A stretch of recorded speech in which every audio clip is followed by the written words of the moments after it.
guys ready? Yep. All right. Okay. So thanks for coming to our meeting this week. First thing we got is some proclamations. We got 4 of them. So first, we're going to proclaim the week of April 24th to 28th as the Week of the Young Child. So come on up, just sign in and state your name, and let us know what you think.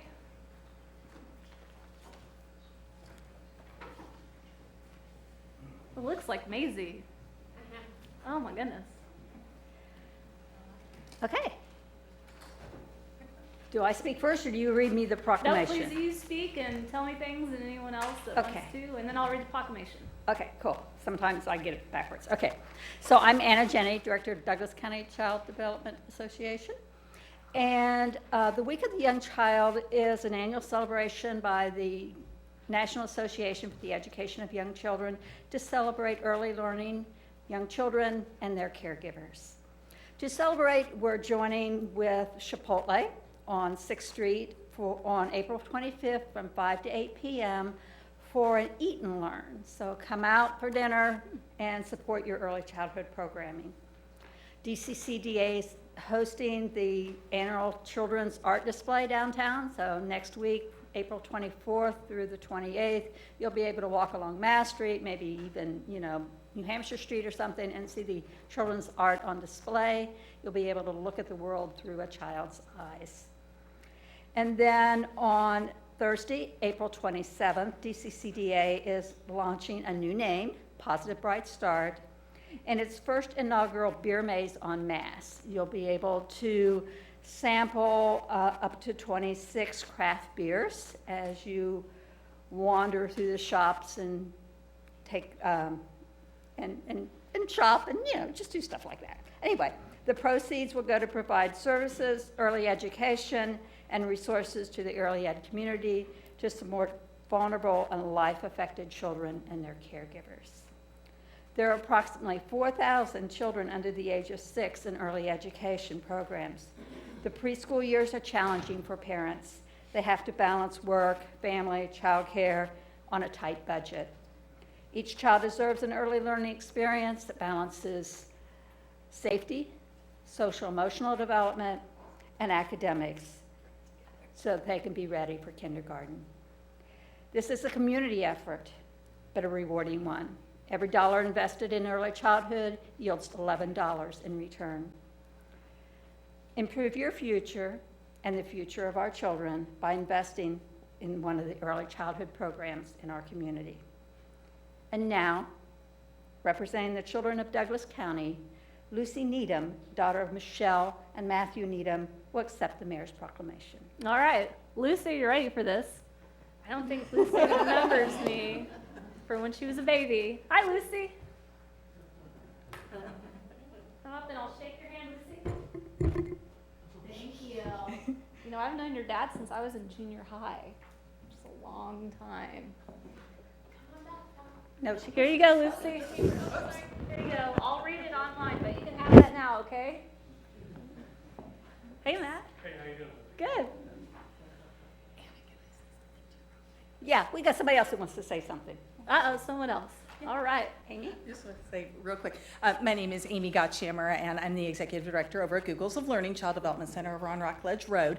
And I just wanted to mention, too, that one of the things that we're doing is trying to spread awareness to the community at large about the importance of early childhood, of course, for the children themselves, but also to the employers in our community, that they have their employees there that day because we provide quality early childhood care for their children throughout the day. So to that end, the Kansas Association for the Education of Young Children made these little stickers that we're going to have families, and we've passed them out to a number of the centers in town. Stickers that each of the family members can wear to work next week that say, the Kansas Week of the Young Child, I'm at work today because I have quality child care. Okay, we just wanted to make that as well. So, thank you. Yeah, we need to get childcare out at Venture Park and East Hills Business Park. Sure. We need a daycare out there. All right, so now I'm going to read it. I gave it to Miss Lucy over there, so I'm going to read it off my computer. So whereas the Douglas County Childhood Development Association and many other organizations that provide early childhood care and education and support services to families with young children in conjunction with the National Association for the Education of Young Children are celebrating the Week of the Young Child, April 24th to 28th. And whereas these organizations and many others are working to improve early learning opportunities, which are crucial to the growth and development of young children and to building better futures for everyone in Lawrence. And whereas all young children and their families across the country and in Lawrence deserve access to high quality early education and care. And whereas in recognizing and supporting the people, programs, and policies that are committed to high quality early childhood education is the right choice for kids. Now therefore I, Leslie Soden, Mayor of the City of Lawrence, do hereby proclaim this week as the Week of the Young Child. All right.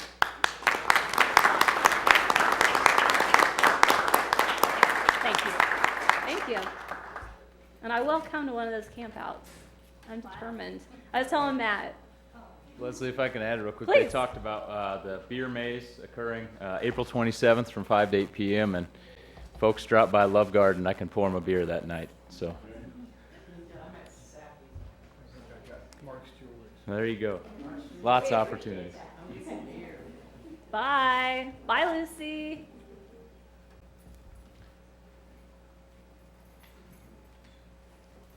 All right.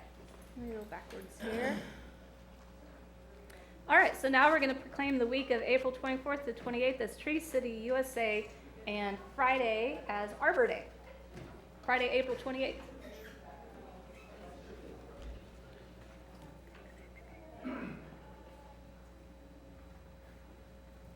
Good evening. I am Tyler Fike, the Forestry Field Supervisor for Lawrence, Kansas Parks and Recreation. I'm here to talk about Arbor Day. The Arbor Day Proclamation is one of the 3 steps that we get certified as a Tree City USA. For 2016, we received our Tree City USA Award for the 39th consecutive year, which is quite an achievement. So the Arbor Day Proclamation is one part of that. Having a city tree ordinance is another part. And then the third part is spending at least $1 per capita on our tree program throughout the city. And we spend vastly more than that thanks to the generosity of this board and the citizens as well. So we appreciate that. We also received the Growth Award from Tree City USA this year. So that you have to earn points in certain categories, and that's where you're really trying to advance your urban forestry program. Things this year that helped us with that were the increased spending for the Emerald Ash Borer program. And with that, we did a partnership with the Kansas State Forest Service where we received some mobile equipment to help us do our ash tree inventory in 2016. So we received some manpower and some equipment to help facilitate that inventory. And then lastly, we did implement a first-time tree trimmer's license exam. So any company that wants to trim trees in the city of Lawrence has to apply for a license through the city, and we did implement an exam for those first-time applicants there. As far as our Arbor Day activity for this year, for 2017, this past Saturday, we were joined by some Scout members, and we have some here in the back room. If you would all stand up and so everyone can see you. We had about 12 to 15 Scout members, their families, and then also about 5 to 7, I believe, community members volunteer on Saturday morning to help us plant trees. We planted 54 trees in Edgewood Park, Brook Creek, and Bircham Park as well. So 54 trees planted, mulched, watered, and staked as well. So we added 54 new trees to the community on that Saturday morning, a great event. Also, we did some volunteer activity with the KU Big Event 2 weekends ago. They helped mulch some areas in city parks, most notably Buford Watson Park, one of our pesticide-free parks. So that helps us with that additional labor that amenity requires. A few other things about our urban forestry program. We do have a program where we try and exercise sustainability when we can. One of those is to recycle some of the lumber that we get, some of the tree logs of trees that we remove. If you've been on the Bircham Creek Trail in the last year, you might notice those big log benches on the concrete pads. Those are all from either city right-of-way trees or from the parks. We also have donated quite a bit of that lumber to local Eagle Scout projects, and they have provided the labor to produce benches for some of our parks as well, some rustic Leopold benches. So I think that's about everything that I have as far as the update. So Again, we thank our scouts for our help last week, and thank you for the proclamation today. Yeah, thank you for all your work. Definitely pass And then I that have a along. hat and a pin, Oh, Tree City USA, excellent. for We the like mayor as pens well. and hats. I'm curious, the 400 block of Alabama, someone chopped down a big tree, and then they have like a sculpture of a castle and such. Yes. That would be really interesting if we could do that to trees that we chop down. I don't know if that would be the cultural arts commission that would be involved with something like that. We would certainly have to have some specialized training for Yeah, that. we would I need have, I specialized- recently saw that as We well. would need artists for Come on, that. Tyler, you could do this. It's like color by number with a chainsaw. Exactly, yeah. Don't listen to Matthew. Talk to Porter, get some artists on it. That would be really fun though. All right, so I'm going to read the proclamation here. Make sure I have the right one. All right, whereas in 1872, J. Sterling Morton proposed to the Nebraska Board of Agriculture that a special day be set aside for the planting of trees, and whereas the year 2017 marks the 145th anniversary of this holiday, called Arbor Day, and was first observed with the planting of more than 1 million trees in Nebraska, and whereas trees can reduce the erosion of our precious topsoil by wind and water, cut heating and cooling costs, moderate the temperature, clean the air, produce oxygen, and provide habitat for wildlife. And whereas trees are a renewable resource giving us paper, wood for our homes, fuel for our fires, and countless other wood products. And whereas trees in our city increase property values, enhance the economic vitality of business areas, and beautify our community. And whereas Lawrence has been recognized in its 39th year as a Tree City USA by the National Arbor Day Foundation and the Kansas Forest Service, and desires to continue its tree planting ways. Now therefore, I, Leslie Soden, Mayor, do hereby proclaim the week of April 24th, 28th as Tree City USA Week, and Friday, April 28th as Arbor Day. Thank you. Thank you.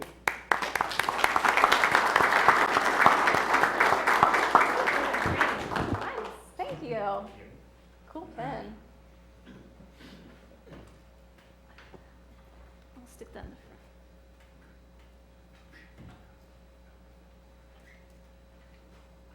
Awesome.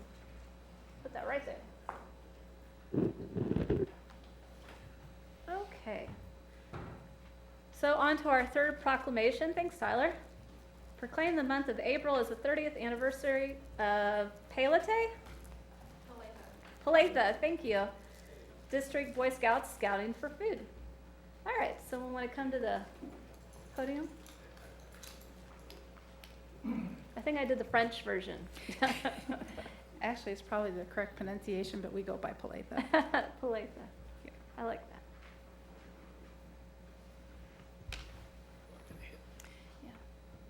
So my name is Cindy Lynn, and this is John Scott, and this is my son Daniel Lynn, and we are here on behalf of Boy Scouts to recognize and celebrate 30 years of Scouting for Food. Scouting for Food has been in the city of Lawrence for 30 years.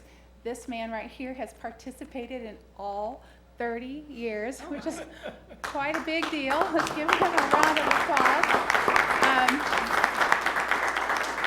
He has not, however, been this tall all 30 years, but anyway, 13 years he has been our district coordinator. So Paletha District is in fact encompassing all of Douglas County. Scouting for Food is an annual food drive that we do, and we have done that in conjunction with Salvation Army.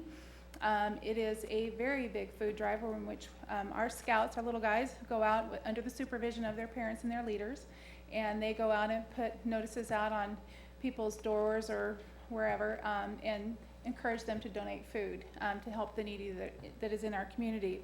I also wear another hat. I happen to be the pantry manager of the Salvation Army's pantry, and I can tell you that with the help of Scouting for Food, we monthly serve 700 families. And I'll tell you, it's a huge, huge bonus to be able to see that community come together. We also, we Boy Scouts, serve not just the Salvation Army Pantry, but we also serve ECAN. We serve Willow Domestic Violence Center. We also serve Heartland Community Health Pantry, Penthouse Ballard, and Trinity, and Catholic Charities. And so we just thought it would be neat because 30 years is a long time, and we intend to continue to do this. And so, yeah, that's what we're here for. Thank you. You're welcome. All right, I'll read the proclamation. Whereas the Boy Scouts of America in Lawrence began in 1910, and whereas the Boy Scouts of America, Palatha District, has held an annual Scouting for Food drive with the Salvation Army of Douglas County as a community service to feed those in need in our community for 30 years. And whereas the Salvation Army and the Palatha District Boy Scouts will continue to faithfully conduct an annual Scouting for Food drive to benefit those in need of our community. Now therefore, I, Leslie Soden, Mayor of the city, do hereby proclaim the month of April as the 30th anniversary of Palatha District Boy Scouts Scouting for Food. Thank you. Thank you.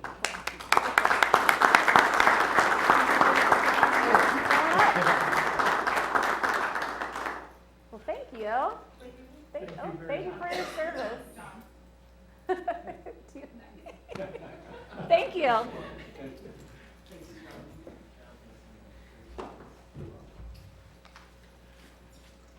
All right, so now we're on to our final proclamation.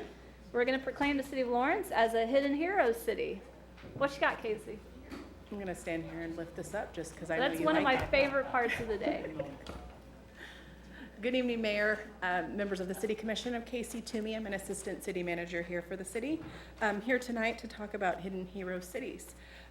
This is an initiative started by the Elizabeth Dole Foundation, and the mission of the Elizabeth Dole Foundation is to recognize and assist American military caregivers by strengthening the services afforded to them through innovation, evidence-based research, and collaboration. Building upon this mission, they recently launched their Hidden Heroes campaign. The goals of the campaign are to create national awareness and support for military caregivers and to encourage military caregivers to self-identify so that they can receive the resources that they critically need. Since the launch of the campaign, over 75 cities have signed on to become Hidden Hero cities. And Senator Elizabeth Dole reached out to the city of Lawrence recently and asked us to sign on as well. The senator shared that the city of Lawrence is very special to both her and her husband, Senator Robert Dole, serving as the home to the Robert J. Dole Institute and also serving as the former home to Senator Robert Dole himself when he attended the University of Kansas. I learned today that he actually played on the University of Kansas basketball team under Coach Fogg Allen. So Senator Elizabeth Dole is going to be in town at the Dole Institute on April 30th to deliver the inaugural lecture in a new lecture series, the Elizabeth Dole Women in Leadership Lecture. So we thought it would be fitting for the mayor to make this proclamation at this time. Absolutely. Yeah, we were supposed to meet with her when we were in DC, but we had a snow day that day. But I did get to talk to her on the phone. I was starstruck a little bit. So you even start flipping my words thinking about it now. It'd be, I don't know. She's super awesome. All right, I'm going to read the proclamation. It's a long one. Whereas the series of wars in which our nation has been engaged over time since World War II has resulted in 5.5 million military and veteran caregivers who are parents, spouses, siblings, and friends caring for those wounded, ill, or injured who have served our nation. And whereas the nation provides multifaceted support to our wounded, ill, and injured veterans and service members through public, private, and philanthropic resources, but their caregivers receive little support or acknowledgement. And whereas most military and veteran caregivers consider the challenging work they do as simply carrying out their civic and patriotic duty without realizing they are, in fact, caregivers and do not identify themselves as such. And whereas an alarming number of military and veteran caregivers are suffering numerous debilitating mental, physical, and emotional effects as a result of their caregiving duties. And whereas May is Military Appreciation Month, and Lawrence desires to support those serving in those vital roles in our community in partnership with the Elizabeth Dole Foundation's National Hidden Heroes campaign. Now therefore I, Leslie Soden, Mayor of the city, in support of military and veteran caregivers in Lawrence, do hereby proclaim Lawrence a Hidden Heroes city. All right, thank you.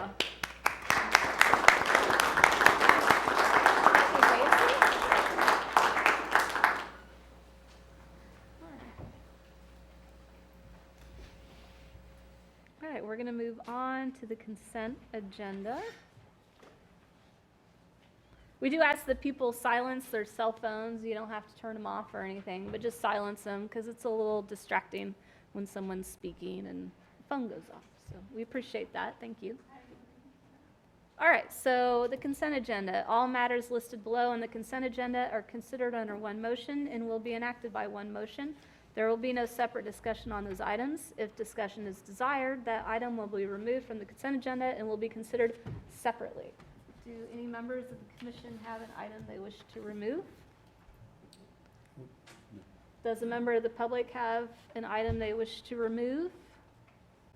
All right, so looks like none. So I'm going to go ahead and make a motion to approve the consent agenda with the addition of claims in the amount of $7,431,171.75 for 189 vendors. So who seconds? All right, so motion made by Mayor Soden, seconded by Commissioner Larson. All those in favor, say aye. Aye. Anyone opposed? So motion passes unanimously. All right. Will you pass this down to Sherry? So now we're on to the public comment section. Addressing the commission, the public is allowed to speak to any items or issues that are not scheduled on the agenda after first being recognized by the mayor. As a general practice, the commission will not discuss, debate these items, nor will the commission make decisions on items presented during this time. Rather, they will defer the items to staff for follow-up if necessary. Individuals are asked to come to the microphone, sign in, and state their name and address. Speakers should address all comments, questions to the commission. So these are items that are not already on the agenda. Does anyone have any public comment?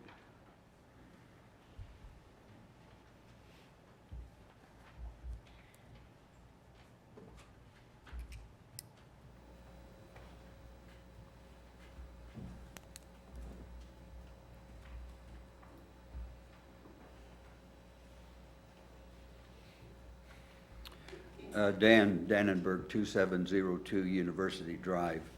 With the advent of warmer weather, we have more motorcyclists out on our streets.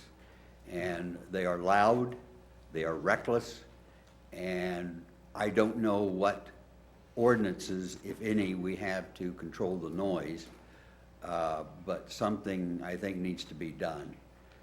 There have been instances where on Massachusetts Street, that seems to be a popular place for these motorcyclists to strut their stuff.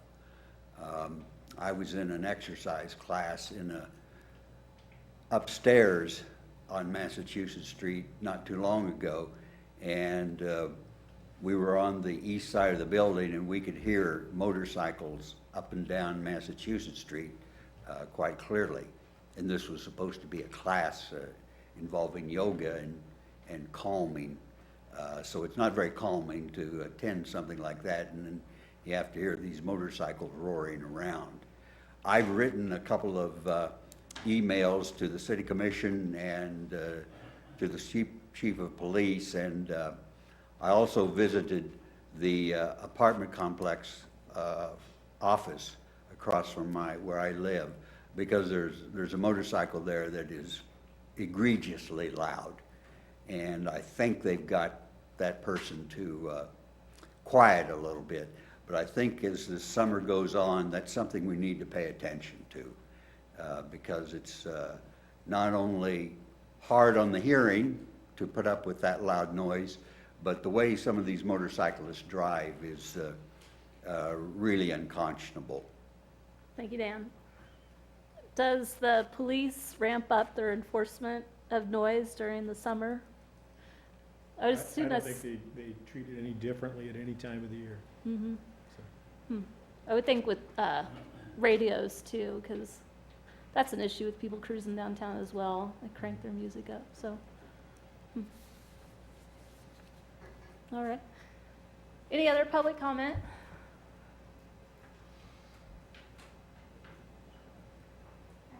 Hi, just come and sign your name in and state your name.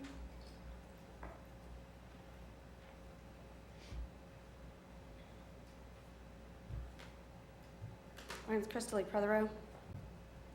I was here a few, possibly months ago, and I'm still here, back on the same issue.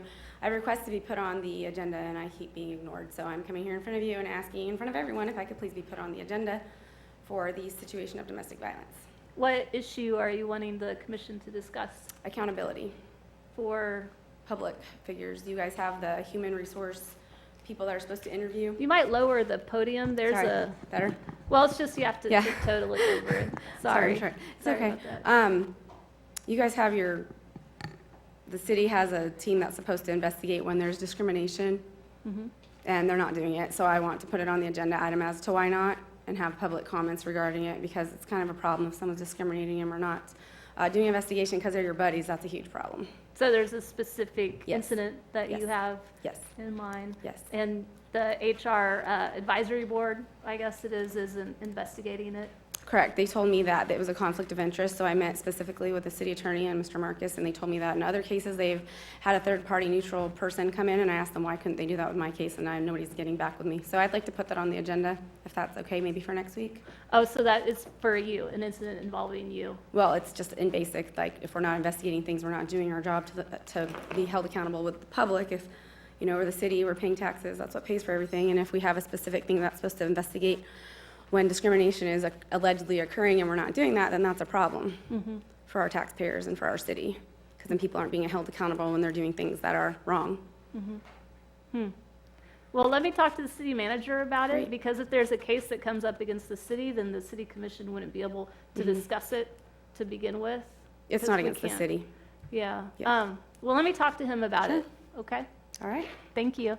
When would I be expecting a call back regarding? I assume they have your contact info. They do? Yeah, Thank you. thank you. Any other public comment? All right, so now on to the regular agenda.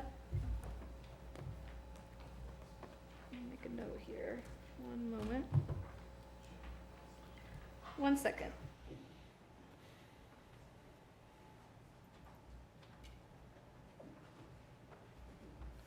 Okay. So, regular agenda items addressing the commission. The public is allowed to speak to any regular agenda item or give public comment after first being recognized by the mayor. Individuals are asked to come to the microphone, sign in, and state their name and address. Speakers should address all comments, questions to the commission. And we might lower the podium a little bit since Casey is amazingly tall in her awesomeness, so. I admire tall women. I think it's super cool. So the first thing on our agenda, if we're ready for it. Mayor, I request that we move on to the second agenda item. Brad Russell, our outside counsel, was delayed at his office, and he is on his way, but he's has not arrived yet. Okay. So if we could move on to the Sure. second agenda item, I'd appreciate it. Thank you. And So- Mayor, did you indicate that item 3 was being deferred? I was just about to say that. Thank you. Yeah, item number 3 is consider funding request from the Lawrence Community Shelter. That item has been deferred. Has it been deferred to any particular date or just deferred? Just deferred. Okay, so we're going to move on to item number 2, consider the following items related to transit. First of all, we'll receive a presentation on the Transit Comprehensive Operations Analysis, which we'll accept if appropriate, and then we will consider a professional services agreement to conduct a transit center location analysis. Here's all my notes. I'm ready to talk about this topic. I'm the Senior Transportation Planner with the Lawrence Douglas County Metropolitan Planning Organization. And this is Bob Nugent, Lawrence Transit Administrator. And this is a study we began in 2016. That was a competitive special study. The MPO was awarded Consolidated Planning Grant funding from KDOT. And so Bob's going to talk a little bit about that process and the recommendations of that study. I'm going to have to raise this right back up, Mary. As soon as I get it up here where I can speak. Man. What have I done? What have I done? Small moment, comic relief every time. Every time I step to the podium, it's comic relief. The COA, we hired Nelson Nygaard to do this analysis. Really what a comprehensive operational analysis is a company comes in and looks at everything you do. Basically, they look underneath every rock you have, they look at everything you do, look for strengths and weaknesses to what you do, try to figure out if there's anything they can propose to make your service better. We always welcome something like this because it gives us an opportunity to get better at what we do. If we find out that we're doing things wrong, it gives an opportunity to fix some of those. The analysis that they did, they spent about a year doing this analysis. Some of the background information, of course, they found was transit had evolved pretty quickly in the city of Lawrence. It began in 2000. The coordination between the university and the city really started in 2008 after the sales tax referendum in 2000. It started in 2009 after the sales tax in 2008. I got those backwards. We have been, since 2009, working together with the university. We have tweaked and changed a lot of the service that we've put out there. What we've tried to do is really complement the service. Whatever the university has out, we try to complement that with the city. Whatever the city has out kind of is complemented by the university also. The coordination efforts and restructuring of routes have led to a lot of ridership over the years, about 157% ridership just from 2008 to 2014. It really does, the ridership increases and what we have accomplished just in those years has really demonstrated how welcoming the community is to public transit. I mean, they voted overwhelmingly in 2008 to support it, and it just shows the more we give them, the more they ride. The comprehensive operational analysis, we looked at doing it for two different reasons. One was we are kind of on the cusp of doing something with a transit center, and we also have been in existence since the year 2000, and we really haven't had anybody come in and take a good look at what we do. So what we were really trying to accomplish from it was, one, to take a critical look at what we do, and also to develop some data and information that we could use to go on from here. And that is, whether we have a transit center or even if we don't have a transit center, it gives us an opportunity to have data and background information in order to make decisions in the future. One of the examples would be how many people are actually boarding at each stop in our system. They actually went out and got numbers at each one of our stops, so we kind of know if there's 10 people or 20 people that are boarding at each one of those locations. Their goals was to identify the strengths and weaknesses, as I said, of the system. They reviewed all the travel patterns that we have. That's not just transit travel patterns, but that's travel patterns for the general population. They assessed the system efficiency and how effective and efficient we actually really are. And then one of their goals was to identify any unmet transit needs that were out there. Their goal was really to recommend service improvements that served the existing riders better, that attracted the new riders. That's those choice riders that we constantly talk about in transit, and to improve the overall productivity and performance of the system. So that was really what their charge was, and that's what they delivered. They used a set of guiding principles, which is pretty much what you use in all planning of transit routes. The overall thing should be, the service should be simple. It needs to be easy for people to use the system. It needs to be understanding to them. It needs to be very intuitive for them to understand. Next is the service should operate at regular intervals. And in general, people can remember only certain kind of patterns. What we try to do in our system is do what's called a clocked headway. So if a bus comes at 5 minutes after, the next bus would be 35 minutes after, the next 5 minutes after at each location. So it's easy for people to understand.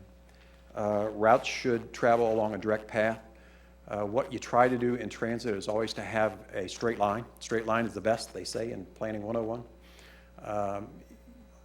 Loops are absolutely a no-no. Although, in small systems like ours, sometimes in order to provide service within the resources you have, sometimes you have to do that. And sometimes you find that travel patterns really support kind of a looped route. A lot of times you'll find like a downtown circulator service or something. A loop route works best for that, where a linear service really wouldn't. Routes should be symmetrical. Routes should kind of mirror each other. When you look at a stop on a route, usually you'll find one stop on the other side of the road, you'll find another stop. We want them understandable, very symmetrical, one way out, one way back. They should serve well-defined markets.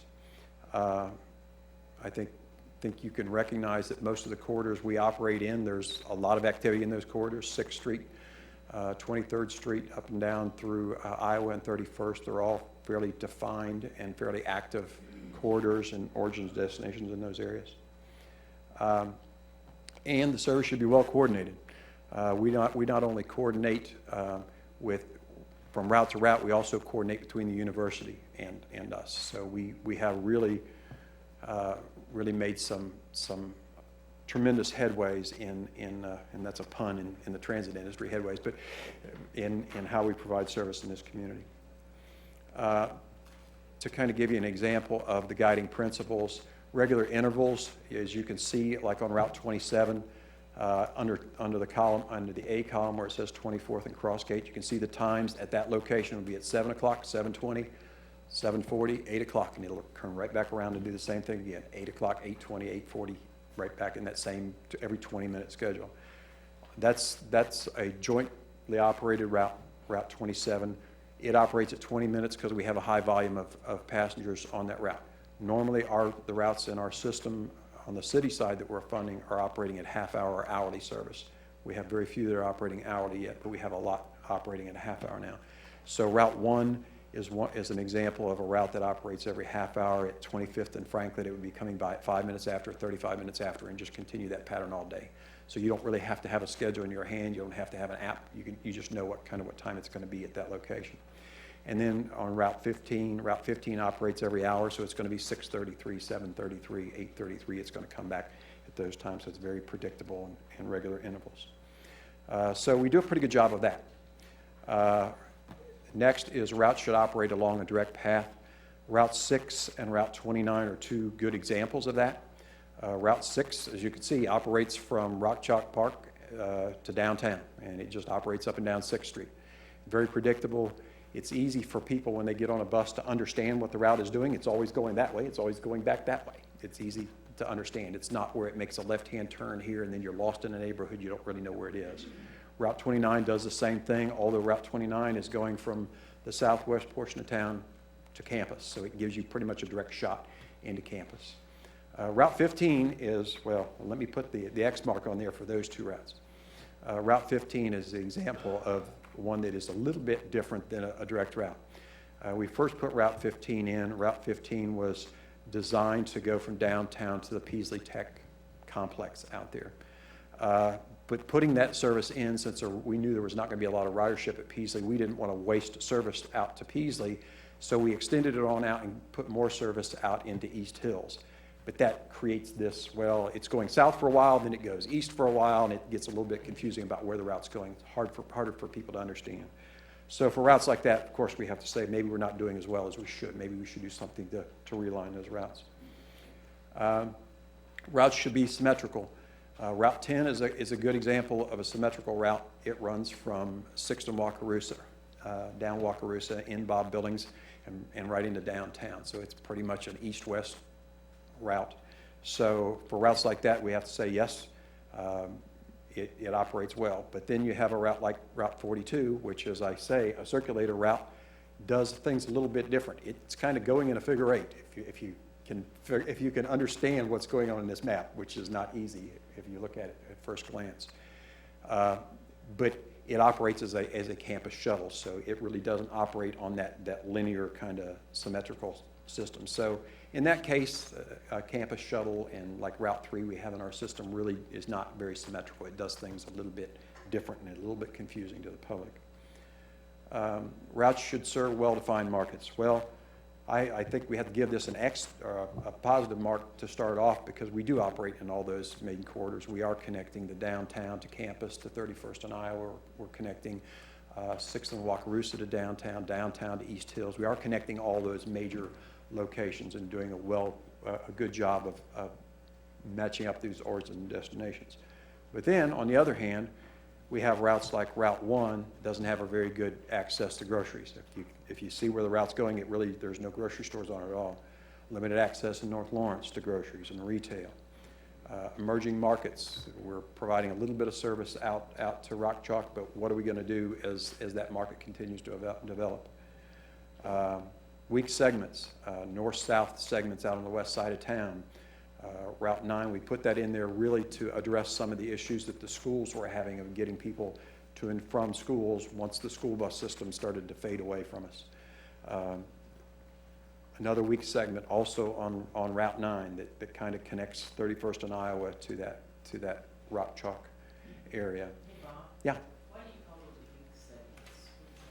There's just not a lot of ridership there, and there's really not a lot of potential for ridership in those corridors. And that's really what this study did, is when they went in and started looking at individual stops and segments of the route, they started going, well, why are you even here? What are you doing there? And that's why they came up with weak segments here and there and wherever. It raises some questions that we have from a planning standpoint, and I think even from a city. And as is with these weak segments, one of the things that they suggested or recommended was to pull away from some of those. In other words, discontinue service in some of those areas.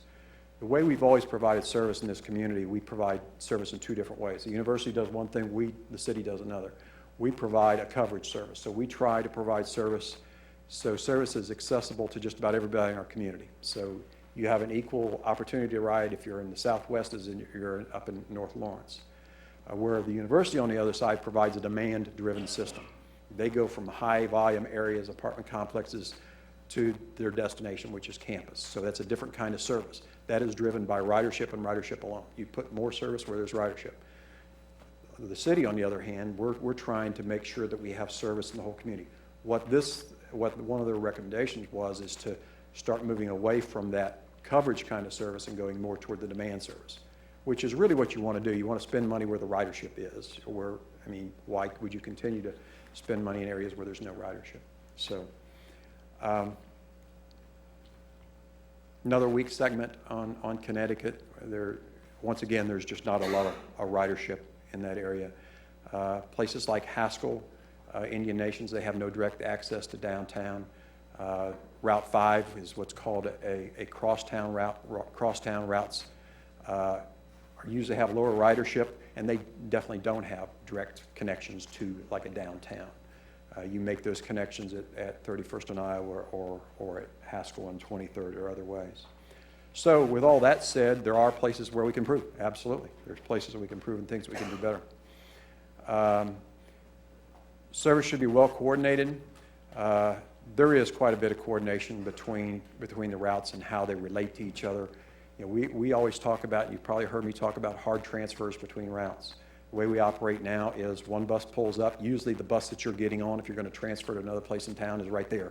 If it's not there, it's going to be there within 3 to 5 minutes. So you can get off one bus right onto the next bus and be able to go to where you need to go to. So there is a lot of coordination between the schedules of the routes, so the routes meet up with each other at certain key locations. So examples of also Route 1 and Route 4 and how they match up. So overall, I think we do a pretty good job of coordinating the service. So the other factors they considered, they looked at the market analysis, which is looking at population and employment densities and population characteristics, land use and built environment, all of those things, the regional travel patterns, not just the transit patterns, but the overall patterns. They did a service analysis, which they looked at ridership and productivity, on-time performance, really all of those things that are behind the scenes that helps us make our decision, a lot of data-driven stuff. If you've seen the report is, say, 2 inches thick. We probably have 4 inches of data that we also collected as part of this. And then they got some stakeholder input also. They talked to riders, they talked to non-riders, staff, they talked to a lot of stakeholders around the community. And with all of that, they sought to make their decisions. So the market analysis, this is really a composite of all of those elements under the market analysis, which is population characteristics, land use, travel patterns, and all of that. And it shows the red and the orange and getting down to the yellow kind of shows where those corridors are that has a potential for transit, higher transit ridership. And as you can see, the downtown, kind of the Tennessee, the campus areas, West Campus out the Southwest has some. 31st and Iowa, you can see some orange there. 6th Street corridor, you'll see some in those corridors also. You can see where the real potential is, and in most of those corridors, we're already there and operating. It's just what level do we need to operate to hit the potential that's there. Here's a heat map of the ridership. So if I go back and forth between the two, you can kind of see that where the ridership is also where the market analysis shows the ridership should be, which makes absolute sense. So they used those two. One of the things that they did, they used a this or that, or kind of a trade-off scenario when they were talking to stakeholders in the public. So, and this really helps define a lot of how we go forward into planning our routes and doing things. So trade-offs such as more frequent bus service or longer service. So do you want service every 15 minutes, every half hour, every hour? They tend to want service a little bit more frequent than longer at night. Did they want more weekend service or more weekday service? Well, Sunday service drives a lot of that 57%. There's a lot of people that want to see Sunday service, so people really wanted to see more weekend service and not as much on the weekday service. Do they want to see more stops and shorter walks, or fewer bus stops and faster service? This is really about how you use your resources. The more stops you put in, the slower your buses will operate. They're going to stop at more stops, so the slower they're going to operate. So it really does beg the question of, do you want to spend your resources to provide a higher level of service in a corridor, or do you want to spend less resources and get there faster?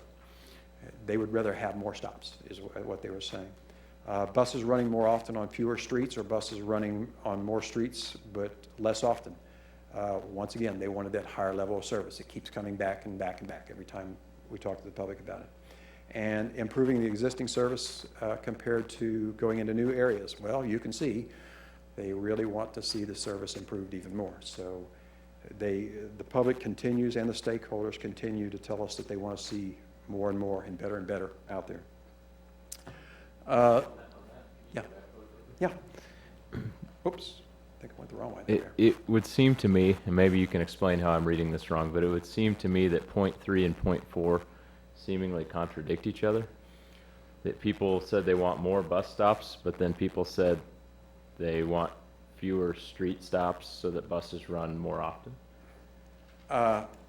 They want them running on lesser streets.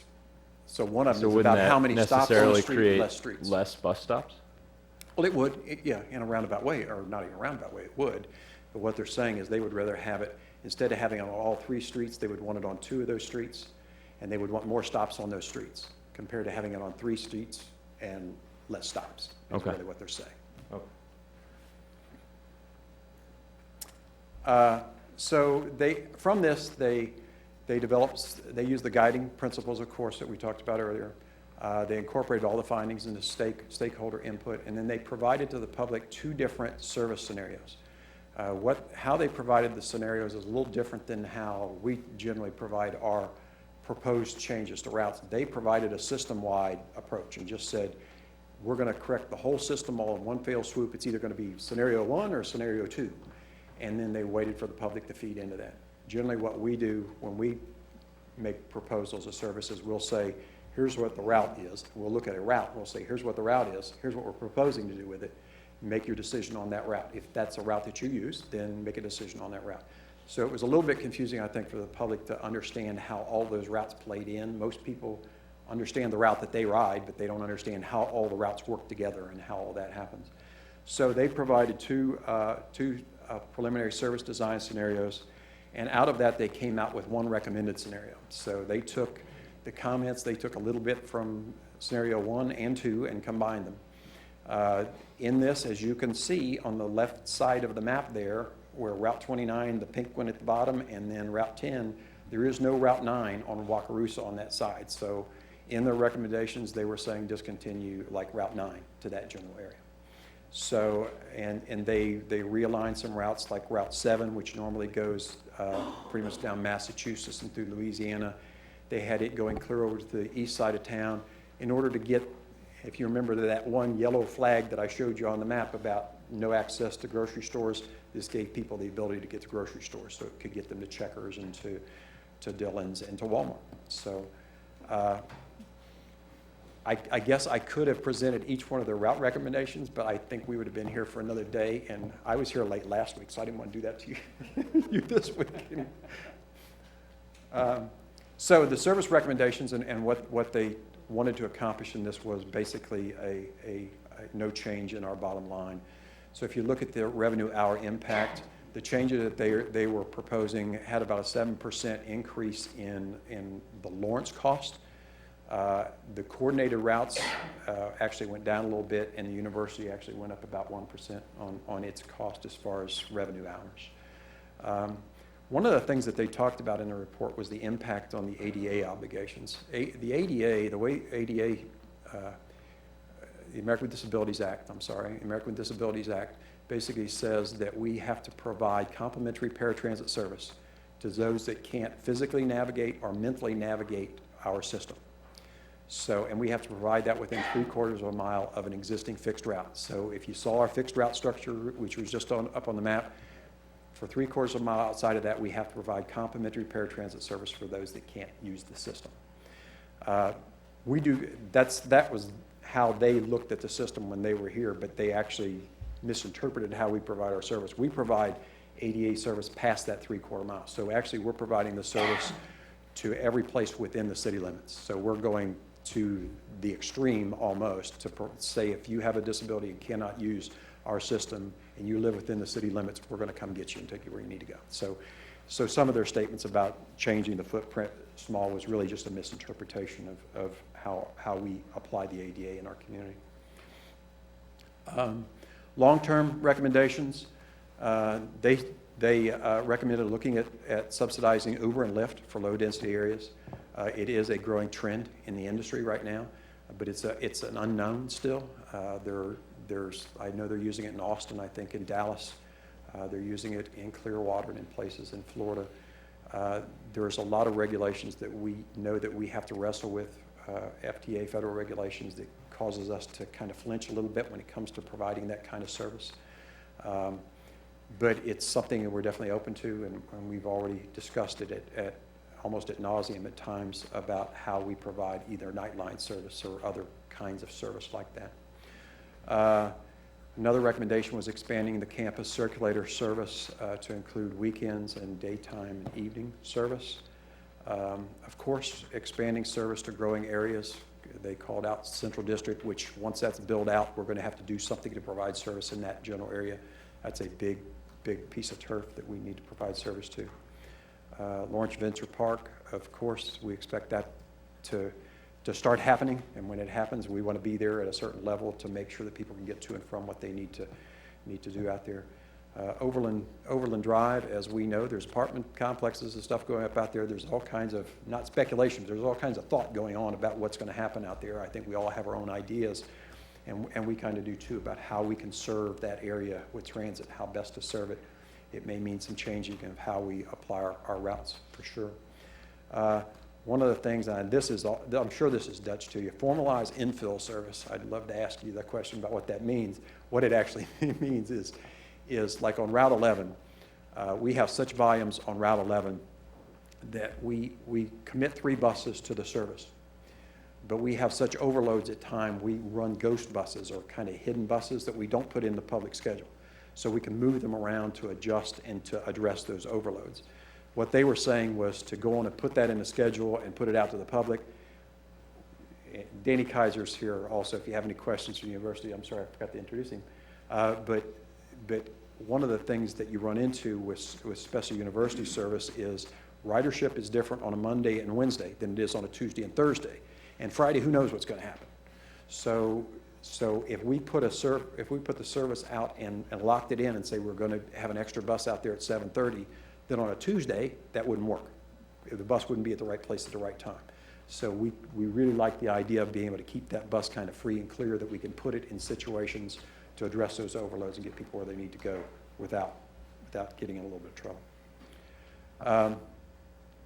Other long-term recommendations was expand the transit frequency. The peer system that they looked at, and there was 8 or 10 of them, I think, most all of them had service past 9 o'clock at night. We introduced Nightline as a way of getting past that 8 o'clock at night. We talk about all the time is there an opportunity, if we see enough travel patterns and enough trips happening between 8 and 10 that we can get our head around and be able to put fixed route service out to address that. That's what we would like to do because it's a heck of a lot less costly, it's for sure. But we haven't found those patterns. And part of what we're finding with Nightline is the trip patterns change almost weekly. People, will get a job, they'll work at, say, starting at 2 o'clock in the morning. If they can get a job to start at 7 o'clock in the morning next week, they'll take that job and they won't go in at 2 o'clock. So those trips seem to be temporary and they move a lot on you. So it's hard to get our head around what the ridership is and how we can address it with a fixed route, lower cost service. So it really gets difficult that way. And then, continuing the 30-minute service frequency on all routes. Improving passenger amenities. We all agree that amenities is an important thing to provide to our users. They're saying continue to provide amenities, especially at those high activity kind of transit or transfer locations. Improve pedestrian treatments at existing hubs. They're talking about having raised crosswalks or lights in pavement. And we know that we have an issue right now at 7th of Vermont. We have a lot of activity going on up there. We have traffic going both ways. We have people parked on both sides, people trying to get from buses, cutting in and out of buses to get across the library in different places. A lot of activity. How do you address that? It's something that we know we have to address if we stay there. For any length of time, we're going to have to do something to address it, but how we do it without overextending ourselves and running out of space, because right now we're already past the space requirements that we need. Continuing to pursue goal of building a dedicated transit hub.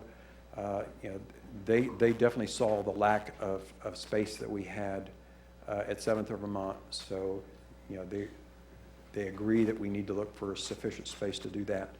A transit center, and continue looking for a transit center needs to support the trip patterns that we have. We have some very, very solid and strong trip patterns. I mean, if you look at our service right now, Route 11, which is kind of our spine running from downtown through campus to 31st and Iowa, is really the core of everything we do. The majority of our transfers are going to the 11, coming off the 6 and the 7 and the 1 and stuff, going to the 11. So that's a very strong corridor. Whatever we do with the transit center has to support that movement that we have already out there. And then improving passenger safety. Of course, everything we can do, the first thing we do, the first thing our contractor always talks about is safety. It's always safety first. We pride ourselves in having some of the safest drivers on the street, but that doesn't mean that the passengers are necessarily safe across the board when they have to either walk across streets or whatever to get to our service. So whatever we can do to support that. Updating the information, the real-time apps that we have. The real-time app that we are currently using, we provide two different kinds of apps, or two different kind of ways for people to get real-time information to our service. We wanted to use an app, and we worked a lot for several years with students in trying to develop an app. That really didn't play out. Our contractor said, let us take a run at it. They developed an app to do that. But we were very conscious of the fact that college students may all have smartphones, but not all of those that are low to moderate income would have a smartphone. They may have a flip phone, which means we had to provide something that was lower tech than a smartphone, which was much more texting. So we also provided a texting element, so you can actually text the number in, and it'll tell you where the bus is and when it's going to be there. So we kind of provide two different real-time opportunities to get real-time information. The app that we're currently using, it has been poorly rated. We have been talking with our contractor about how to improve that. As a matter of fact, I think we've even said that if they can't do it, they just need to let us know at this point, because we're very concerned about the app and how it's viewed by the public. The next recommendation was conducting a comprehensive branding and marketing study. One of the things that we've had a lot of problems with our city is how to get our head around and how to sell a product when we have all these different logos. You could look at the top of the screen, we have a Jayhawk and we have a T, and how do you market that? It's two different systems. How do you do it together? We talk about the coordinated system and the complementary service that we provide, but how do you market that and how do you sell that to the public if you really don't have a logo or something to drive them to? So the university and the city have been talking about different ways of doing a joint logo, of maybe keeping the rear end of the bus for like the university or the city, and the front end might have a common logo. Ride KC is an example. KC Ride or Ride KC, I get them backwards sometimes. They've done exactly that. They have taken and They initially started with a common logo, and then they kind of phased out all the other logos that they had, and they had one common service among a number of different cities. Demand response service recommendations. One of the things that they saw was JLIFT and TLIFT operate kind of doing the same thing. JLIFT is the university's service that provides those ADA, American Disabilities Act, disability trips. But they have a different requirement for their trips. TLIFT, which provides that service on the city side, we have a half-hour window to pick somebody up. So if they say they want to be there or they want to be picked up at noon, we can pick them anywhere up between 11:45 and 12:15. So that we have a half-hour window. Now, JLIFT can't operate that way. JLIFT, if you're taking somebody on campus from one class to another class, you can't wait a half hour. The classes are across campus. You don't have a half hour to wait to get to another class. So JLIFT actually operates on a 5-minute window. If you're going to be picked up at noon, they're going to be there in that 5-minute window around noon. So what the consultants saw was, well, the other thing that JLIFT does is JLIFT goes off campus and picks people up to bring them to campus. So they're not just picking up the students, but faculty and staff. They're also bringing those to campus. But that's kind of what TLIFT does. TLIFT provides ADA service all over the community. So what they were saying was, shouldn't the city provide those trips to and from campus? Once they're at campus, make JLIFT a private service and let them run that 5-minute window to get people to and from class. And so let TLIFT take care of those longer trips. So that was one of their recommendations. I'm not going to bore you with too much about this PASS software. We use a software called Trapeze PASS. It schedules all of our paratransit trips, which is our TLIFT and our Nightline and a lot of those kind of services. They saw that there's some fine-tuning that needs to be done in that. We just upgraded our PASS software 3 years ago, I guess, and we really haven't gone back in and looked at the parameters and all the algorithms that's used behind the scenes to make it work well. And our travel in this community has changed over the last 16 years.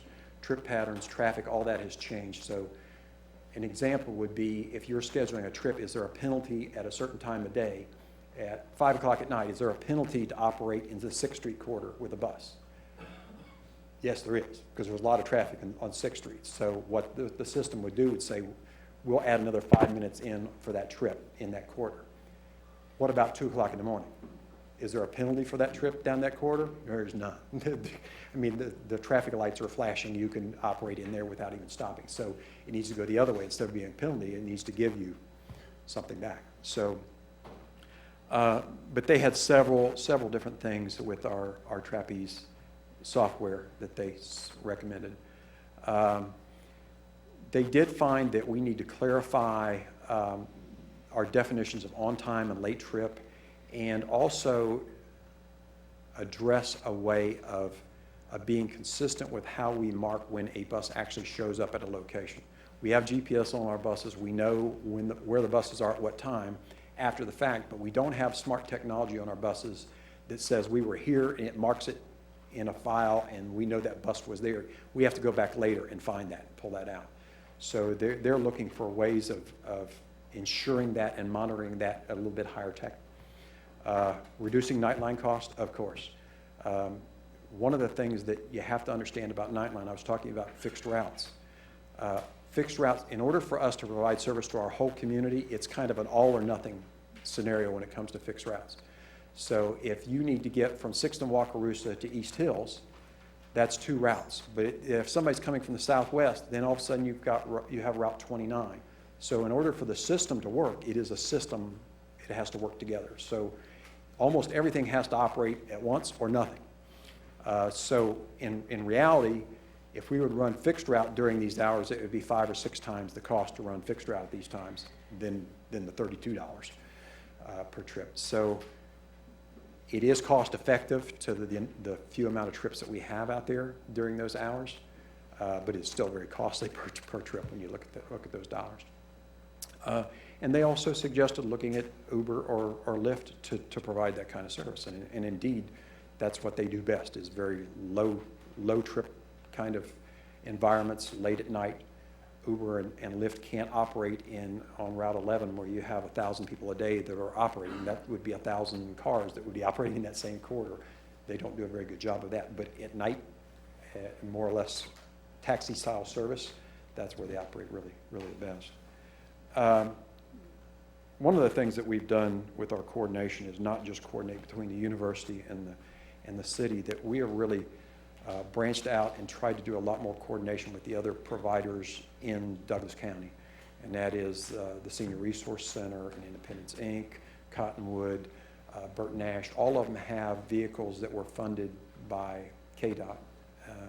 And we work with them. If we can't provide each other's trips, at least we can communicate and know what each other does, how they do it, and who to contact. An example I often give is if somebody calls us and says they want to go to Baldwin City, well, we don't operate Baldwin City, but I'll automatically contact Independence, Inc., give them the number, and I'll connect them to make sure that that person can get that trip. Instead of having to hang up and call Independence, Inc. and do all that, I'll give them that contact information. I'll tell them who they have to talk to. Then I'll call Independence, Inc. and have them close the loop on it. So we continue to do that kind of stuff, and they recommended doing more of that also. Fares and funding. Facing a potential sales tax referendum, they recommended staying away from any kind of change in fare collection policies. And it's understandable. I mean, if you start changing fares at the time where you're asking people to vote yay or nay or something on something, it could change how they vote. They made other recommendations here about student fees and how they should be renewed annually. Most of that is university driven. They also said that KU should set a floor on their student fees. A lot of this is about the uncertainty that the university has, I think, every year going into their budget process about where the students in it and how they're going to be funded and at what levels. They would like to see that firmed up so they're not questioning what they're going to do every year. And that has a direct impact on the city side too. If they're losing funding, that has an impact on how we provide our service also. And then, of course, the bottom, make a compelling case to voters about the sales tax extension by showing service improvements. And then, of course, we'll be well prepared for this if we get to the place where we're going to ask for a sales tax. But people need to understand what service would be like without it or at certain levels of service. So they suggested doing that also. Procedures and technology, strengthening the revenue control. We right now have, I'll call it what I usually call it, and that's a dumb box. It's a fare box that basically has a viewing chamber, has a slot in the top with a viewing chamber and a paddle with a little lever that drops the money down into a secure vault. So it's not a smart system at all. A person drops $1 in the chamber, a driver looks at it, makes sure there's $1 there, then he dumps it into the vault, and then it's clear for the next fare that goes in there. I think we all know if we are going to do something with fares, one of the things they looked at was free fares and whether we should do free fares. Do we want to invest thousands upon thousands of dollars in fare boxes to count money and to do that if we're going to turn around and do a free fare system, or if we're going to change our fares, or how we're going to do that? So they really want us to improve our technology and how we do that, but it's still, I think it goes back to the referendum and how that's going to drive a lot of this process.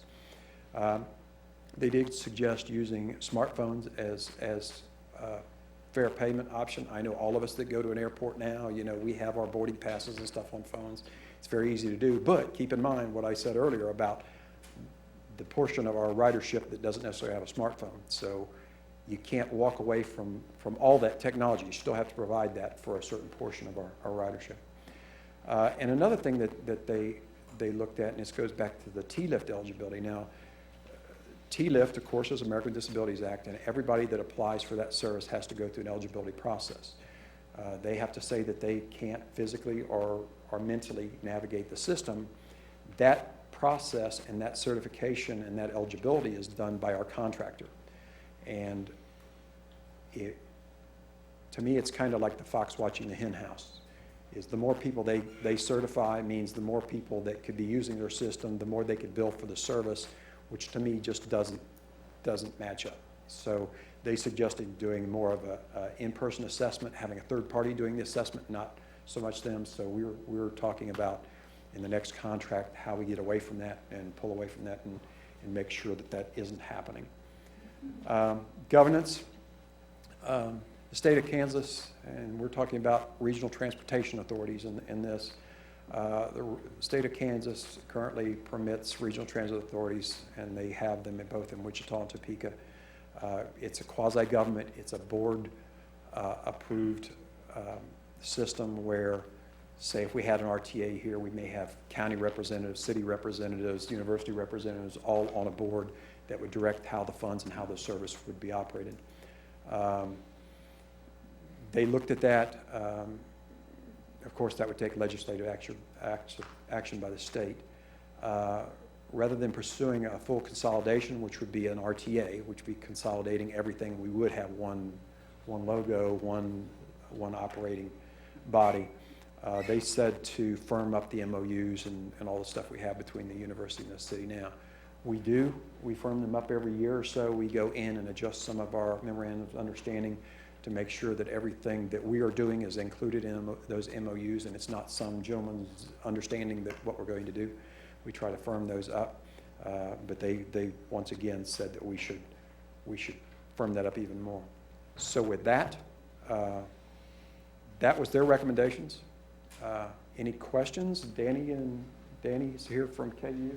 Jessica might still be around here somewhere if you have some questions about that process. Yeah. I know part of the study looked at last service time, and it appeared that Lawrence we shut down pretty early relative to the rest of our peer markets. Was there any effort to look at running a downtown bus Friday and Saturday nights, more for, I don't know, a polite way to put it, kind of a bar bus? You know, obviously with the public safety implement of trying to get people off the road as drivers who may be exiting bars on Friday and Saturday nights. Is there a demand there?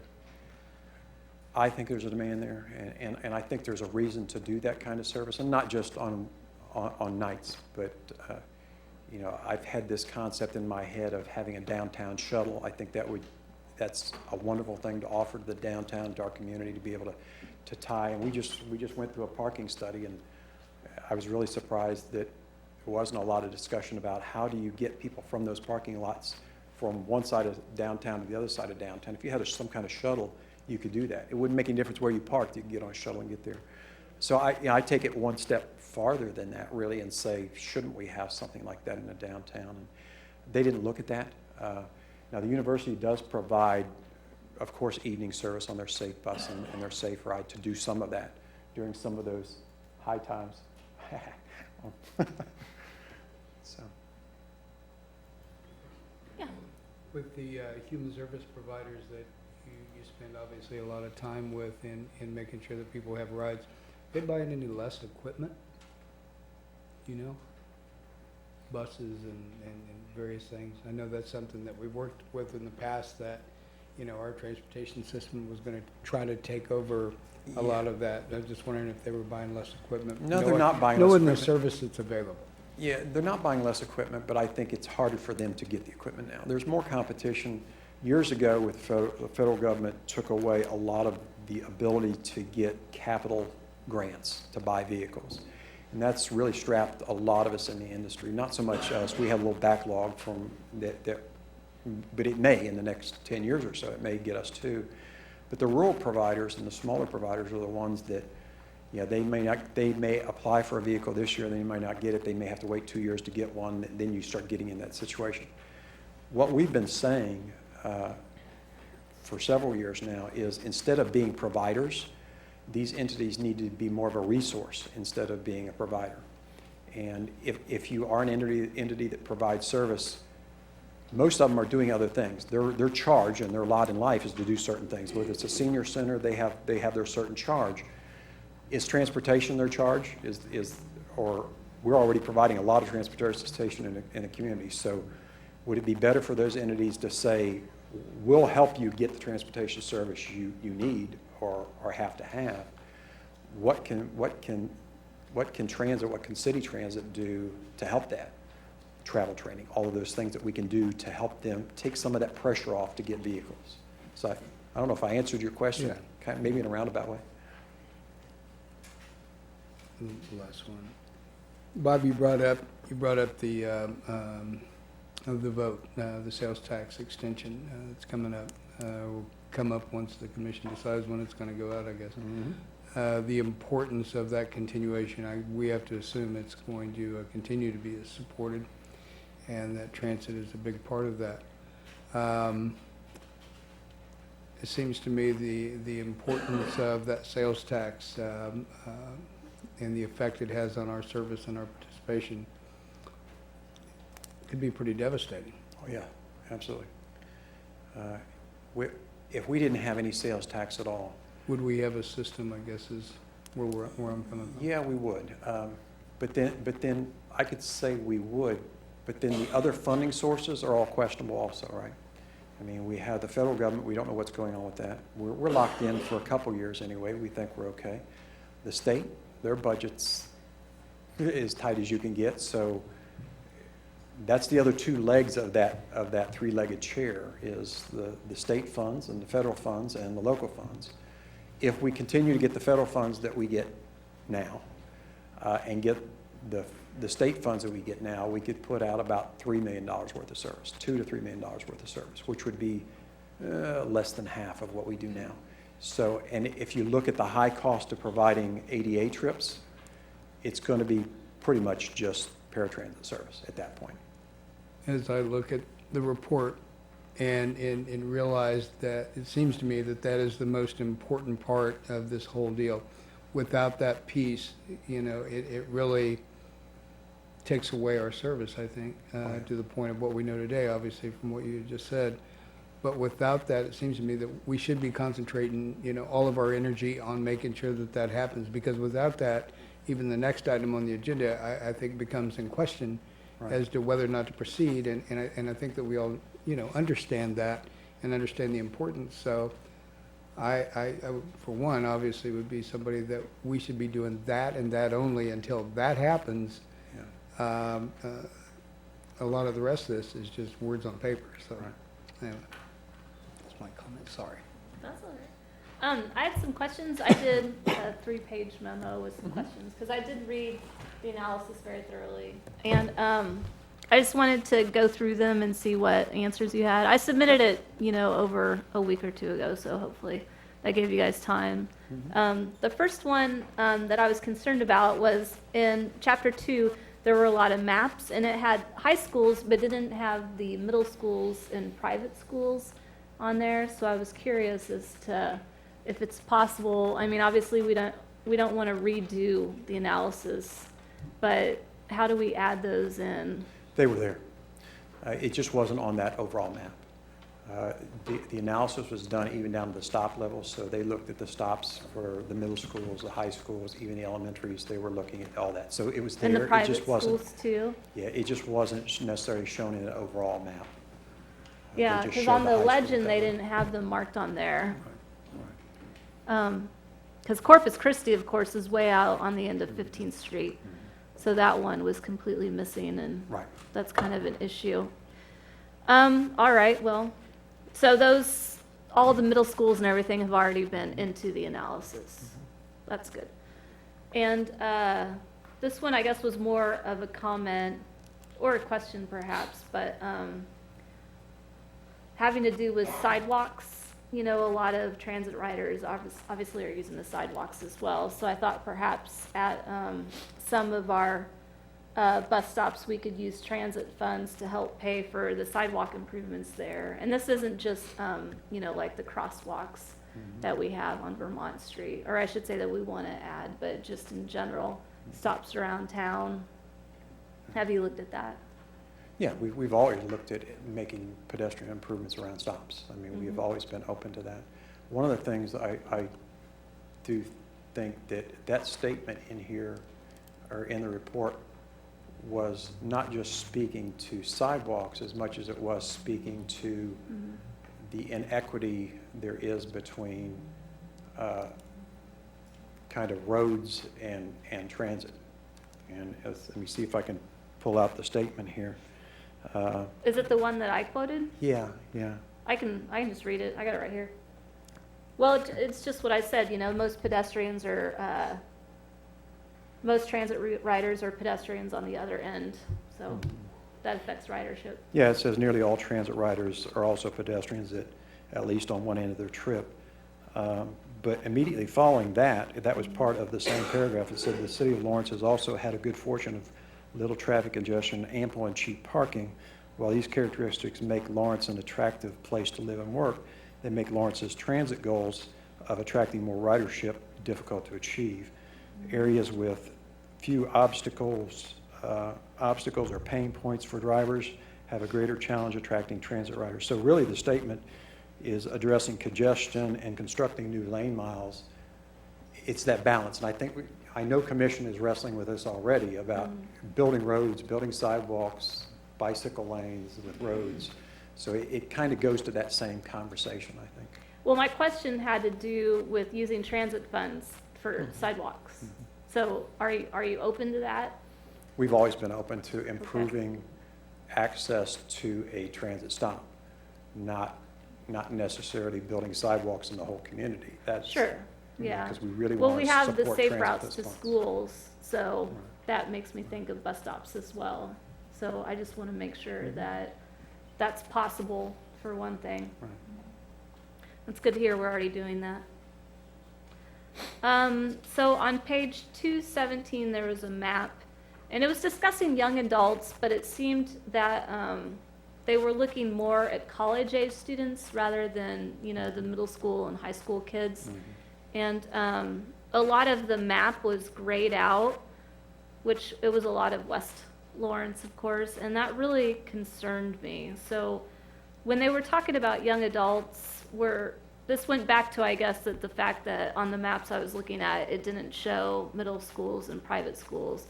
I became very concerned that we weren't looking at teenagers just going, to K through 12 kind of deal.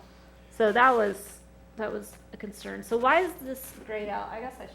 Well, it didn't meet the minimum criteria is why. Excuse me? It didn't meet the minimum criteria to be What shown was on the map. so it was grayed out, so One it per was acre. One per acre. analyzed, but It was analyzed, yes. Yes. it wasn't, It didn't show on the composite map because it didn't meet the criteria. but green is on the spectrum, the lower end of the spectrum. So so what you're saying is green was not the bottom end of the values. It didn't meet the in minimum the spectrum. criteria. Right. So there was gray, well, they don't have on the legend gray. It just looks like it's not analyzed. That is something they need to correct then, because it looks like they just didn't analyze it. Well, keep in Or they mind, should make it, I guess, light green. keep in mind, Mayor, that this report has already been received. It was received in January. So I we get that. can't go So back and change. This is when I the received report. it and did Okay. my own analysis of the analysis, which I think makes some really good points about how if you're gonna have light green at the bottom end of the spectrum, but actually gray is the bottom end of the spectrum, then that needs to be clear to people that gray is actually the bottom of the spectrum. Okay. Because it doesn't look like it's analyzed.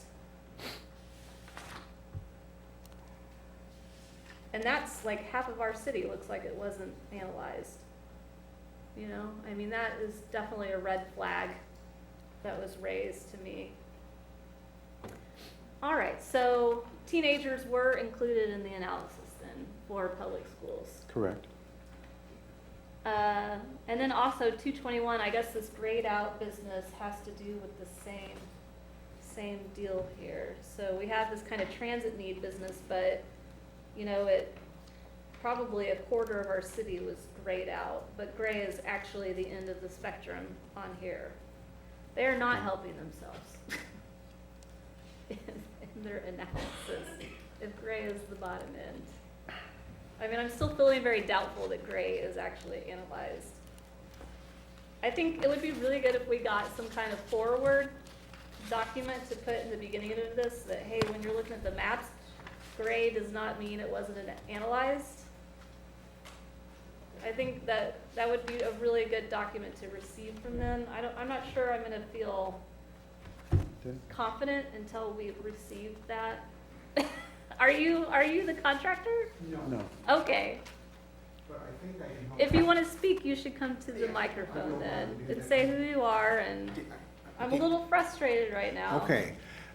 I'm Danny Kaiser. I'm the KU Transit Administrator. I'm Bob's counterpart with the university. Excellent. Thank And as you look at that scale, what it doesn't say, it is the green is 1 to 5 per acre. If it's gray, it's less than 1 per acre on the average. So it is part of the scale, but unfortunately, they didn't represent it very well No, they did on their not. column. But it's, that means it's less that's 1 than to 5 1 people. That per means- acre Well, that's 0 in that people group. then. Not necessarily. No, it's not. It can Well, be, you're on it can be a 219. fraction as you look across that whole area. And these are also done on census districts. So census districts get really wonky. I had arguments with the consultants who did this because they made some parts of KU look really strange. Sure. Because it's based on census districts. And, there are areas of a census district where nobody lives, but a lot of people work. Well, here we have on page 221, the light green is low transit need, dark red is high transit need. So if you have a quarter of our city is gray and not green, then it should be green, which is low transit need. I mean, I'm sure, I know of a friend that lives out there that would like to take the bus. So I know she's not 0, But you, I mean, it's just how it falls on the scale that basically the lowest rating then, which is gray, isn't represented in all those scale bars. And we can see about going back and fixing it because they Yeah. included the entire city and all of the census data when they did that work. But if it didn't meet their metric to meet that criteria, it's less than whatever the range is, it's just grayed out because it didn't meet their, even their range. Well- And it doesn't mean that there aren't people out there, it just means Yeah. that there is such a low propensity or low density of those people within those census districts. And I mean, we could pull them up and, we have some of that mapping, we have all the files where we can use that as we go forward to do future planning, to look at that. So it's not to say that when Bob goes and says, oh, we're doing route stuff, nope, all this gray area we're just ignoring. It's just part of the entire picture as we start to put stuff together to make decisions. Yeah, well, we should definitely correct those maps. certainly add a footnote and make a correction on the Right. version that. Yeah, because Yes, low no problem. transit need, I mean, already, as an Uber driver, I certainly already know that, but I actually have a friend as well that can't afford Uber, that would like to take the bus. So I already know she's not 0 transit need. So I feel that would be a good solution. Will do. All right. So I talked about the Nightline and Uber Lyft or private taxi. A lot of the private taxis are also Uber drivers, so that should be good. So then I had a concern about, can you pull up I'm just gonna pull this off of here instead of us trying to dig it up. You pull out page 5.2 here. We'll just put this on the Elmo.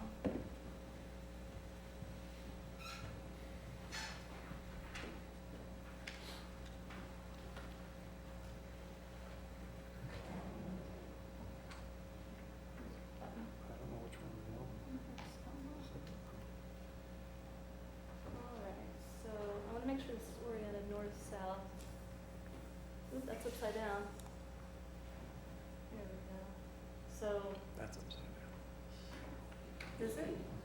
Thank you. How do you use it? I've never been on this thing before, so.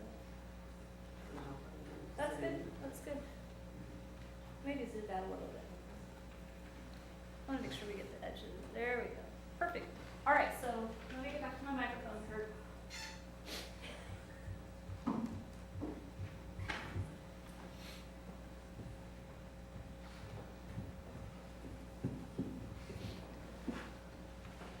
All right, so this is the map in particular that I use that I wanted to look at some kind of north-south route going perhaps to the North Iowa Industrial Park, where it connects on the south, I don't have the expertise to figure out where it should go on the south. But just some kind of general north-south route, whether it's down Castle or Monterey, you know, there's a lot of, I mean, we have so many routes, I understand, you know, connecting to KU, which is good, and a lot of density in our town is on that side, but there's plenty of people that just need to get from, you know, north and south of town. They don't all need to go to one area, and even if you try to go to one of our transfer points, that's not gonna get you from, you know, say Corpus Christi School. If you wanna go to South Iowa, for one thing, you're gonna have to walk a mile, and then you're gonna have to transfer. So I understand us wanting to have a hub and spoke concept rather than a regular grid. I get that. But it seems that the west half of our city is very poorly served, only if they're going downtown, perhaps the 31st in Iowa. So can we look at that? Absolutely. That would be really helpful, I think. And there was the ADA concern as well. Yeah, actually, that piece in the middle there at Wakarusa, so I'm going to do this upside down. I'm going to get lost. Yeah, don't do that upside down. This portion right here, that had service on it until their proposal. Yeah, I saw their proposal took it out, As which well is as why I this was one did suggesting. also. So, and the reason why Mhm. was there's virtually no ridership there. Yeah. And the propensity for ridership was low, so that's the reason why they Right, took which it is out. why I did not suggest Wakarusa in my memo, because there's grocery stores, of course, there's the two Hy-Vees are the best example at 6th and at 23rd Street. One is on Castle, one is on Monterey, you know, but also having people, in order, if they want to get to work at the North Iowa Industrial Center, they need to basically go downtown if they want to get there. I live on North Michigan, so I'm up in that area where I have the yellow route. But I mean, that is not serving them really very well at all. So that's my thought in thinking that that would be one of its terminuses would be the employment center. As I said earlier, part of the decision, part of the way they made their decision was based on ridership. It Mhm. was going away from that coverage kind of system. Sure. So it started pulling away from some of that. Mhm. Route 9, we really put that in to give that north-south connection. That was our Yeah. first foray into giving a north-south connection somewhere past Iowa. Yeah. So, you know, we've gone down that path. What do we do to get ridership on it? Does it have to go to Castle? Is that where the ridership is? There was a lot of discussion during the public hearings about Castle Yeah. and whether there was potential there. And it was not part of their recommendations, so they were looking at the propensities and all of that as well as where the existing trip patterns were, and they Right. did not recommend it. And But that's- keep in mind, Mayor, that this is really a technical analysis. What they did is a technical analysis. They Yes, looked at it is. numbers, and that's what drove most of this. They talked to a few people, they had stakeholder meetings, that's fine. But really, this was driven by numbers and numbers alone. Right. What we have to do, commission and transit people, we have to play the art side of that. It's not just that science side. We have to play the art. We have to understand why service has to be in certain places, what we have to do, the political reasons to do things, all of those reasons we have to get our head around. And that's why even with all the recommendations they made for routes, can we implement all those? We have a lot of reasons not to even propose some of those, because we have other, you know, Peaslee is one. Do we pull away from Peaslee? You know, when it might be on the cusp of doing something? So, yeah. Sure. But one thing I did keep in mind from the very beginning, as an Uber driver and as a friend of many, I guess, unprivileged people across the city, you know, not just east of Iowa, is that when you have a lot of stakeholder input, a lot of times it's the current passengers. So trying to capture those new passengers, to me, is what I feel like something like this would help to do. So I'm not surprised to hear that the rider percentages were saying that is not where traffic's occurring. So I'm trying to figure out how to perhaps make our transit service better serve people on the west side so that more people might ride it. there. So I understand it's a balance. I get that. Yeah. And that's why I mentioned that maybe it's better that the west half of our town have more of a grid service rather than the hub and spoke Well, service. I think by the time you got done looking at it on a map, the way it even was, it was much more of a grid. Except there's no the east- north-south route. Yeah, the east side, well, our existing service now is what I'm talking about. The east side is pretty much a hub and spoke, and the center is that. But what happens with most cities is they are hybrids of all kinds of things. I mean, they usually start out as a radio, then it becomes hub and spoke at different places. And even if you go to Phoenix or you go to Las Vegas, which have traditional grid systems, really. If you look closely at it, it's not a grid system. There's radio systems and there's hub and spokes working. You know, they have a downtown transit hub in Vegas. They have it in a lot of large cities. So it is really this, hybrid of several different things. And you'll find linears where you'll have a route that'll run north and south, and you'll have crosstowns that feed into that. That lends toward that grid system. But there's no one shoe that fits everything. It's really Right? And that's why I'd like to suggest that because I did understand taking out the Wakarusa section. I did read about that. So that's why I say, well, hey, maybe instead we should run it by the 2 grocery stores. Maybe instead we should run it to the employment centers. You know, I don't know. I pick up a lot of people at the, what is that, 23rd and Crossgate, next to practically to 27th and Clinton Parkway, down in that area by Southwest Middle School, I think is what that's called. Yeah.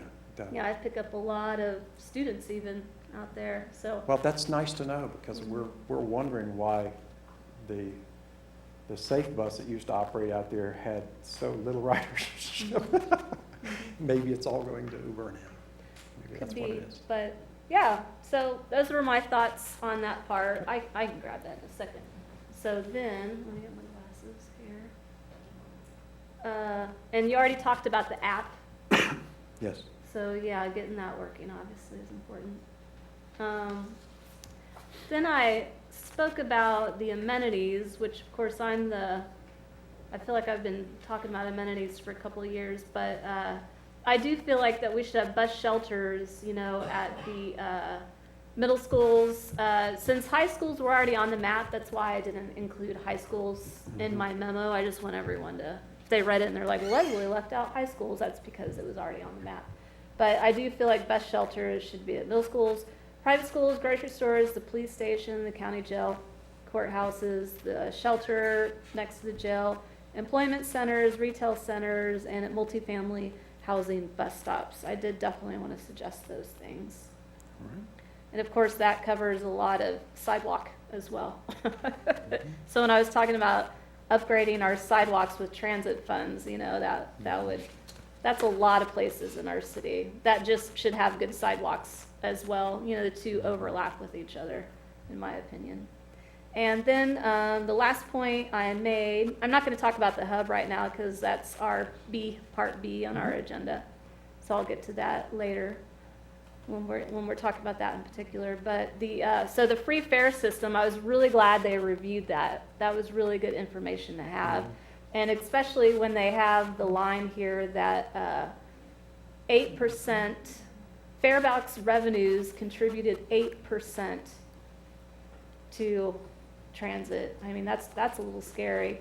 That makes you say, well, we should just take it to zero then, just make it free to everyone. But then when you read, state and federal funding made up 48% of that funding, which with a new administration and the state bankrupting our treasury in the state. So that is definitely a question mark. And to clarify that 8%, keep in mind that we have a universal fare system for college students. So college students reduce that number because they're not paying, so that number goes down. So college students are not included in the 8%?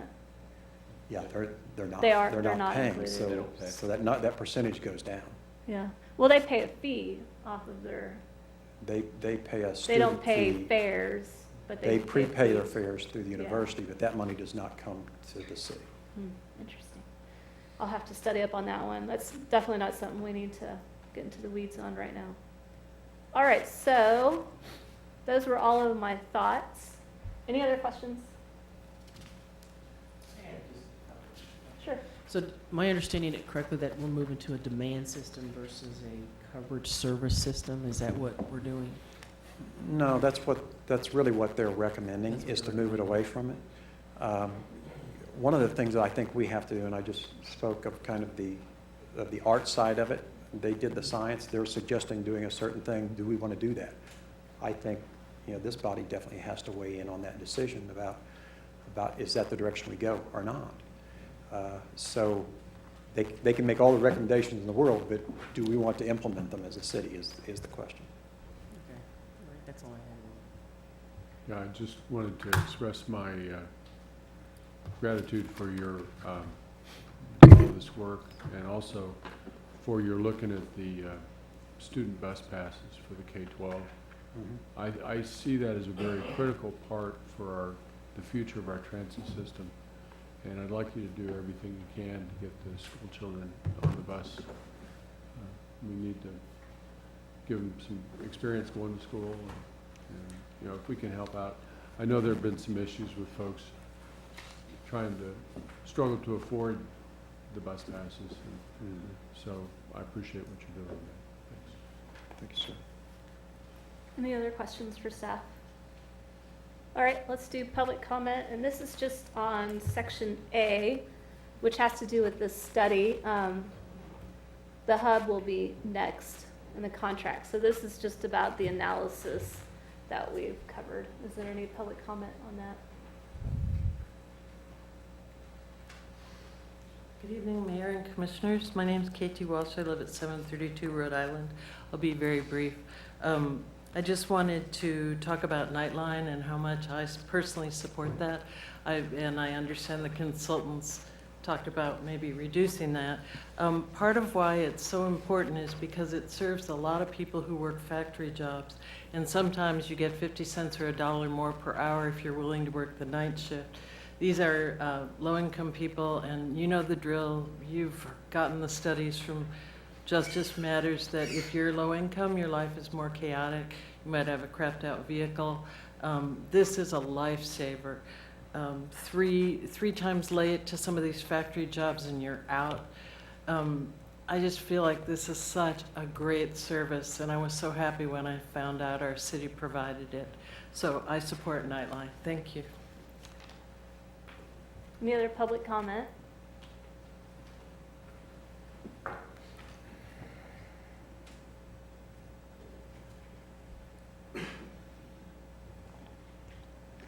I'll be brief, Commissioners.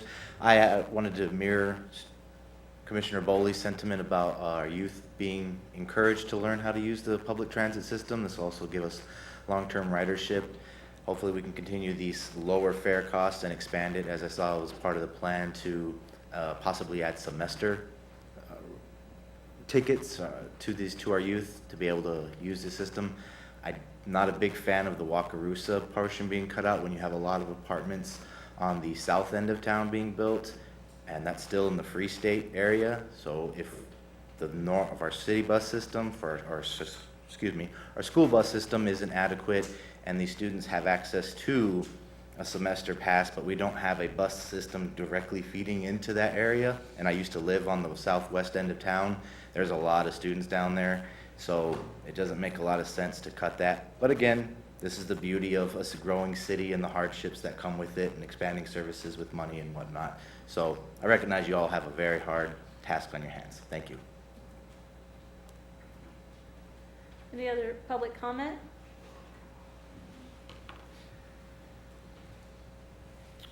Dan Dannenberg, 2702 University Drive. I'm unclear about the revenues from riders. I occasionally ride the number 10 bus from Bob Billings Parkway to downtown and back, and I see KU students getting on the bus, but is KU contributing at all to the city bus system, or how does that work?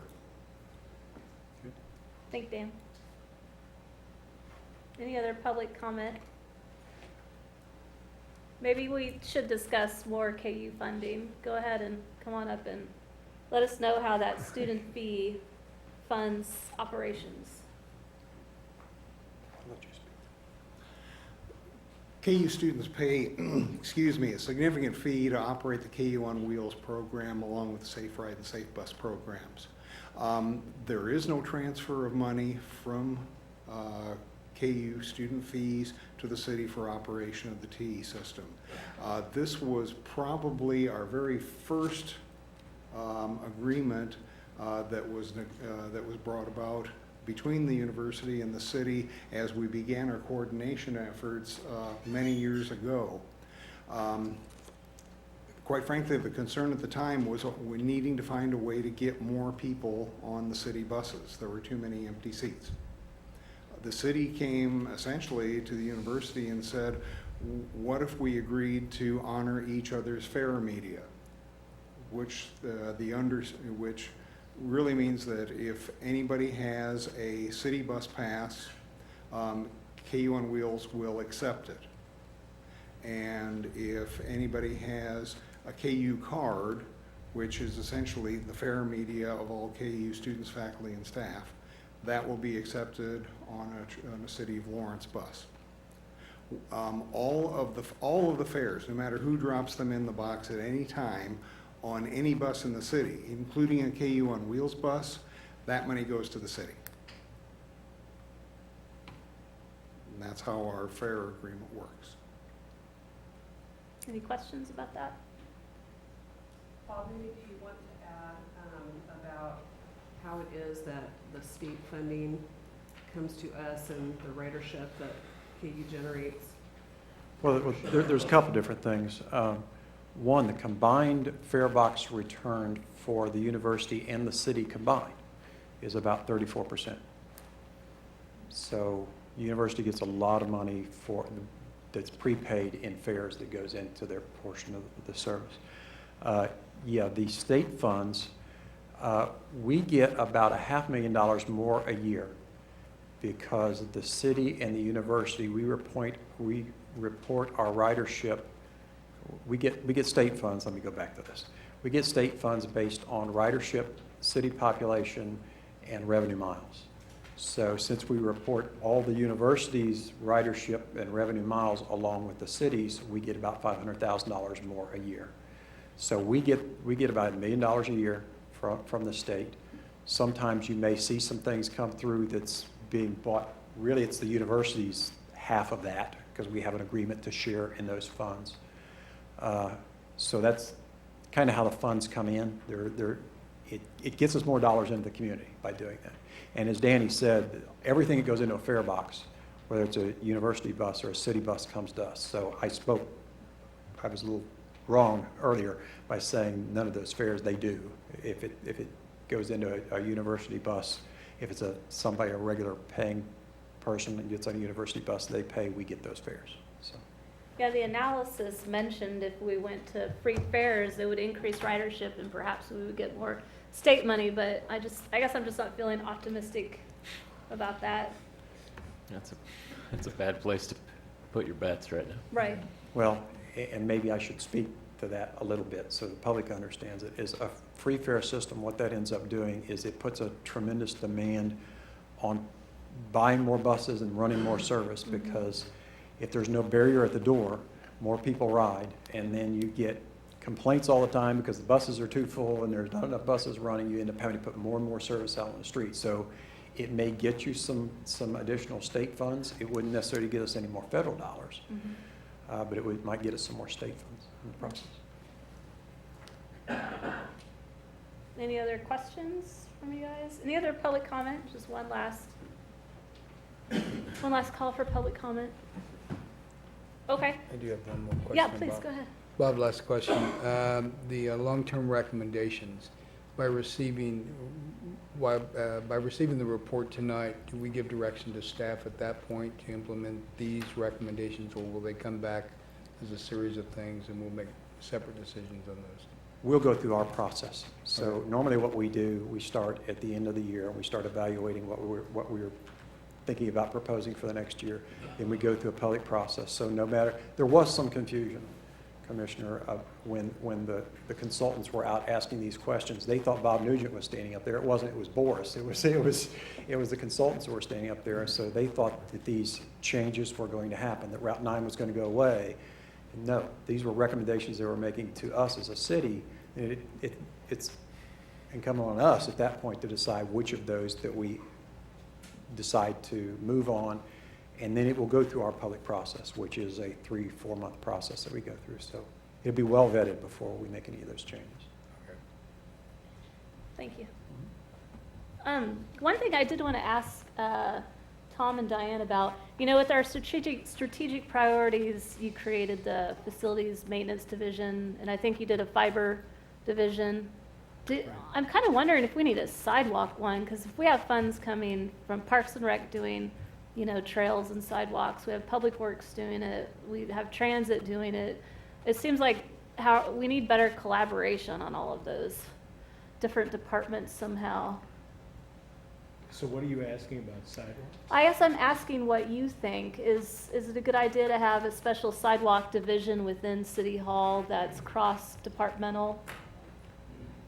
There was some earlier discussion about transit funding sidewalks, and I can say that there has been participation in transit funds, in sidewalks, in conjunction with bus stops and things like that. Yes. I think, for example, the stop there and the shelter at 6th and Castle.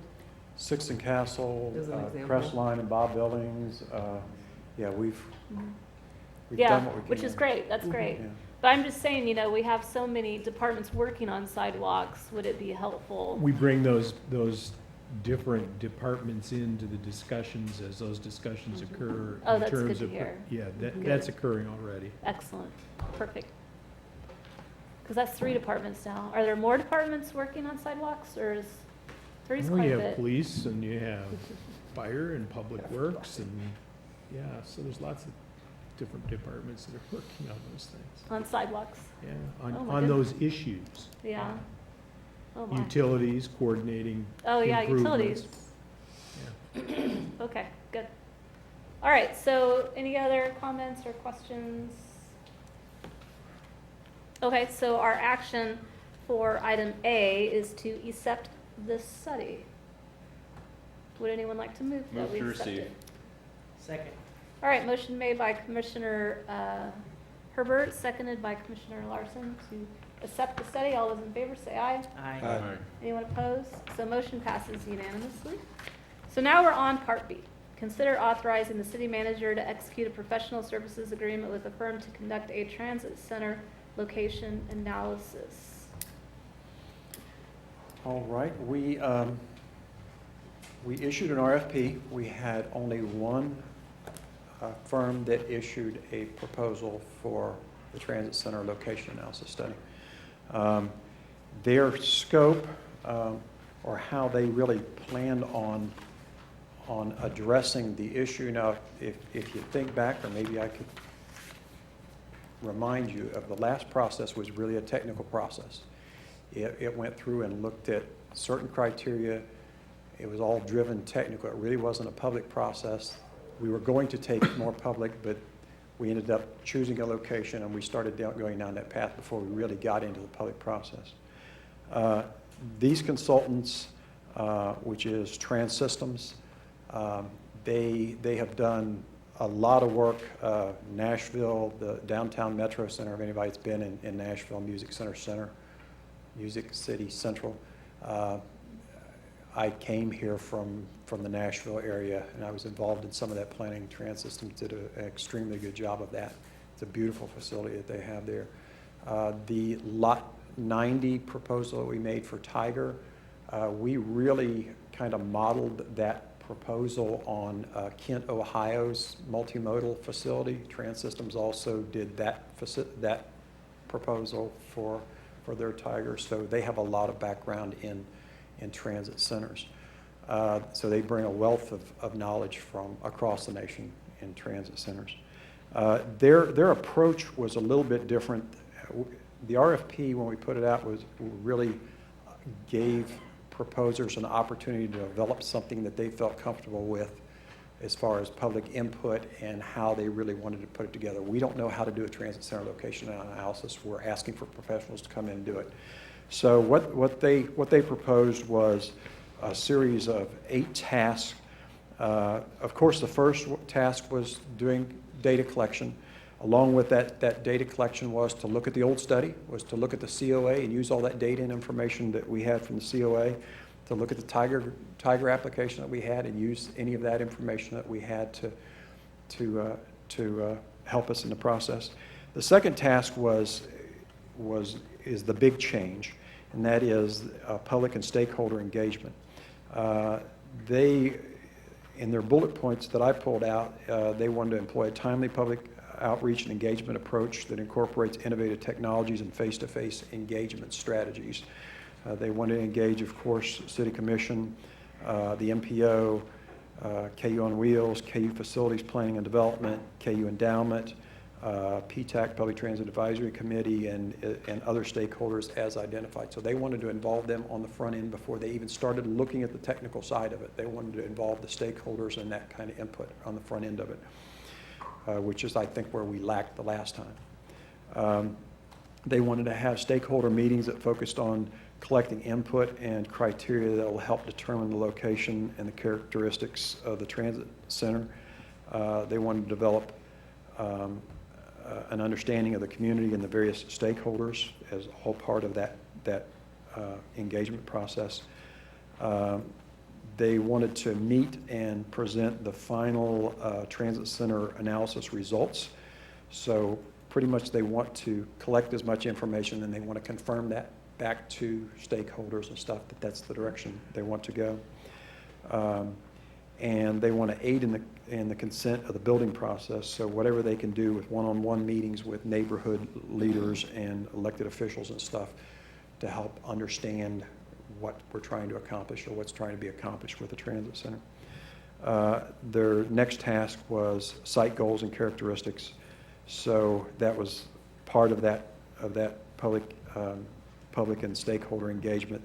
They need to really define the goals and characteristics of the site and how that matched up with aligning the existing services, the existing known travel patterns with a new location. They want to develop goals for major land owners in the study area, such as University of Kansas and KU Endowment. That's something that we didn't do the last time. We didn't talk to KU and KU Endowment on the front end and say, what about what parcels could we talk about, and that we really didn't do that on the front end the last time. We did it after the fact. They want to do it up front this time.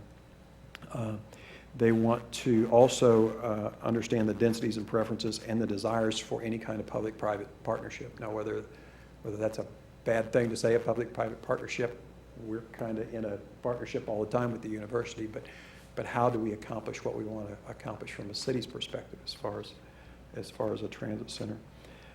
Then they wanted to identify candidate sites. They wanted to use a site selection criteria developed through all the stuff I just stated, and come up with about 6 locations that we could start considering at that point. They wanted to develop optimal input parameters to determine the candidate sites in the GIS process. So a lot of what they do, they develop the criteria and the selection criteria. And what we did the last time was use the GIS. We kind of put in all the search things and we came up with the best parcels based on that selection criteria. So they want to develop that really well. Then they want to analyze the candidate sites. And a lot of this comes down to operational analysis, which is kind of a black box in a way. You can develop sites, but then there's a lot of things that goes into a site working the best for transit operations. Whether buses can make the turns, whether you need signals, what kind of traffic volume there is, what time of day you're going to have issues. All of those things need to be brought in as an operational kind of analysis in the process. And then they wanted to go through a conceptual construction, operation, and maintenance cost, which of course we'd want them to do, is to come up with some idea of what it would cost to do something like this. And then to prepare the study. So as you can see, their scope is a little bit different than what we did the last time. They're front-loading a lot more of the input from both commission and the public to try to get everybody's heads around what a transit center is, what value it has to what we're trying to accomplish here. And so we have, I think collectively, we've all reviewed their proposal, and we all feel very strong about the individuals that are in the proposal, as well as the parent company, which is Trans Systems. So. Questions? Go ahead. Bob, this goes back to what I asked a little while ago. If we proceed at this point and you know, we find a piece of ground, the whole deal, and we do that prior to getting approval of the extension of the sales tax, what would we use this facility for? I mean, what would we use it for in the future? If we don't get a sales tax referendum, you're asking. First, I don't think we're going to have an answer until the end of this year. Okay. I think it'll be after the sales tax. If we decide to go for a sales tax referendum in November, this study ends in December, so I doubt if we have an answer at that point. Would we be able to pull the trigger on something, or, I mean, if we were going to buy it, could we buy it in a short period of time before the end of this year? Probably it'd take us 6 months to buy a piece of property anyway. Working in agreement with the university, they're open to working with us in most cases, so I can't see that slowing us down much. But still, I wouldn't think we would have a real decision on location until the end of this year. Any other questions?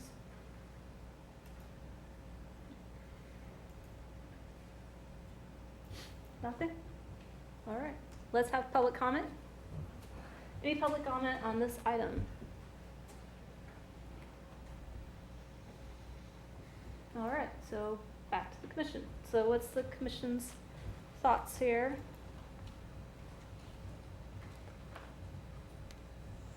Mayor, I'm gonna be, you know, pretty honest here. I think you wait until you have, you know, the finances in hand before you proceed. I mean, I really do. I think without that, I appreciate Bob's comments about how fast we move and how fast we don't move, but I think, you know, we haven't gotten a facility built, obviously, with the last sales tax, and I mean, you know, that one of the things we wanted to get done, absolutely. But, you know, we've, the neighborhoods that, you know, that we've dealt with and the various places that we've looked at, for whatever reason, we haven't proceeded on those. At this point, you know, we're at the end of the sales tax, and I think we asked for that first before we spend any more. That's my view. I'm I guess a similar position to Mike. To me, the hardest thing was looking at the response we got from this company and trying to decipher exactly how this was different than what we just got 4 years ago. I truly feel like what's happening here is we got a comprehensive study that told us, here are the places you put a transit hub, and for whatever reason, whether it be the grant falling through with KU or the neighbors' reaction at Stewart Avenue, for whatever reason, we rejected what we were told to do. And now I feel like the plan here is, well, let's spend more money to get a study that's going to tell you the same thing. That this, I don't see the community as having changed geographically to a substantial level since 2013. Certainly our population has grown, but I don't see a substantial redirection of density. So as I go through these 4 points, the point number 1, understand the local context. KU is densifying and seeking a higher and better use of their assets. Absolutely. The last study pointed out a partnership with KU. We looked at Lot 90. We approved, as I recall. I mean, we were going forth with it as long as the money was there. The money ended up not being there. Evaluate opportunities for public-private partnership with KU. Clearly, this commission was behind that. You know, we supported Lot 90 as a parcel, I believe. Address potential traffic impacts. This group talks about working with the neighborhoods. I mean, the reality is you're not going to find a neighborhood that loves the idea of having a transit hub there. No one's going to jump up and down and say, yeah, please build it right next to my house. It's just not going to happen. Our job as a commission is to make decisions. You know, we have to take some ownership of this, and instead of just spending money getting survey after survey and study after study, we just have to say, here's where the thing's going to go. I mean, that's the leadership we have to demonstrate. And you're not going to find a neighborhood that's going to beg to have this in their backyard. That's just the way it works. Address safety and security concerns. Surrounding property owners will naturally have concerns about safety and security. Our approach to addressing safety and security is to be proactive and identify potential issues at the front end and engage stakeholders. We can engage stakeholders, but you can't convince someone that putting a transit hub in their front yard is a great idea. It's not going to happen. We just have to take some leadership. I think I agree with Commissioner Amix in saying that really we have two options here.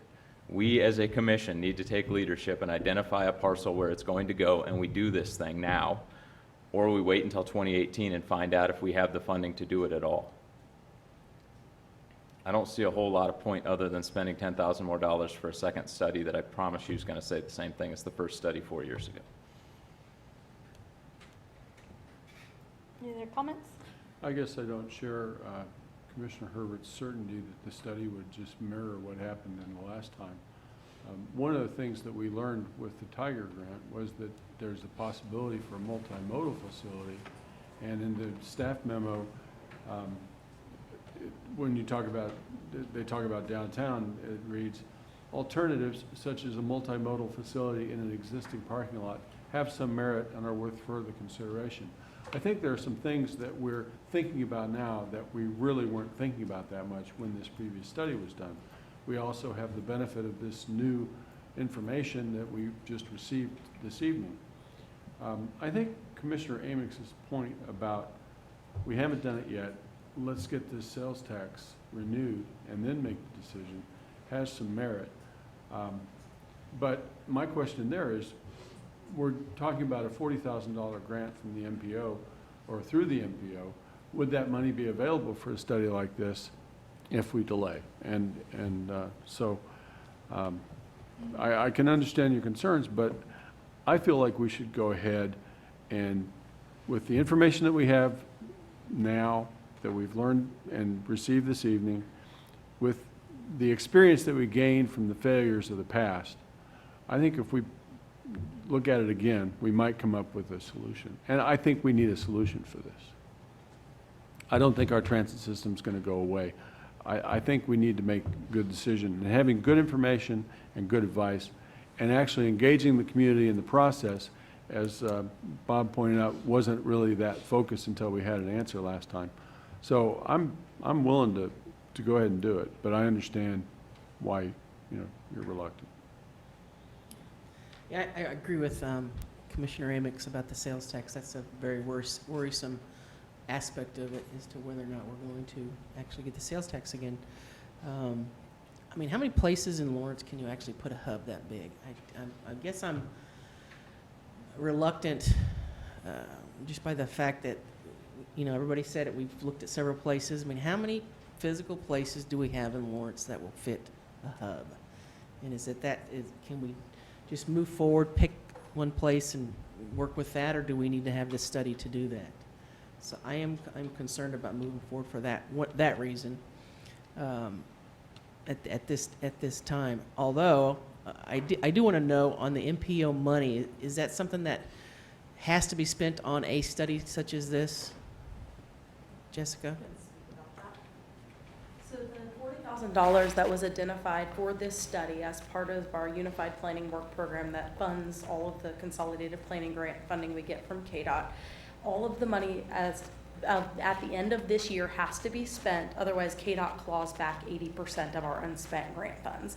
And that's in every 3-year cycle, they claw back that money. And so whatever is remaining of any of our grant funds, at the end of the year, they take 80% of it back, and we only get to keep the next year we'll get a 2018 allocation, and then our 20% rollover. So the fact that we wouldn't have an extra $40,000 to spend in 2018. It's just because we're at the end of a 3-year that we've added up a little, added up a little, added up a little. So maybe in 3 more years we could. There's also a possibility of other special funding to apply for money to compete on a competitive level, but that doesn't happen until 2019 year 2, when the end of 2018 would be eligible for that funding. So that grant money can only be spent on a study such as transportation planning. So it can be spent on transportation planning. That's eligible work identified with our KDOT federal partners. So for example, we're also spending money to do some safety planning work, safety transportation crash analysis work, and we're also spending some money working on some Lawrence Loop shared use path alignment studies of working on hiring consultants for those other projects that are also in that transportation planning realm. The issue is there's a process of which we have to identify how we're going to spend that money, where it has to get budgeted in our UPWP, which has a 15-day public comment period. It goes through a public review, gets accepted by the state. So the timeline to do that keeps getting narrower and narrow as we push the year back, as we have to approve a new work plan before we can start the process to spend that money based on how we've identified we're going to do that in the work plan. Okay. Jessica, before you sit down, how time sensitive is this then? You said a lot of things up there. I'm not sure. Is there a drop dead date on when you can So apply the and get work the has to be completed by December 31st. When we spend money, like if we would hire a consultant, no matter at what point in the year we would hire them, the final billed work we can receive from them is December 31st for the grant portion of the money. If it exceeded that portion of the money, the city could decide with other local dollars or transit dollars to extend a professional service agreement, but we can only use the grant funding we have through December 31st.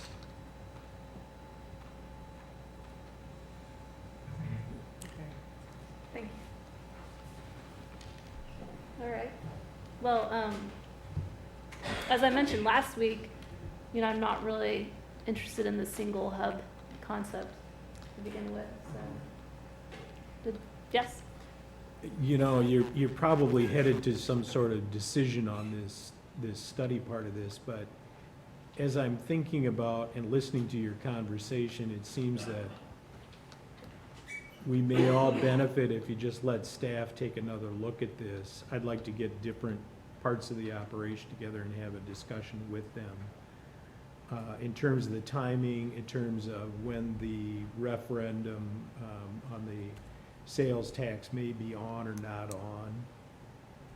Kind of lay this out for you so that you can see the time sequence and see what the impact is on a decision.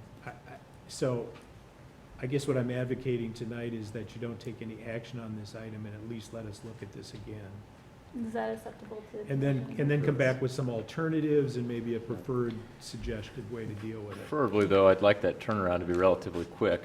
Otherwise, I see how this plays out, where if we wait till September to come back and say, well, now we're suddenly out of time if you don't spend it here. No, I was intending to come back probably the third meeting in May. How's that? I don't think it's gonna take, this process doesn't really allow for a lot of interdepartmental communication while you're deliberating this issue. I'd just like to sit down with staff a little bit. Okay. And have that conversation. Sure. Thank you. That's fine. So do I defer it, or do we need a motion If you to just do don't that? take any action at this point. Okay. So it looks There's like no damage done. we're not taking action on item 2B.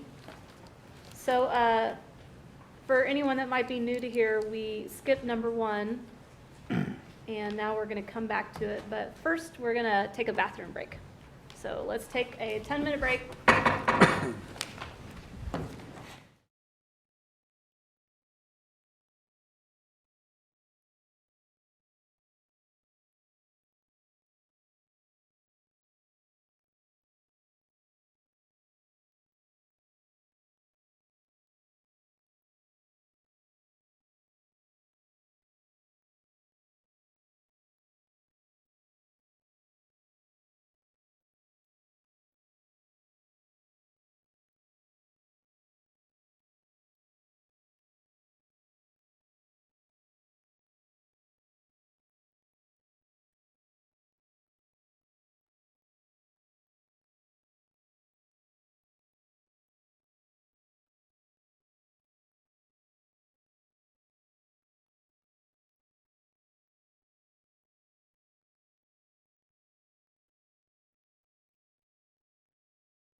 ahead and start coming back, people.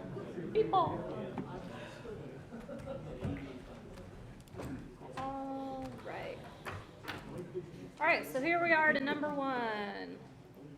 Thank you for your patience. Consider the following items related to the 12th and Oread Tax Increment Financing District Redevelopment Agreement. So, staff. Good evening, Mayor and Commissioners. I'm Tony Wheeler, City Attorney. The Commission has before it tonight 2 legal documents that stem from the city's lawsuit filed last November against Thomas Fritzl, the Oread Inn LC, Oread Wholesale, and DFC Company of Lawrence LC. The first, as you said, is a settlement agreement and mutual release. The second is a First Amendment to the 12th and Oread Tax Increment Financing District Redevelopment Agreement. These documents are a result of mediation the parties participated in earlier this year. Mr. Bradley Russell, with the law firm of Sanders, Warren, and Russell, will provide us with an overview of the dispute that prompted the city to file its petition last fall, and will walk us through the documents before you. Our office joins Mr. Russell in recommending approval of the settlement agreement and the First Amendment to the RDA. Before I step away, I'd like to thank Mr. Russell and his partner, William Denning, for their excellent legal advice thus far. They have been tenacious advocates for the city and its taxpayers. With that, I turn it over to Mr. Russell. Thank you, Tony. Just say your name and speak away. My name is Brad Russell from the law firm of Sanders, Warren, and Russell, and it is my pleasure to be before you tonight advocating for a vote to approve the proposed settlement agreement and amendment to the redevelopment agreement as negotiated in the rounds of mediation we recently went through. The first thing I'd like to do is just have a brief overview of the history of the development and how we got here. The Oread Inn entered into a redevelopment agreement with the city on April 8, 2008. This created a redevelopment district that is essentially bounded by 13th Street on the south side, 9th Street on the north side, Mississippi on the west, and Louisiana Street on the east. The RDA established a tax increment financing district, which is referred to as a TIF, and a transportation development district, which is called TDD. As required by the agreement, the city created a TIF fund for deposits of incremental sales tax revenues generated within the boundary of the district, and a TDD fund for the deposits of TDD sales tax revenues generated within the TDD district. One of the purposes of the redevelopment agreement was to, and continues to be, reimbursement of the Oread Inn for infrastructure costs associated with the redevelopment from sales tax revenues deposited both in the TIF fund and the TDD fund. The redevelopment agreement requires Oread Inn and its tenants to provide the city with copies of monthly sales tax returns. The city computes the amount of reimbursement due to the Oread Inn from sales tax remitted to it by the state of Kansas, which is based on sales tax returns submitted and sales taxes paid by Oread Inn and its tenants within the district. The city deposits these computed amounts in the TIF fund and the TDD fund, and then reimburses Oread Inn from those funds. The term of the redevelopment agreement is 20 years from the date of its signing, and it must be noted for purposes of our discussion that after the signing of the agreement, an entity known as Oread Wholesale agreed to lease space from Oread Inn and therefore became a tenant of Oread Inn. We learned through the process of investigating this matter that the Oread Inn and Oread Wholesale had very similar ownership, one Thomas Fritzl. There were competing audits that led us to this controversy. Initially, there was a state of Kansas Department of Revenue audit of Oread Wholesale sales tax returns in 2010 and 2011.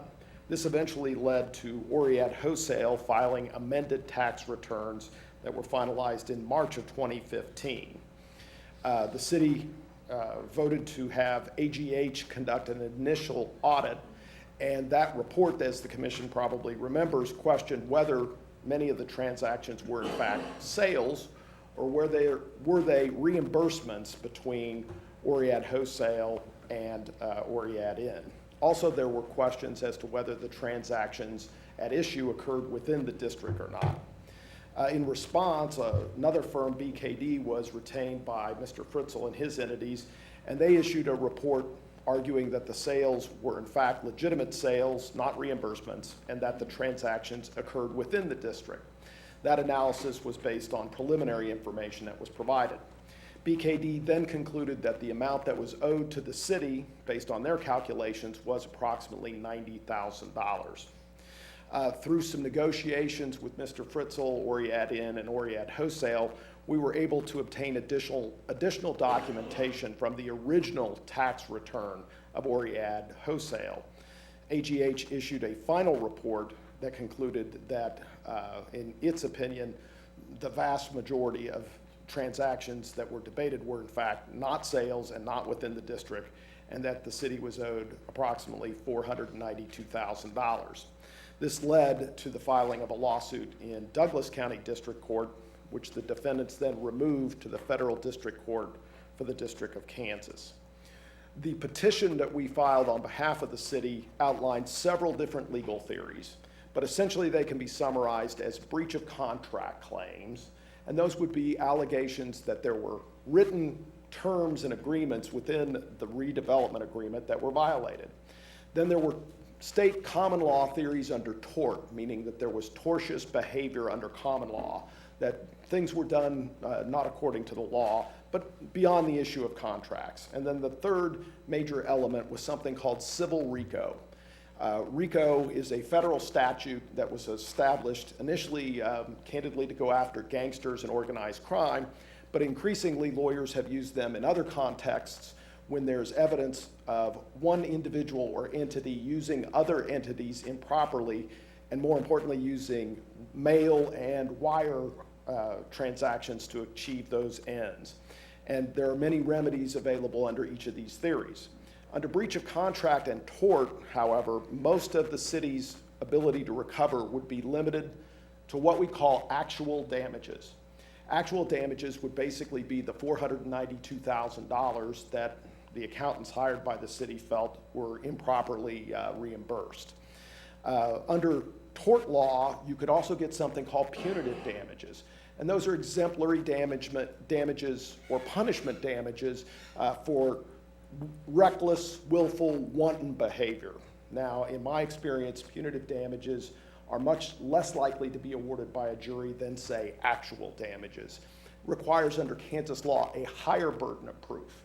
The plaintiff, which would be the city, had the burden to show clear and convincing evidence that one or more of the defendants acted willfully, wantonly, or recklessly. Under the RICO theory, this was the only path that we legally thought there was a viable way to recover on behalf of the city the attorney's fees, the CPA fees, and litigation costs. So RICO was a very important part of this particular case since it created an avenue for the city to recover those things, but it is also a very difficult theory to prevail upon because many jurors think criminal law, which is different than this kind of case, and tend to apply that higher standard under criminal cases, which is beyond a reasonable doubt, when actually in a civil case, the burden of proof is more likely than not. So it can be a very tricky and difficult thing to prove. And this, of course, was a civil case, not a criminal matter. This is using the civil court system to try to get the damages that occurred to the city. After the case was removed to federal court, the federal magistrate overseeing the case ordered mediation. And this ended up taking 2 full days and over 18 hours. And in over 25 years of practicing law, that puts this case in one of the rarest of cases I've been associated with. Only a handful have had multiple days of mediation.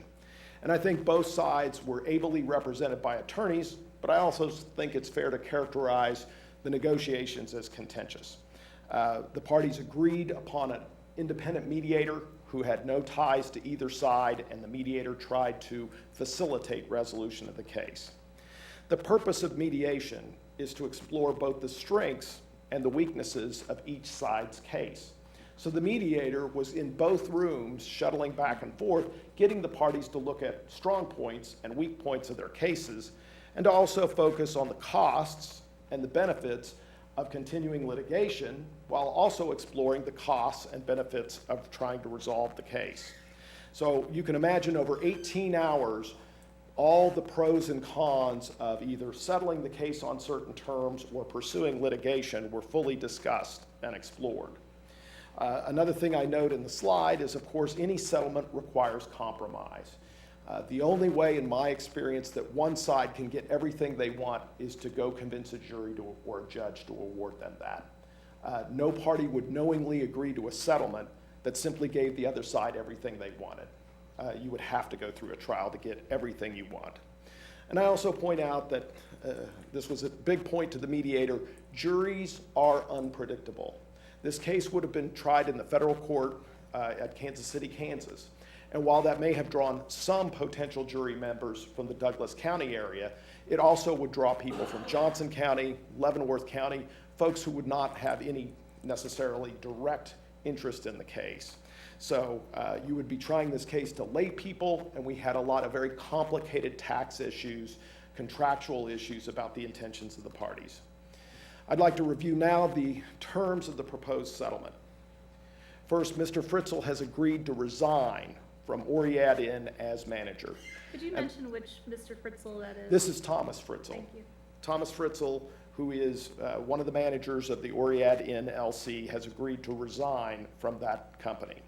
And I did some brief research, and I have not seen any instance where someone has resigned from their own company as a part of a resolution of a civil suit. The next point, there will be amendments to the redevelopment agreement. This will provide for more oversight of the books of Oread Inn, notice of tenants.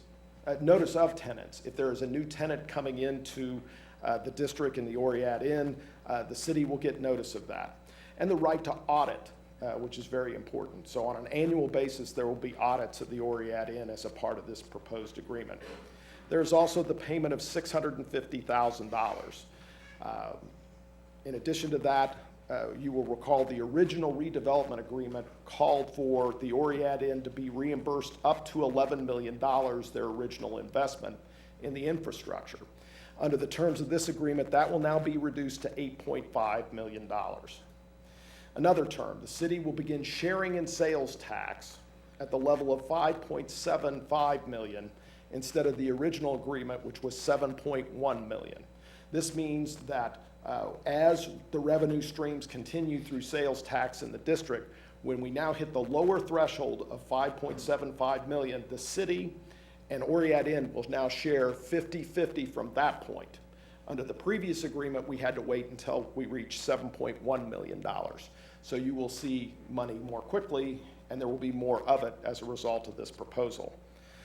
In addition, Thomas Fritzl is banned from sales tax reimbursement incentives for a period of 5 years, and that covers Mr. Fritzl and his affiliated companies. Oread Wholesale is also to be banned from the district as a result of this proposed agreement. Also, another benefit of the proposed agreement is there is a requirement for mandatory sales tax training for Oread Inn's new managers. The city also has input and a voice in who becomes the new managers of the Oread Inn.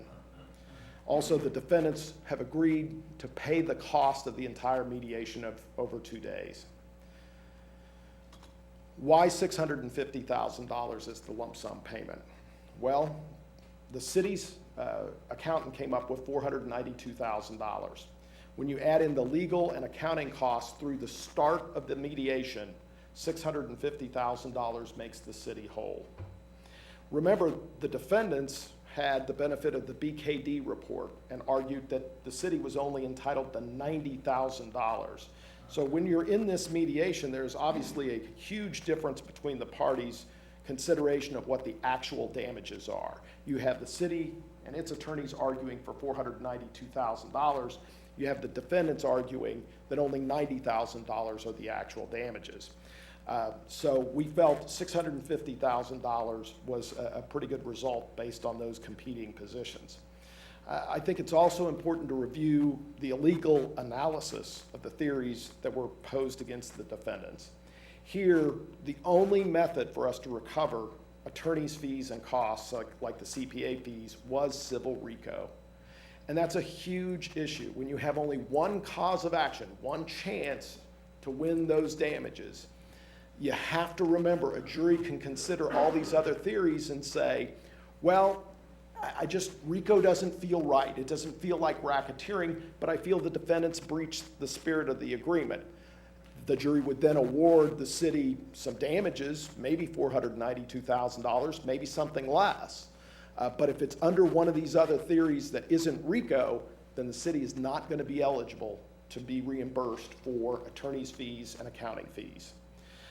As I mentioned before, RICO is a very difficult standard to persuade a jury to award, but it can be done. Tort theories are very easy to prevail upon because it kind of plays upon a jury's sense of right and wrong and fairness. So we probably have a very easy path potentially to win on tort theories, but then you have the problem if you don't get fully compensated for your out-of-pocket expenses. Additional monetary benefits. There is real significance to this reduction in the cap. We are going from $11 million, which has already been spent, to a number of $8.5 million. So the investors, Oread in creating the infrastructure, will not get the full $11 million under the terms of this amendment. Also, the Oread contractually agrees essentially to take a loss on this project. The sales tax revenues begin sharing at 50-50 at $5.75 million. And if we reach the full $7.1 million, my cowboy math says that's $675,000 that benefits the city over time, that they get that 50-50 split, and it comes up with that added benefit to the city. There are many assumptions. If you assume that a full $11 million in sales tax reimbursements were at play over the life of this agreement, you can certainly make an argument that the total benefit to the city is $3.1 million. The other part of this agreement I think is advantageous is the idea of the time value of money. This settlement would happen tonight, and the litigation would be over very quickly. If we don't settle the case on these terms, we go forward with the lawsuit. In my opinion, in federal court, a case this complicated, you could easily be involved in 2 years of litigation. Some side is not going to be pleased with the result in this litigation. They have the right to appeal that to the 10th Circuit. That could add another 1.5 or 2 years of pending before the 10th Circuit Court of Appeals. So one of the very real benefits of settling tonight is the time value of money. The $650,000 will be immediately accessible to the city instead of waiting to see what a jury does and then seeing what a Court of Appeals might do. What are the non-monetary benefits? Well, Mr. Fritzl's resignation from the Oread Inn is a very unusual development, and it is something sort of unprecedented in civil litigation. The city now gets input and agreement on the new managers of the Oread Inn. That is a very tangible non-monetary benefit. Thomas Fritzl is banned from seeking sales tax incentives for a period of 5 years. That is not something that you can get from a jury or court. Increased oversight of the Oread Inn, audits, access to books, notice of tenants. These benefits, again, are very difficult to achieve in a civil lawsuit. The issue of mandatory sales tax training, again, not something you can get from a court of law or from a jury. The banning of the Oread wholesale from the district, not something you could typically get from a court or a jury. I also think that by resolving tonight, this is one of the best options to preserve the hotel. The city has gotten a tangible benefit from this development, and if we went through protracted litigation with incredible costs to the defense and to the city, you could get yourself into a situation where potentially things like bankruptcy could come into play. If that were to occur, it jeopardizes the hotel and the benefits we've gained from that district. I also think that this settlement sends the correct message to developers in the future. I think this commission was zealous in filing a lawsuit and analyzing the facts and determining that the behavior that it was seeing was not something that it was going to simply accept. On the other hand, the city does have an incentive of showing that It is for a balanced approach. It's willing to work with developers who follow the rules. But if you stray from the rules, there can be very serious consequences. So I think this sends a correct message to developers that the city is open to partnerships, but you have to follow the rules. And we have to be together and on the same page of the playbook when we work together. Intangibles. One is the issue of closure. 3-4 years of litigation between the city and Mr. Fritzl and Oread Inn and Oread Wholesale had the possibility of becoming pretty divisive. It certainly could be a distraction to the commission and to staff. It would involve depositions of a number of individuals, time away from work, and this puts a closure to that. It buys peace at a point in time that is fairly early in the case. That leads to the second point that's intangible, avoiding a sunk cost outcome for both sides. And what do I mean by that? Sunk cost fallacy is where a party thinks they should continue to do something simply because they've already invested enough time and money in that activity that they've got to keep going because they've already invested time and money. In 6 months from now, there is a real possibility that the city could have spent another $150,000 in attorney's fees and expert fees in this lawsuit. On the defense side, you have 3 defendants, and they all have attorneys. You could easily see the defendant incurring $100,000, $150,000 or more in attorney's fees and experts for them. At some point in time, you risk tipping points where both sides have invested so much time and money that now the city has to get $1 million to break even. And the defendants have already spent out of pocket so much money on lawyers and experts that they now feel like there's no alternative but going the distance through a trial. And that trial could end up in a result where both sides walk away with much less than this agreement proposes to the commission tonight. So in my opinion, this is a very strong proposal. It satisfies a lot of the goals that the commission set when this lawsuit started. And I can tell you that I am very pleased and proud to encourage the adoption and resolution of this matter. I have a quick question. I've had a couple people ask me about who pursues the criminal case if there were to be one. Could you just explain that briefly? Sure. This is a civil lawsuit in civil court. It is not a criminal matter. The city itself does not control any criminal investigation. That would be separate and distinct from these proceedings here. The settlement of this matter in no way affects any potential criminal investigation. They are separately tracked. They are 2 entirely different things. So the resolution of this matter just closes the chapter and book on the civil lawsuit that the city filed. If there are additional ramifications in the criminal world, that's up to individuals that are not a part of this commission and not a part of this lawsuit. And those individuals are? Well, it could be the district attorney, it could be federal authorities. There's a host of potential investigations that could occur as a result of this, but we are not in control of that as the city, and those are independent of this settlement. Thank you for explaining that. Sure. Any questions? Mm-hmm. What would happen if there is a breach of this agreement? Breaching this settlement agreement would cause automatic default proceedings to occur. There is a provision in this agreement that if there is a violation of the agreement, that it would be considered default, and there'd be a notice of default issued by the city to the parties to the agreement, and we would then be in a position to pursue remedies and damages as a result of that.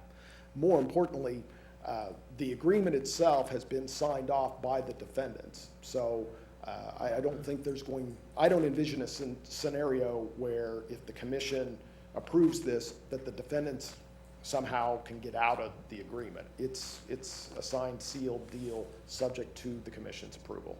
Okay. Well, I've been asked that question in the last couple days and just wanted to hear it. Brad, you talked about the potential for this dragging out 2 years in a courtroom with the potential for 2 additional years or however long it might take. should there be an appeals process. If a conviction comes down based on tort, not based on RICO, is there any way you foresee us becoming whole based upon a trial? If we tried this case and recovered under a theory of tort or breach of contract, but not recovering under RICO, the odds of us becoming whole are very small. The only argument you would have is you would have to prevail under punitive damages and then convince the court that the amount of punitive damages should equal at least the amount out of pocket for the city. So the way I think to look at that is, if you won under RICO, you're going to get your attorney's fees and costs. But if you won under those other theories, your pie chart gets very, very small. As an attorney, they kind of train us, don't say never and don't say always. But it's a pretty risky proposition to try to get your money back under those other theories. But you believe, and I believe you said so I just want to confirm it for the record, you believe that this settlement deal does make the city whole? It makes the city whole up to the point in time mediation started a few months ago. I want to be clear, there have been other attorney's fees since then. There may be some other CPA fees since then. But again, that comes back to this idea of compromise. And I guess a great way to deal with that is Mr. Fritzl sent something to the Lawrence Journal-World over a year ago before the litigation started. And it was called Setting the Record Straight. And the first paragraph of that he published in the Lawrence Journal-World said the city of Lawrence believes the Oread Inn has been overpaid $492,000 under the redevelopment agreement. The city is wrong on that assertion. And tonight, the settlement agreement that is before you compensates the city $650,000. Also, in the Setting the Record Straight, Mr. Fritzl's article in the Lawrence Journal-World said that the CPAs he hired said there's only $90,000 at issue in terms of reimbursements that were not perhaps appropriate. And the city is being offered $650,000 and all these other concessions. I think with that sort of history in mind of where this started, you can see where it ended. So in all mediation, you're going to have that element of compromise, but based upon where we started with that claim of 90 to be reimbursed 650, in your opinion and your legal background, is this a win for the city of Lawrence? I consider this, I'm very proud of this proposed agreement. It's one of the best outcomes I think we've gotten for a client, maybe in the history of our law firm. It achieves so many things that are not just money related, but the money is very, very strong. I mean, the compromise part comes back to that thing I said earlier. No one's going to voluntarily pay you everything you could possibly get. Why would they settle on that basis? There has to be some give. But when you consider $650,000 plus lowering the cap by $2.5 million, plus revenue sharing that starts earlier at a potential benefit of $650,000, which more than offsets whatever additional attorney's fees and CPA fees were incurred after the mediation. And the resignation of Mr. Fritzl and all these other non-monetary benefits, to me, this is an outstanding deal. Thank you. Bragg, question. The audits, we have the option to do audits every year, is that correct? That's correct, at the defendant's expense. That's right. So I wanted to make sure that was clear, that the defendants would pay for that audit, any audits. Right, and that's another outstanding benefit to this, is it doesn't cost the taxpayers anything if the city wants to conduct an audit.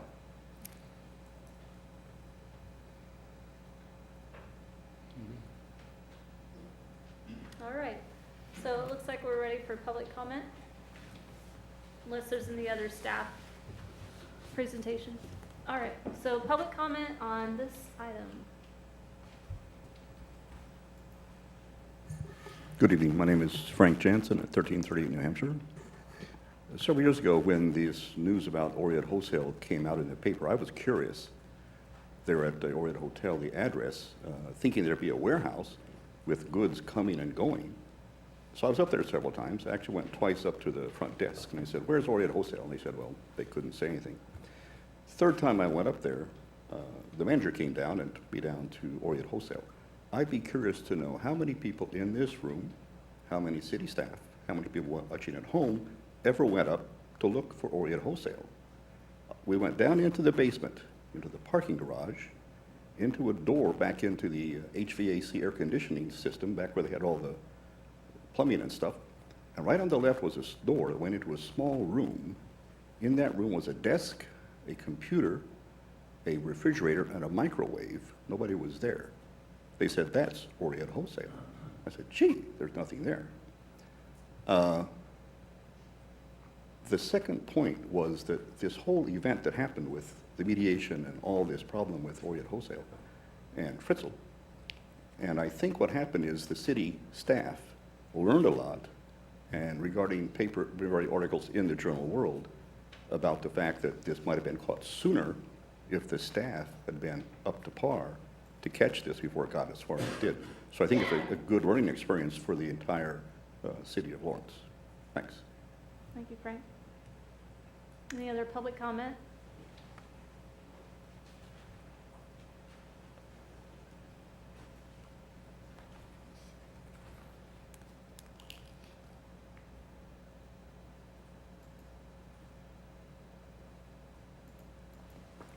My name is William Lehman, 1511 Lindenwood. 2012, there was an issue with fake grass that was put in. The city staff said it wasn't allowed. It was impermissible. Fritzl kept it in, and ultimately the city allowed to go ahead and just let it slide. 2011, Oread Wholesale had to go back and amend their tax returns because they already were aware that there was a problem. 2012, Varsity House and the issue with that. Ultimately, they paid $50,000 to get their occupancy permit. 2013, although not in Lawrence, Olivia Farms, a tax default in Junction City, $3.42 million. 2015, the Cave, 4 liquor law violations. 2015 also, there was the issue with the drywall contractor at Rock Chalk Park involving issues of money laundering, undocumented workers. The city continues to make excuses and enter in agreements each time there's a problem, and the city says they've learned their lesson, that staff has learned from this issue.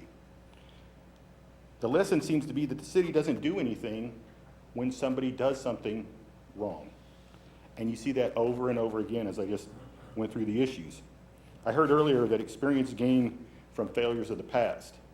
The city commission doesn't seem to learn from those experiences of the past, keeps making the same mistakes over and over again. One of them is the issue of default.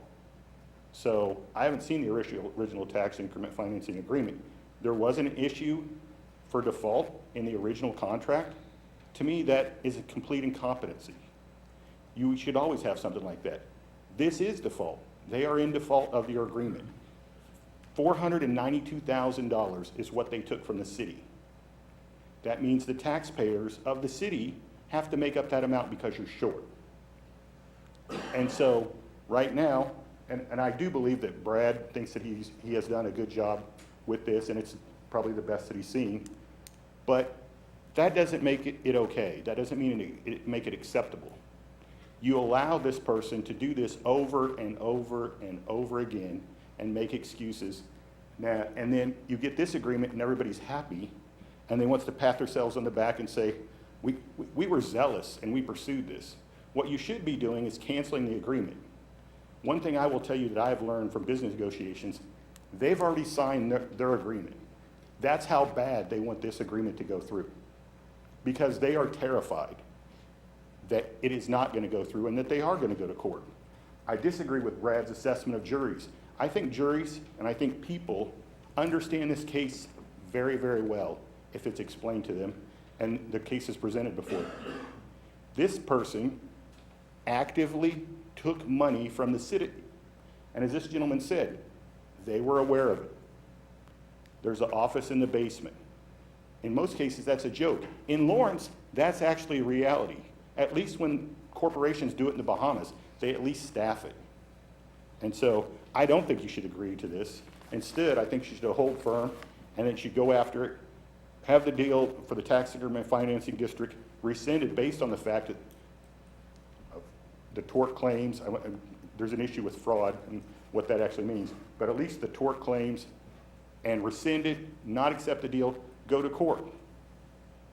go to court, or at least let Brad go back again and see, you know, don't take this deal, go back and see if they want to offer another deal. And if not, just go back to court. You can't let people walk all over you all the time. And that's what historically this city commission has done. There have been people on the commission that have pointed out things before, but in general, the city commission rolls over, they get a recommendation from staff or from their outside attorney, and they take that and they just roll over. And I think this time you should draw a line in the sand, no reference to Obama, but an actual line in the sand and say, this is it, we're not taking it anymore. I doubt that's gonna happen. I think everybody's gonna go, well, we fought the good fight, let's take the deal and go home. That's mine. Thank you, Willie. Public comment?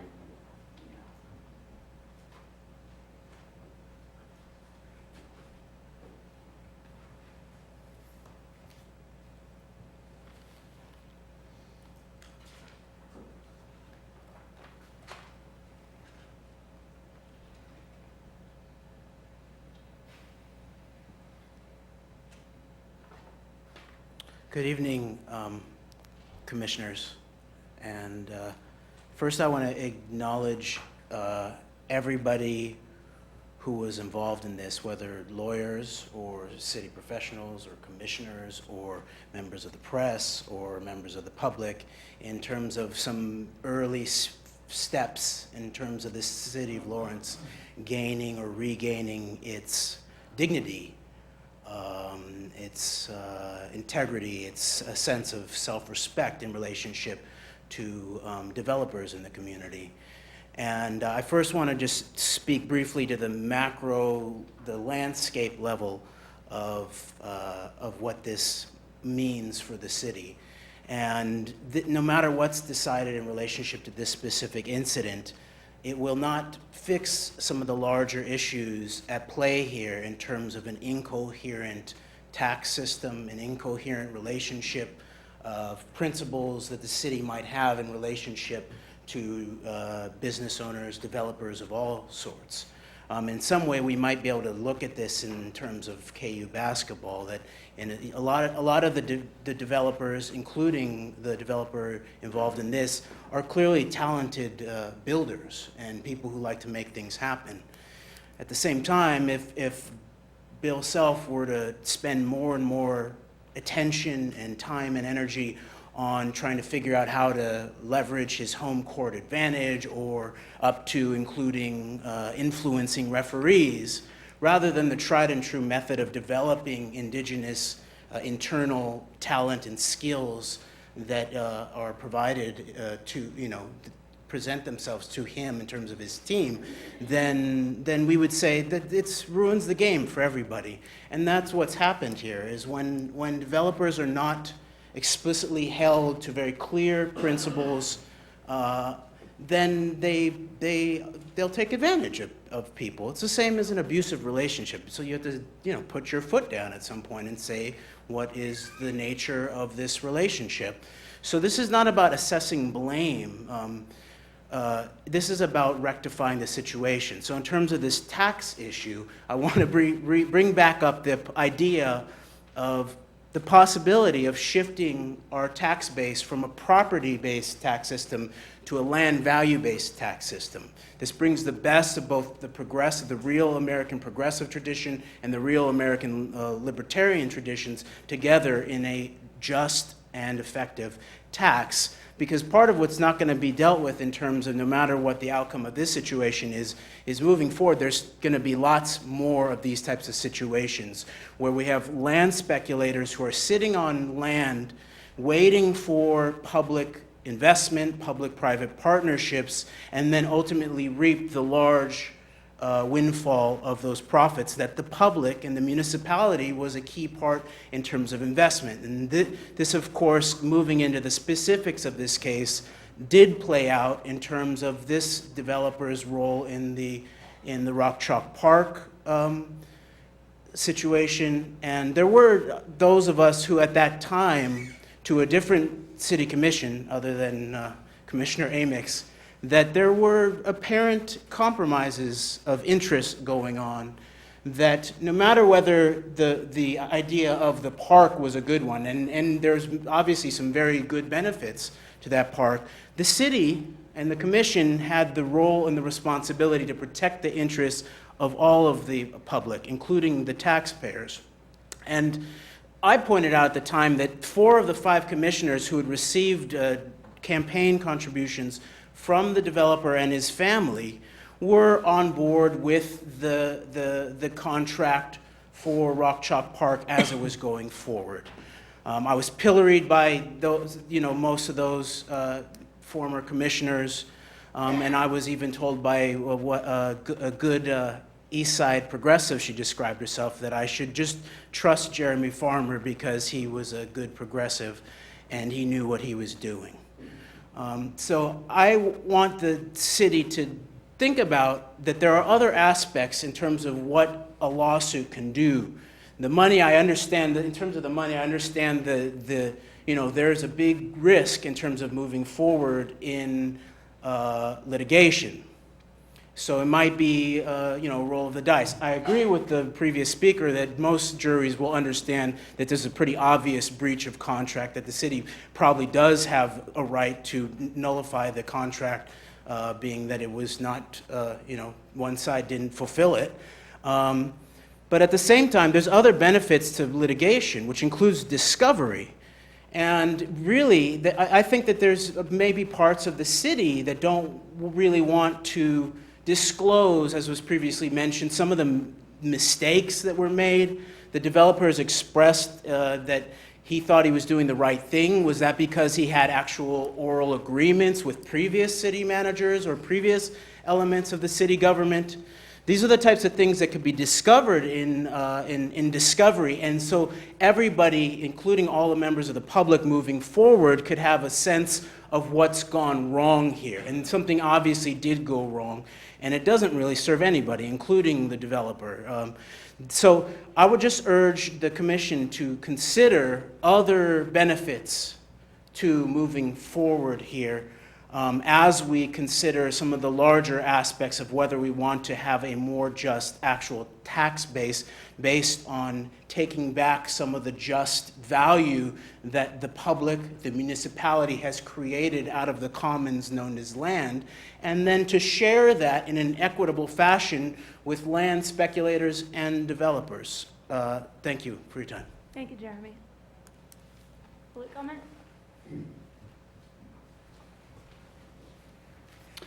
Dan Dannenberg, 2702 University Drive.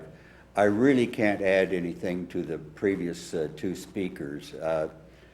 Their discussion of the facts and their clarity and eloquence is far beyond me.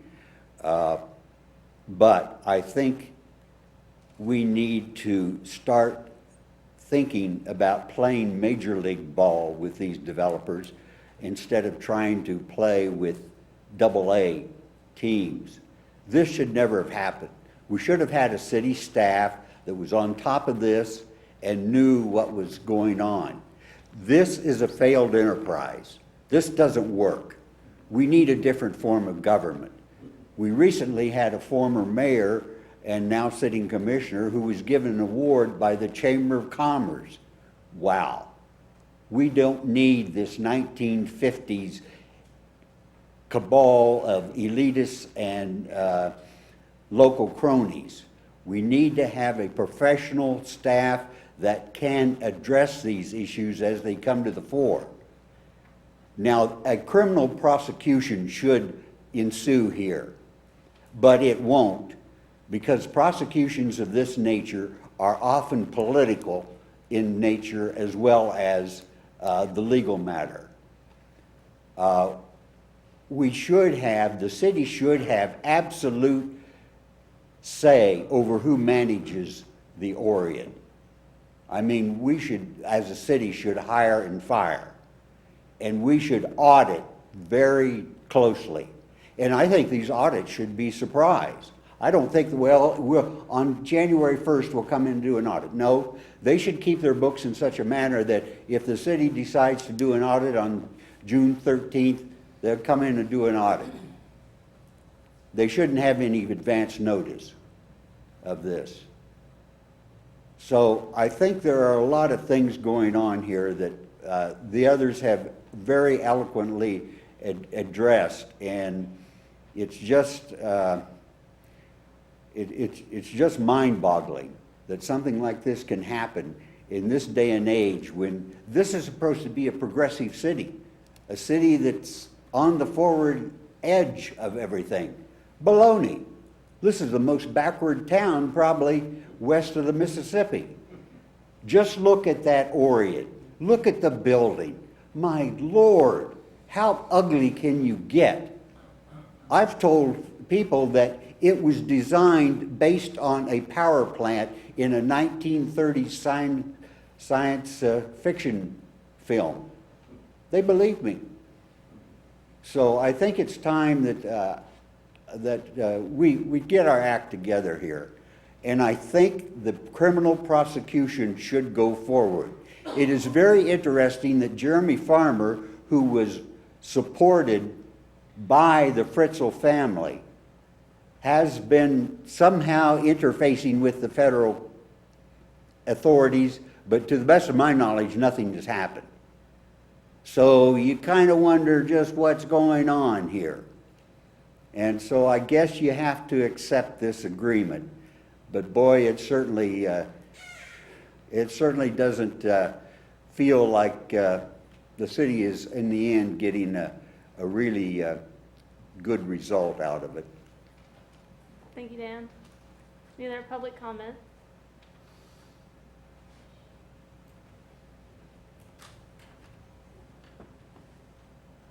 Come on up and say your name. Walter Time. Wondrak. I just kind of have two questions for you guys. Why would you even consider doing business with him anymore? Anybody want to answer that? Well, when people give public comment, it's not really a back and forth. Thank That's you, a pretty though. simple question, though. You're giving him a 5-year window where he can't seek any tax abatements. Why wouldn't you give him a lifetime ban? Do you really? I mean, I wouldn't be surprised if you guys give him another contract. You keep doing it. What these guys are saying makes a lot of sense. You ought to think about it. Don't forget to sign in, please. Thank you. Any other public comment?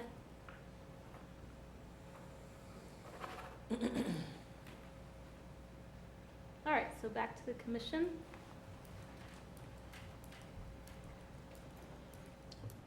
So the item is to consider authorizing the mayor to execute a settlement agreement. What are the commission's thoughts on that? I'll be happy to start. Go ahead. One of the things we're tasked with doing when we're put up here is being stewards of taxpayer dollars. And here's the situation as I see it. I understand there's a lot of anger in the community about, the fact that, as Mr. Dannenberg said, they want to see this be a criminal prosecution. That's not our decision to make. We don't play any role in that. What we play a role in is looking at the facts in terms of, are we being stewards of taxpayer money? What we know, based upon the case, based upon our attorneys looking at it, is that we can pursue approximately $492,000 of damages. We can drag this out in court for 2 years. It can then be appealed for 2 more years. And by that point, as Mr. Russell pointed out, we're facing a sunk cost fallacy. We've already lost more than 492 in the pursuit of 492. Or we can look at this agreement and we can say that in a game where we're owed $492,000, we can cash a check for $650,000, as well as offer a $2.5 million reduction in payout, as well as receive an additional $675,000 from shared sales tax, as well as remove the individual from this business that we see as the problem, as well as open the door to future audits on their dime, so on and so forth. We take a $492,000 debt that we're owed, and we turn it into potentially $1.2 million in payout, plus a 2.5 reduction in what we would have to share. This is a win for the city of Lawrence and our taxpayers. I mean, this is, from a dollar standpoint, is a no-brainer. This is absolutely a win for the city.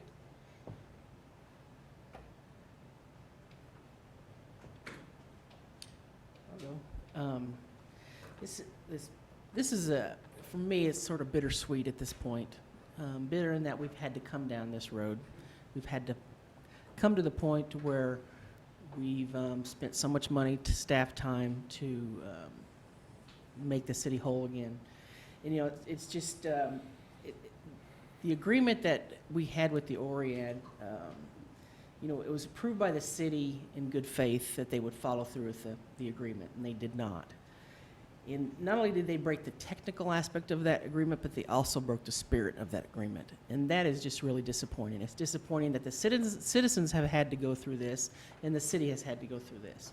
Because we could be spending our time in a lot more productive way than having to deal with this.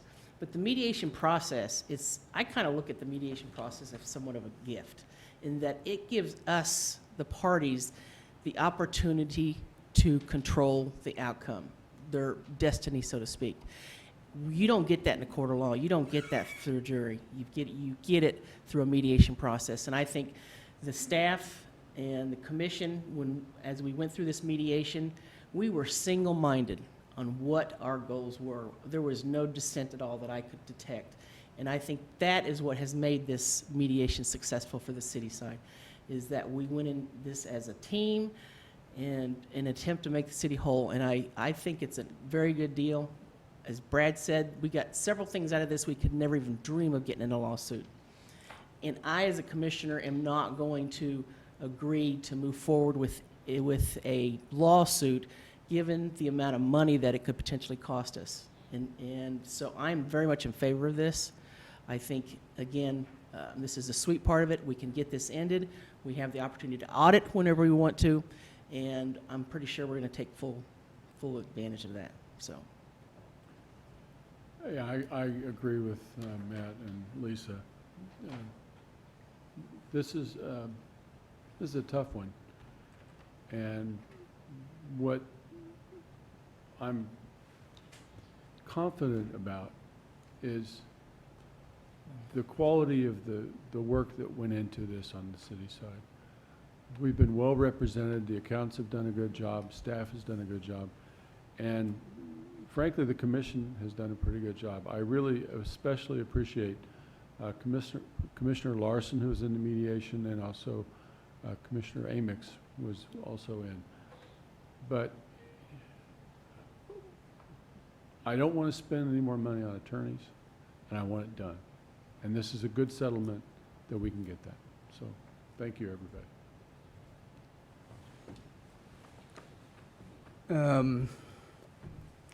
Yeah, I guess I would agree with all of the comments that have been made. You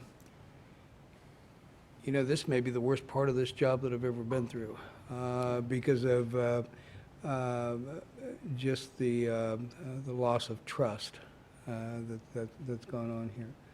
But I have to say that I appreciate the work that our staff has done, our staff inside City Hall and Brad, our outside counsel. We appreciate the work that's done there. I think the big thing here is as we start forward from this point on, I think that the safeguards are in place to make sure that we've taken care of the problems, you know, for the future in this.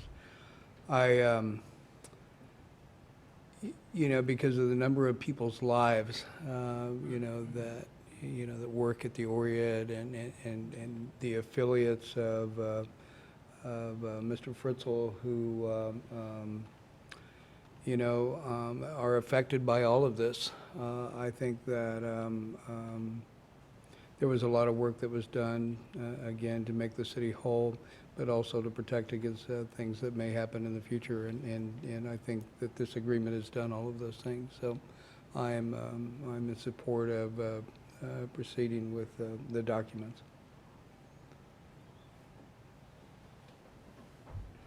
I kind of wish I would have wrote something to say. It was excellent points that all the people in public comment made. You know, it's just the circumstances are just disgusting, I guess is the word I would use. I've never been particularly trusting on a lot of these kinds of things, and then of course hearing the long list of issues that we've had to deal with from one developer, and then it feels like we're developing a new list for another developer. It just makes me sad. That's what it does, truthfully. I feel like that we as a commission are doing our best to, I don't know if I'd want to say regain trust. I don't know how that would be, because this kind of thing wasn't something I trusted to begin with. And so when a loophole appears and someone starts exploiting it, it just reinforces mistrust. So I'm not sure how I could even regain my own trust with these kinds of things, let alone the public's.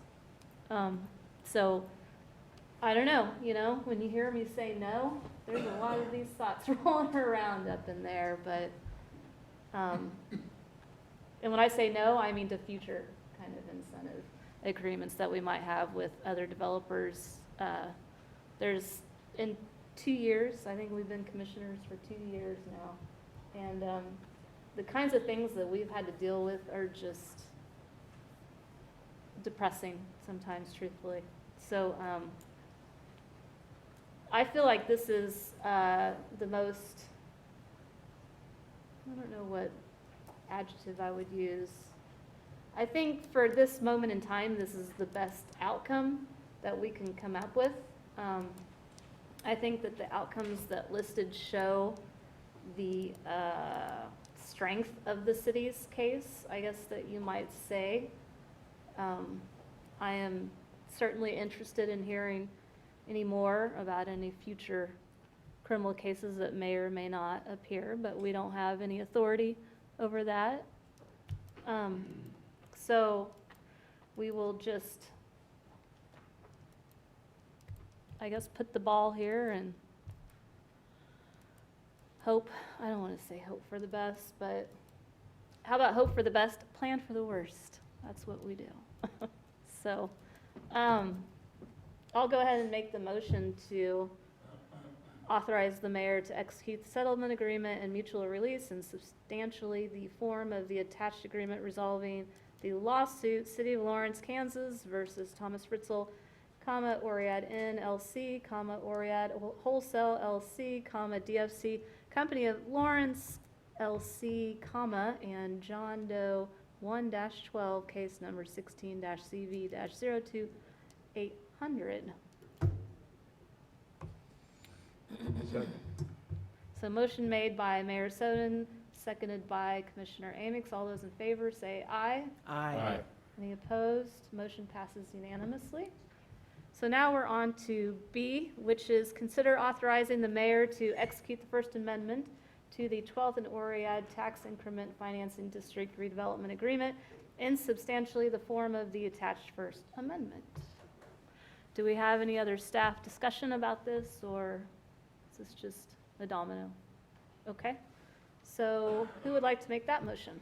I move that we authorize the mayor to execute the First Amendment to the 12th and Oread Tax Increment Financing District Redevelopment Agreement. Second. So motion made by Commissioner Amix, seconded by Commissioner Herbert. All those in favor say aye.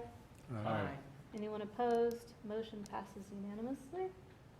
All right, so that concludes number 1. Thank you for everyone that came and spoke.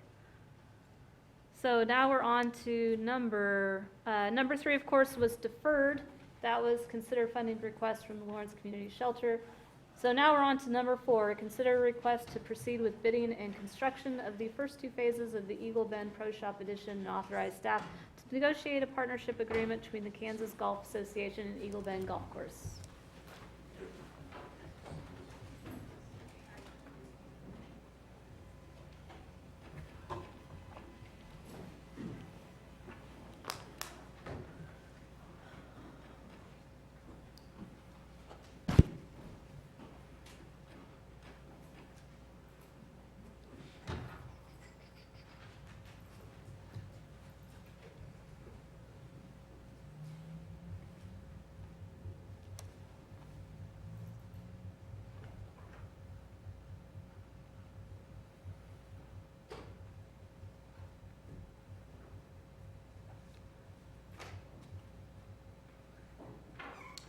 Good evening, Commissioners. Mark Hecker with Parks and Recreation. This is Darren Pearson. He's going to kind of tag team with the presentation tonight. Darren, I think most of you know, he's our Park District Manager for District 1. He oversees all of our sports complexes and also the golf course. So he's been involved with kind of the presentation on a lot of this information here.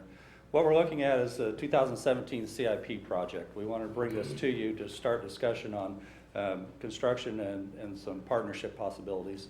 The reason this project was on the CIP was basically the front end of our golf course really hasn't had much renovation since we opened almost 20 years ago. Some of the changes in the community that have caused us to bring some of this forward is obviously the Albemarle Golf Course closing their public course. That's pushing a little bit more public traffic out to us, which we love. We have a little issues with, we're getting more tournament requests than we've had. We're having more day-to-day play than we've had. Everything is great news. So what we want to be able to do is capture all that and really look at the revenue potential there. And as you know, at the golf course, what we try to do is create enough revenue to offset expenses. So basically the tax dollars don't go into the golf course operation on a day-to-day basis or a year-to-year basis. In the past, the golf course debt was financed through sales tax. That's basically where the only taxes that have been put into the golf course since it started operation. But from then on, we try to operate on fees and revenue produced out there. The memo states a couple of the things that we think are kind of areas to work on. In other words, we know the pro shop and the event space is not big enough to handle larger golf tournaments. We also don't have enough restroom facilities. So looking forward, we try to identify things that we thought really what is the best bang for our buck. If we improve some of these facilities, where will we be able to put some revenue or create revenue from facilities? And things we came up with, we need to have more carts available for rental. We quite honestly don't have enough right now. On a nice 70-degree day, we're running out of carts. That's a problem that we feel like is something easily fixed. In other words, every cart we rent for $800 a year, and we can produce about $2,000 of revenue off that cart. So as long as we don't have carts sitting doing nothing, those should produce revenue for us pretty consistently. Looking at that, to get more carts, we are out of storage out there. Our current car barn only holds 62 carts. We know we need to be up in the 70s or 80s with cart numbers, so looking at cart storage. Developing partnerships is huge for us. If we can develop partnerships within the golf community, we think we can produce revenue off of those partnerships and sponsorships. And then added space for events. We just plain don't have enough space to run bigger tournaments. The more tournaments we're getting some that are migrating from Albemarle, so, which is great news. These are maybe events that have never been with us, and they're coming to our course, but we don't have the facilities to handle the course and also operate daily flow of the golf course. So what we did is we started looking at this. It was originally proposed as a $500,000 CIP project, renovate the golf course pro shop. That was pretty undefined. And as we've defined the project, we started looking at phases and where could we get the most bang for our buck. So we basically broke it into 3 phases. One phase is build a cart barn that would allow us to have the proper storage for the carts that we need to operate the golf course. Phase 2 was take the old cart barn, and Darren's going to walk you through some of the steps here on the maps, but take the old cart barn, create some temporary event space and also some leased office space in that, and also storage space. So what we're doing is basically shifting things over a little bit. These 2 projects combined, we think the car barn is about an $85,000 project. We think the renovation of the existing car barn is about an $80,000 project. We've done preliminary bids on these. We haven't really done exact get out with contractors, but we're pretty sure those numbers are good. The 3rd phase was actually kind of where we started, was to add onto the pro shop. We still want to do that, and we think that's still pretty vital for our future.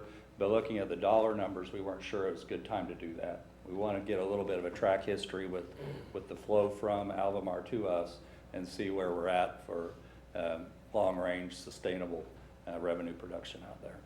Sustainability is kind of the big deal. In other words, we can get a one-time burst of revenue because we're kind of exchanging golfers over to our course, but it has to be sustainable over a long period of time before we want to do a debt-financed improvement out there. From there, I'm going to kind of let Darren walk you through the site plans, just to kind of give you a visual on what we're talking about. Good evening, Mayor and Commissioners. As you can see here, this is our existing facility we have right now. Over on this right side right here, on the north side, we have our existing outdoor pavilion. We have a scoreboard down there. Works well for most tournaments, except for when the heat gets 85, 90 degrees. It's very hot down there. The shade structure's there, but very sweltering. And then on that location, then it puts you to our only current bathrooms that we have is right here in this middle. We have one ladies and one men's.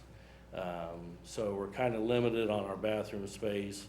Anytime we have a large tournament, or even on a Saturday or Sunday morning, there's a line, most generally for this bathroom. If you split our current facility in half, this side right here, we have about 4 tables and chairs set up. So we have about, that occupancy in that building is 47 people. And so we are able to accommodate about 20 on this, and then on this southern side right here, that is our current pro shop, and then snack bar, all location on that. This is our current cart barn right now, which I think Mark said it holds 62 golf carts. If we scroll down here to phase 1, this would be just adding in this cart barn to the southern side of the property, using the current wash pit, our wash bay for our golf carts right there. After we would build phase 1, then we could take our current cart fleet and then move them into the new cart barn. And then on you see if it's shaded the blue, we can convert that southern side of the current cart barn to offices for the Kansas Golf Association. On this side here, then we could use this for tournament events seating right now then. And we would be able to be in out of the rain, a little bit of a shelter and that. So this would help us in the meantime, kind of a temporary solution. Also would help us, as Mark said, we could see how Albemarle's doing with this. Next year, we're not jumping ahead of the gun and seeing how we were doing on revenue then. And then this would be the phase 3 that, hopefully someday would be there. But in the middle, we would just add on to the current building that we have. This would allow us our current clubhouse, then would be all event seating, and then we could have a conference room, but then adding 3 additional bathrooms to this facility, which is greatly needed, and then a pro shop, and then some offices there. So I just want to kind of highlight just on the explain to you the Kansas Golf Association. We do have one representative, Mike Grossedeer. He works part-time for us. He is the current president of the Kansas Golf Association. And then we have one staff member here tonight, Tyler Cummins. Neither one of them have been in any preliminary talks with myself or Mark. We were dealing with the executive director, Kim Ritchie, and he's unable to be here tonight. But I just thought I'd tell you just a little bit.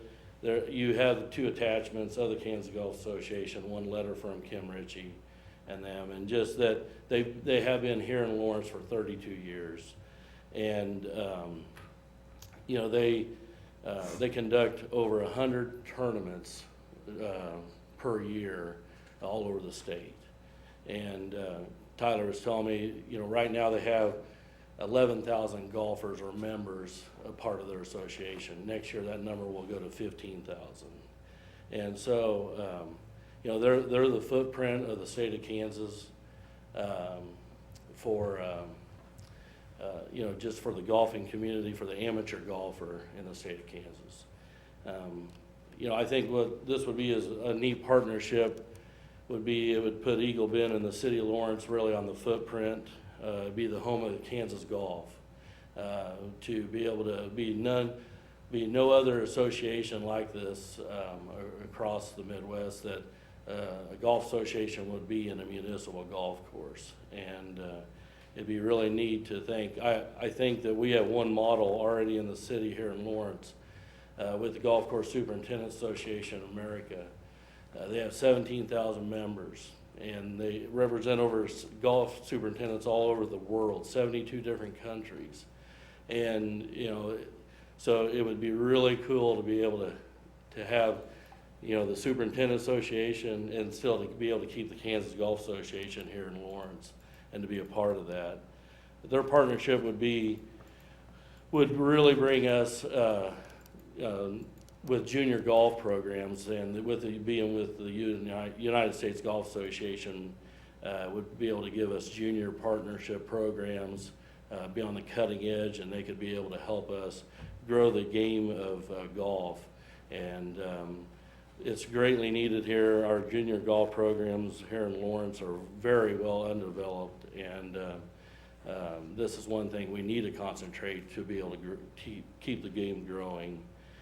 There's also one possibility that they have, if this partnership is approved, that the United States Golf Association and the Kansas Golf, they have history. It could be, they could put some Hall of Fame memorabilia and stuff in the pro shops into theirs, and so their Hall of Fame could possibly be there, and just that their staff could help us with the rules of game and just to be able to grow the game of golf. So.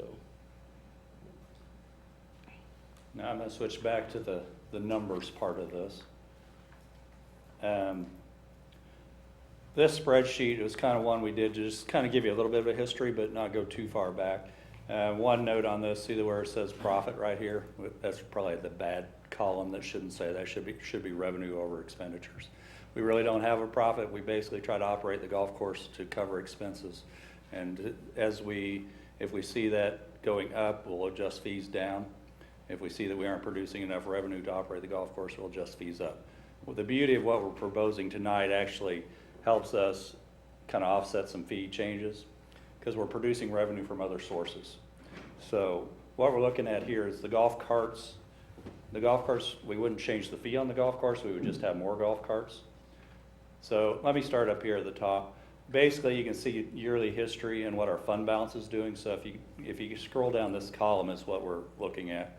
We want to try to reverse this trend we have here. The last couple of years have been a negative balance. We don't want to see that year to year. So what we're trying to do is produce revenue from other sources. This is our fund balance, so it's kind of the savings account that stands behind the golf course. So each year there's a fund balance. That's where we're sitting right now. What we're proposing is spending $165,000 of cash out of fund balance. Well, can I ask you about these numbers really quickly? Sure. There's something about this that's not making any sense to me. If you look at 2008, we've got 23,000 rounds of golf played, generating $918,000 of revenue. But then if you jump down to 2011, we've got essentially the exact same number of rounds of golf played, generating $200,000 less. You jump to 2016, you've got 2,000 additional rounds of golf played, generating $150,000 less than it would have in 2008. How is it that we're getting more rounds of golf played and less revenue? I mean, you've got number like in 2010, you've got less than 20,000 rounds of golf played, and yet more money in revenue than you have in 2016, where we had 6,000 extra rounds of golf played. I mean, there doesn't seem to be any relationship between rounds played and revenue. In 2011, we ran a Screaming Eagle special, and was quite successful. But it was $25 for a round of golf, and that I know that the fees in 2008 we just have now rebounded back to where they were in 16-15 to where they were in 8. So those fees got lowered tremendously. So we are back to the 12. numbers. So Yeah. can we expect $100,000 more revenue over expense then if we've put our fee structure back to what it was when we did that before? Some of this, in my mind, is some errors we made in the past in fee structures. In other words, we talked about those passes that we kind of got rid of, and that you paid once, it's X dollars, and you played as much as you want.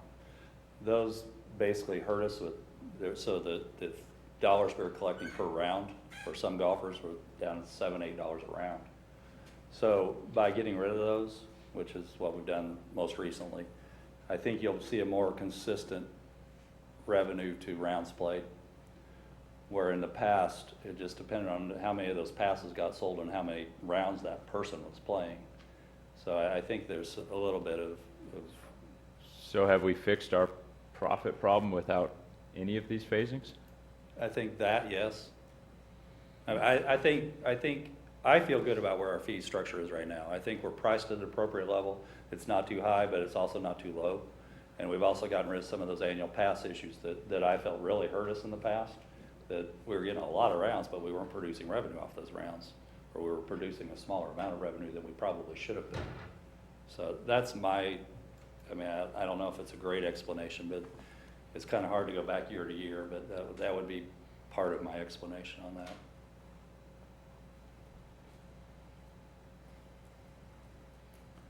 All right, so what we're planning to try to do here is basically spend fund balance. So what that does is bring the fund balance down, obviously. But if you start looking at how we can recover from that, I think we can recover revenue produced off of these improvements. I think by 2020, we've recovered that. So that has nothing to do with the operating budget at all. If you look here, I'm basically saying the operation expenses and revenues equal each other every year. We hope that not to be true. We think that our rounds are going to increase, so I think the operational dollars will increase based on that. But what I really like about something like the Kansas Golf Association, leasing them space, that's a consistent known amount of money we're going to make every single year. Whether it doesn't matter if the weather's bad, the weather's good, we're going to make that $30,000 off of leased space. So I like that as a consistent revenue producer. The golf cart revenue, if the golf weather is good, we should produce that revenue. It's a fairly consistent number throughout our whole golf fleet. We know we spend $800 and produce $2,000. So the other added events, that's a very conservative number. We know that if we have additional spaces, we can do additional tournaments. We know that Kansas Golf has said they'll bring us additional tournaments, which produces additional revenue. I think that number is a lot higher than that, but I'm projecting it fairly low, so we don't get these numbers out of whack. So, you know, without going into debt, I think this is a pretty good solution.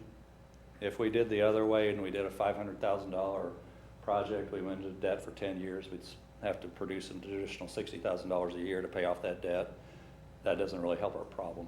The problem is we need to be able to produce enough revenue to support the golf course. And right now we're having issues with equipment replacement. We aren't producing enough revenue to replace the equipment to the speed we'd like to be doing. So this would not require any debt? Right. It spends the fund balance down a little lower than I really love, but I'm pretty comfortable with it because our trends so far this year have been great. You know, in the past we had done 2,000 rounds in the first 3 months. This year we've done 4,000 rounds in the first 3 months. So I like the trends I'm seeing. That was kind of my question is, I had concerns about issuing bonds for what you were doing, but if you're using the golf fund balance, I think that's more acceptable to me than issuing debt for that. Yeah, I mean, what I'd love to see is that fund balance grow to enough that we can do the next phase out of fund balance also. I don't know if that's reality or not, but. I was kind of confused a little bit in the staff memo, because it has in here, with these issues in mind, the $500,000 pro shop renovation project. Is that still in the CIP budget then? That's in the budget, so it's one project. So what we're basically doing is breaking that into pieces. Mm-hmm. So we'll. So what you're doing with this plan is actually the $500,000 plan? Part of the $500,000. What we probably need to do is put a $350,000 project into next year's CIP. Again, Yeah. still funded out of golf So course. it's $500,000 built into 3 phases. The first 2 phases totaling 160 plus, which will come out of fund balance. You're not authorizing the 3rd phase. In fact, you're really not completely on board with phases 1 and 2 until we go out to bid. We look at those bids.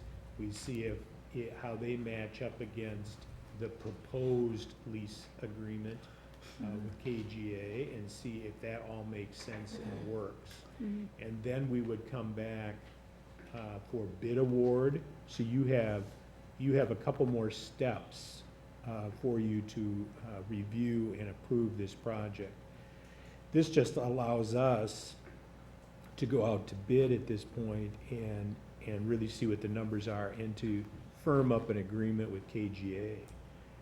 And I would say that one of the advantages, and Mark pointed it out, is with KGA, you know, every time you look at one of these agreements, you have to look at the plus minus on these things. But the KGA agreement, especially if you have a good, solid agreement for a 5-year period, which I think is being advocated here, that's a much more dependable revenue stream, quite frankly, than your fees are on the golf course. Because everything about golfing is pretty weather dependent. And we seem to have our extremes here, and they can shift up your golf revenue pretty quick on you. So while we have a fund balance and we're proposing to use a fund balance, we need to drive that fund balance back up, quite frankly, before we move into phase 3. I'm recommending approval on phases 1 and 2. The other issue that Mark really didn't get into too much is, does this create so much more demand on the course over the current conditions that it starts to impact our locals? You know, the sports pavilion argument. Right now, we have Kansas University's golf program shifted over to our course, and so that's placing a demand. When Alvamar is done and converted into, I think it's called Jayhawk Golf, that is going to move back there. Tournament play, quite frankly, does give you a pretty good, strong source of revenue. And a lot of the people, quite frankly, that'll be playing in these tournaments are our people, okay? They'll create some additional activities and tournaments that will involve local golfers as well to help drive some of that revenue. So I think the first 2 phases are worthy of moving ahead, at least to bids and to finalize an agreement.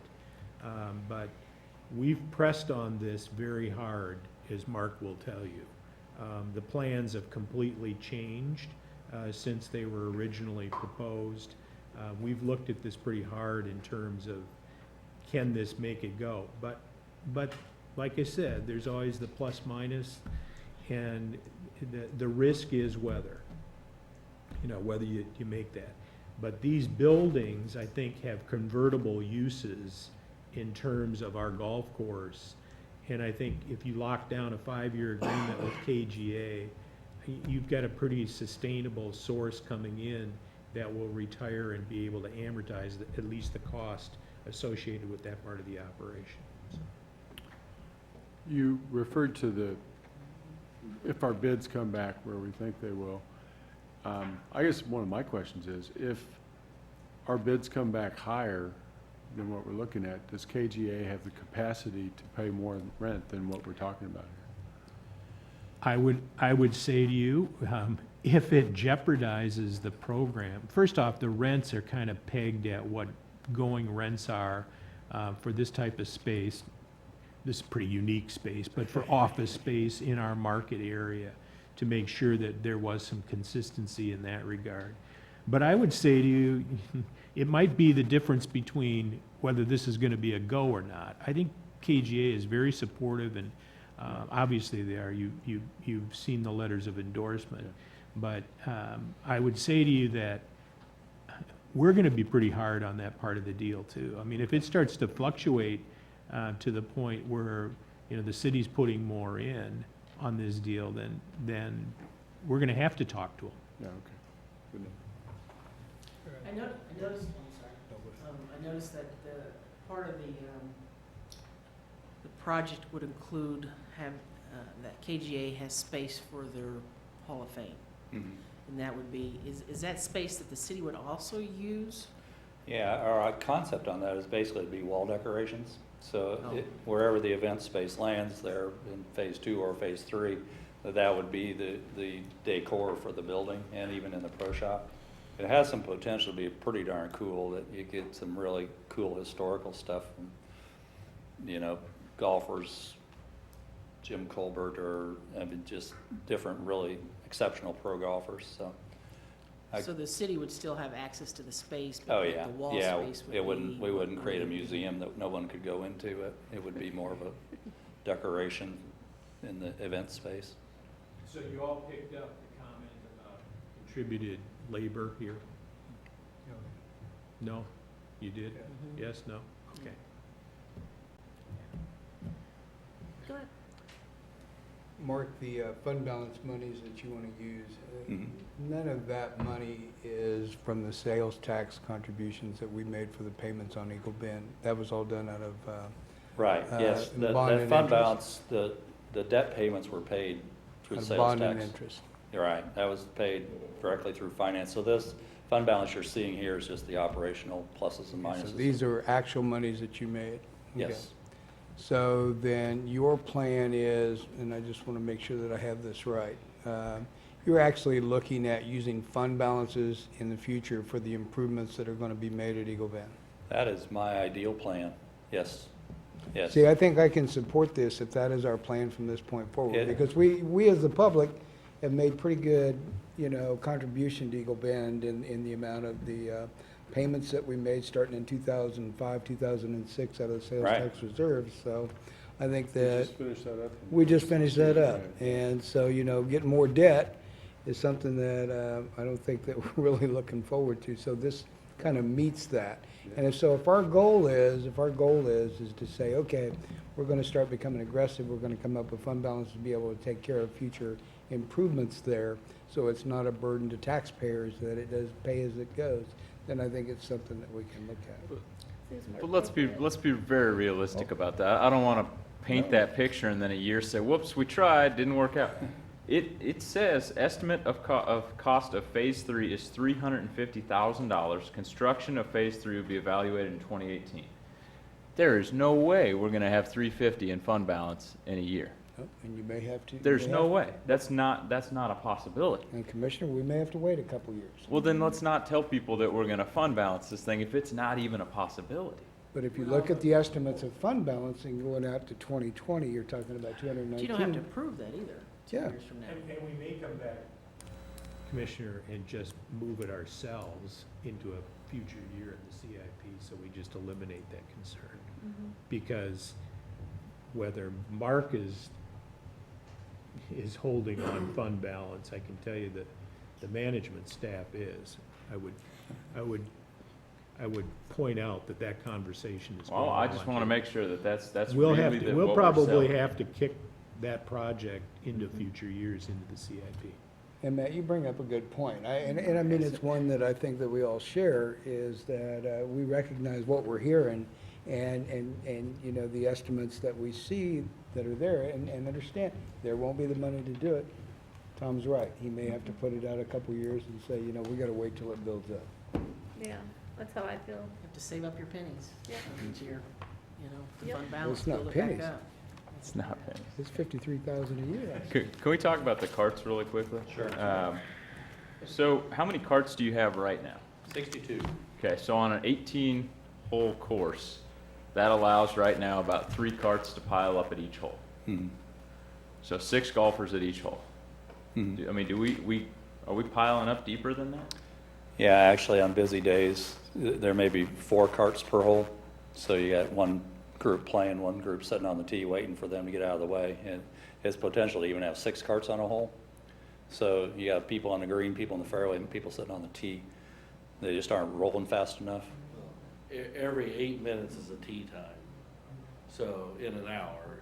So just figure, and most people, so 2 carts every 8 minutes. So by about 10 o'clock on a Saturday, we could be out if we were in all of our carts. So, from 7 to, so Darren, realistically, how many rounds of golf per year can our course support? well, supposedly they, they were in the high 30s when I first opened. Since I've been there, what we're averaging about 25, 26,000, looks like. I think this year we would be pushing the 30,000 envelope, I mean, right there, so. We're very busy on that 18 holes with the rounds we're doing right now, so. You said that it has been 30,000? Because I don't see it on the. I believe when it first opened up in 1998, in the early years, they were 40,000 rounds, but you know, I haven't been here since 2011. And they did that with 60 carts? I think they had 70 gas carts, and when we went to electric, some reason the electrics are a little bit bigger, and we could only fit 62 in the golf cart, and they just made them a little bit bigger. So yeah, the number of our carts since 2003, I know have been 62. That number. Can I ask you why we lease those? Probably, you know, for us, we have no mechanic on staff. It's easier for us to Just about everybody does. yeah, I mean, In the golf business, that is almost the standard. That's what I was And that's wondering. been my experience as well, running municipal courses. My dad lives in Phoenix, and he's constantly working on his little golf cart. Yeah. They really use golf carts to get around there. I have a question about the tournaments that are being proposed. It says in the memo here that the KGA's commits to conducting a minimum number of golf competitions. What's that number? 3 to 4, I believe. Quite frankly, they committed to the Kansas 4-ball, the Kansas Junior, a senior series event, and they said they would try to have another one. So the Kansas 4-ball would be a state championship over 2 days. Then the other ones are mainly one-day tournaments. So the junior and the senior and that. How many do they do now a year? This year we have a junior, and then we have a one-day, what do you call it for the amateur? Yeah, Kansas Am qualifier, and then we have the Kansas 4-ball. So we have 3 different events with it this year. And then they brought a USGA event to us also, so. How much do we make on a tournament average? Well, the Kansas 4-ball, I believe we brought in a little over $11,000 last year on those 2 mornings. They played Saturday and Sunday mornings. The Kansas Junior qualifier and that, I don't think we, Tyler, you remember what you pay us? 2,000 maybe, 3? For when we get the junior and yeah, it was a flat fee plus some other incidentals, but like for one day seniors. You should come to the microphone now. Yeah, I wasn't. And just say your name for the record. Sorry. No, it's all right. Tyler Cummins, Kansas Golf Association. So each event is a little bit different. So for, let's say, a one-day senior series event, we negotiate a rate with the golf course that covers the course fee and cart. So anywhere from, I don't know, what's your course fee? Well, yeah, I think. So maybe $45 for, we pay $45 for the course fee and cart, and then we pay an additional $13 to the club on top of that, and gift certificate money. So our average field size is anywhere from 90 to 95 players for a one-day senior series. We had our first 2 this week in Wichita. They were both full fields at 108. So typically, a club is getting anywhere from $4,000 to $5,000 just on that one-day senior series event.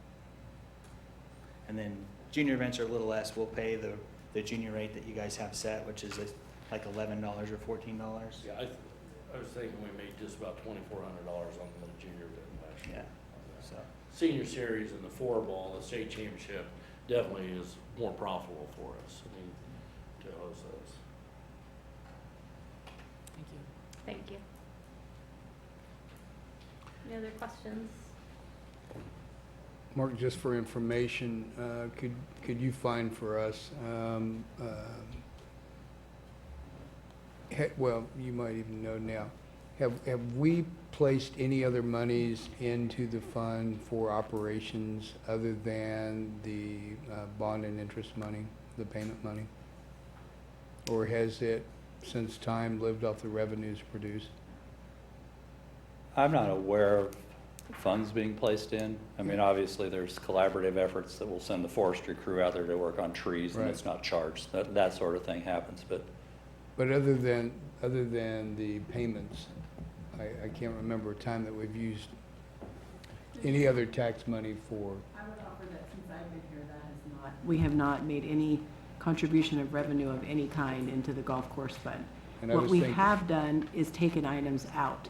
So we've moved bond payments out of the golf course Right. fund and paid for those out of sales tax. You know, remember when we did that in 2006, just to make sure that, okay, we covered that under the sales tax portion using, the item talked about for Parks and Rec monies, so that was taken care of there. But I asked a question about, have we used other monies, whether it be ad valorem property tax or whatever, for operations? And I don't believe we've made it support itself through the revenues that it produces.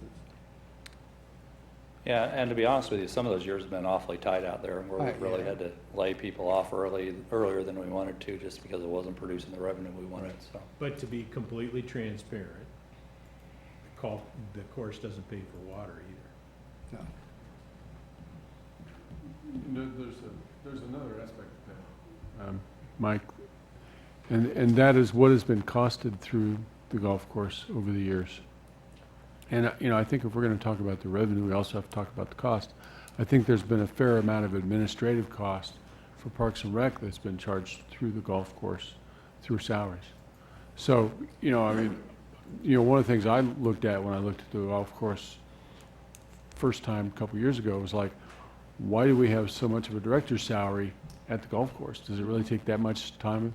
So I think if you want to analyze that, you have to look at also what have we charged to it, which is one of the reasons I think it's really great that you guys are doing such, a better job of cost allocation. And I think that's another thing that we have to, It's because that director spent all his time on it.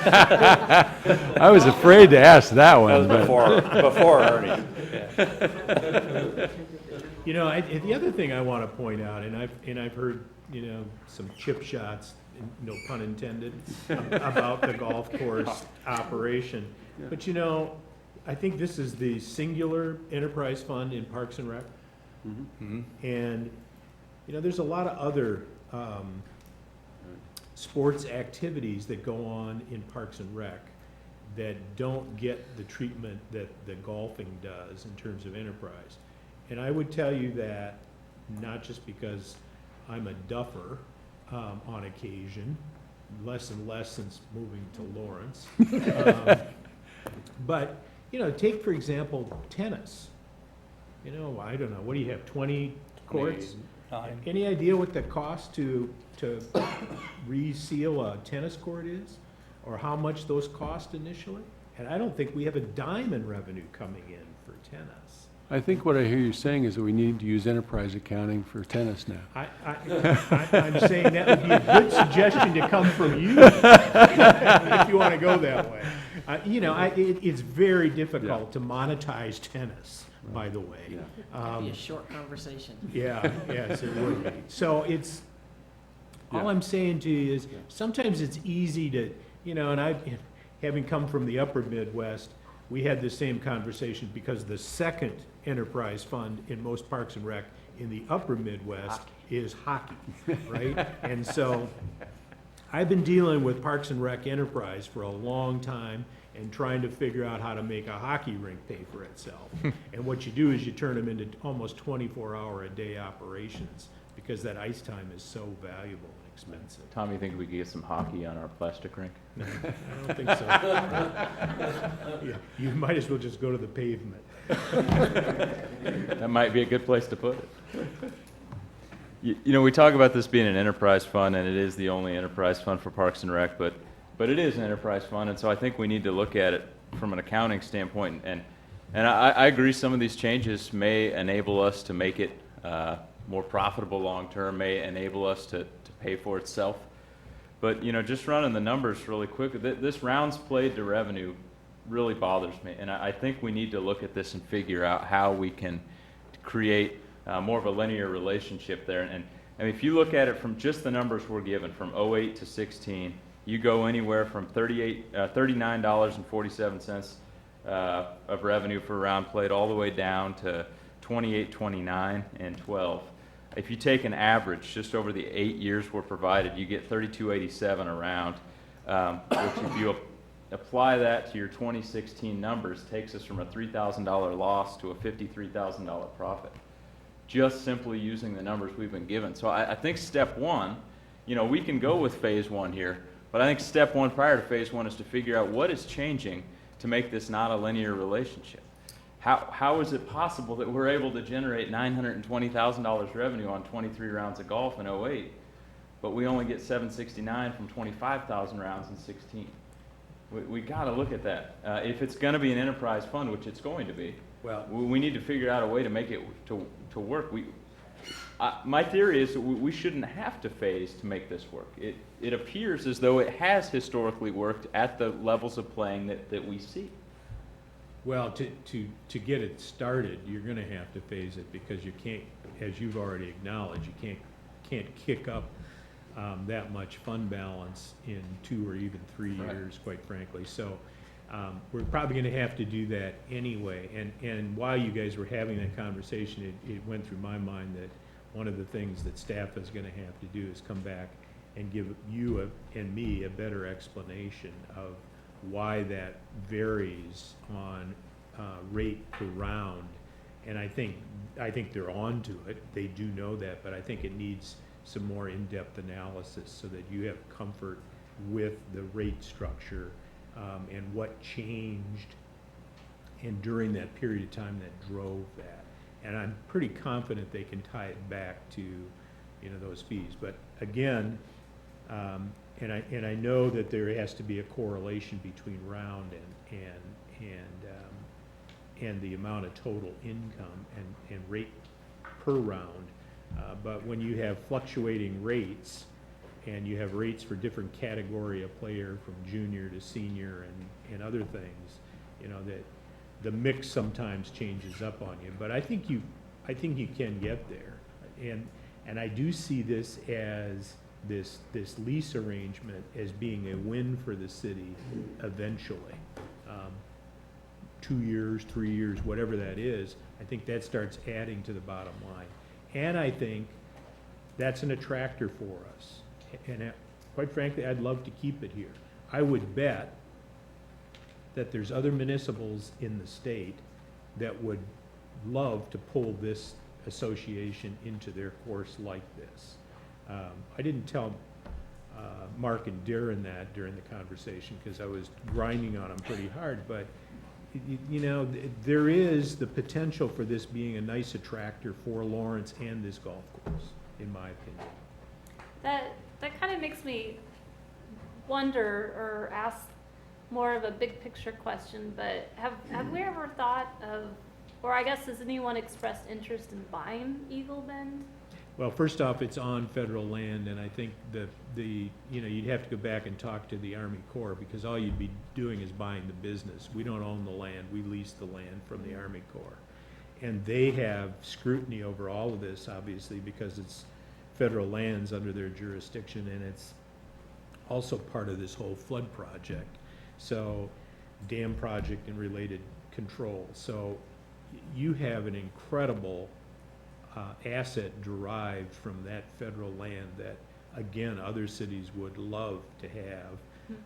I can tell you, the courses I've been overseeing as the city manager, we had to go out and buy the land to do that. And that just adds to that debt service cost and everything else. You've been gifted that in terms of all your athletic fields and all of that other stuff that you put out there. Every place else you go, you have to pay for that. So I'm curious. you're ahead of the curve to begin with. I don't think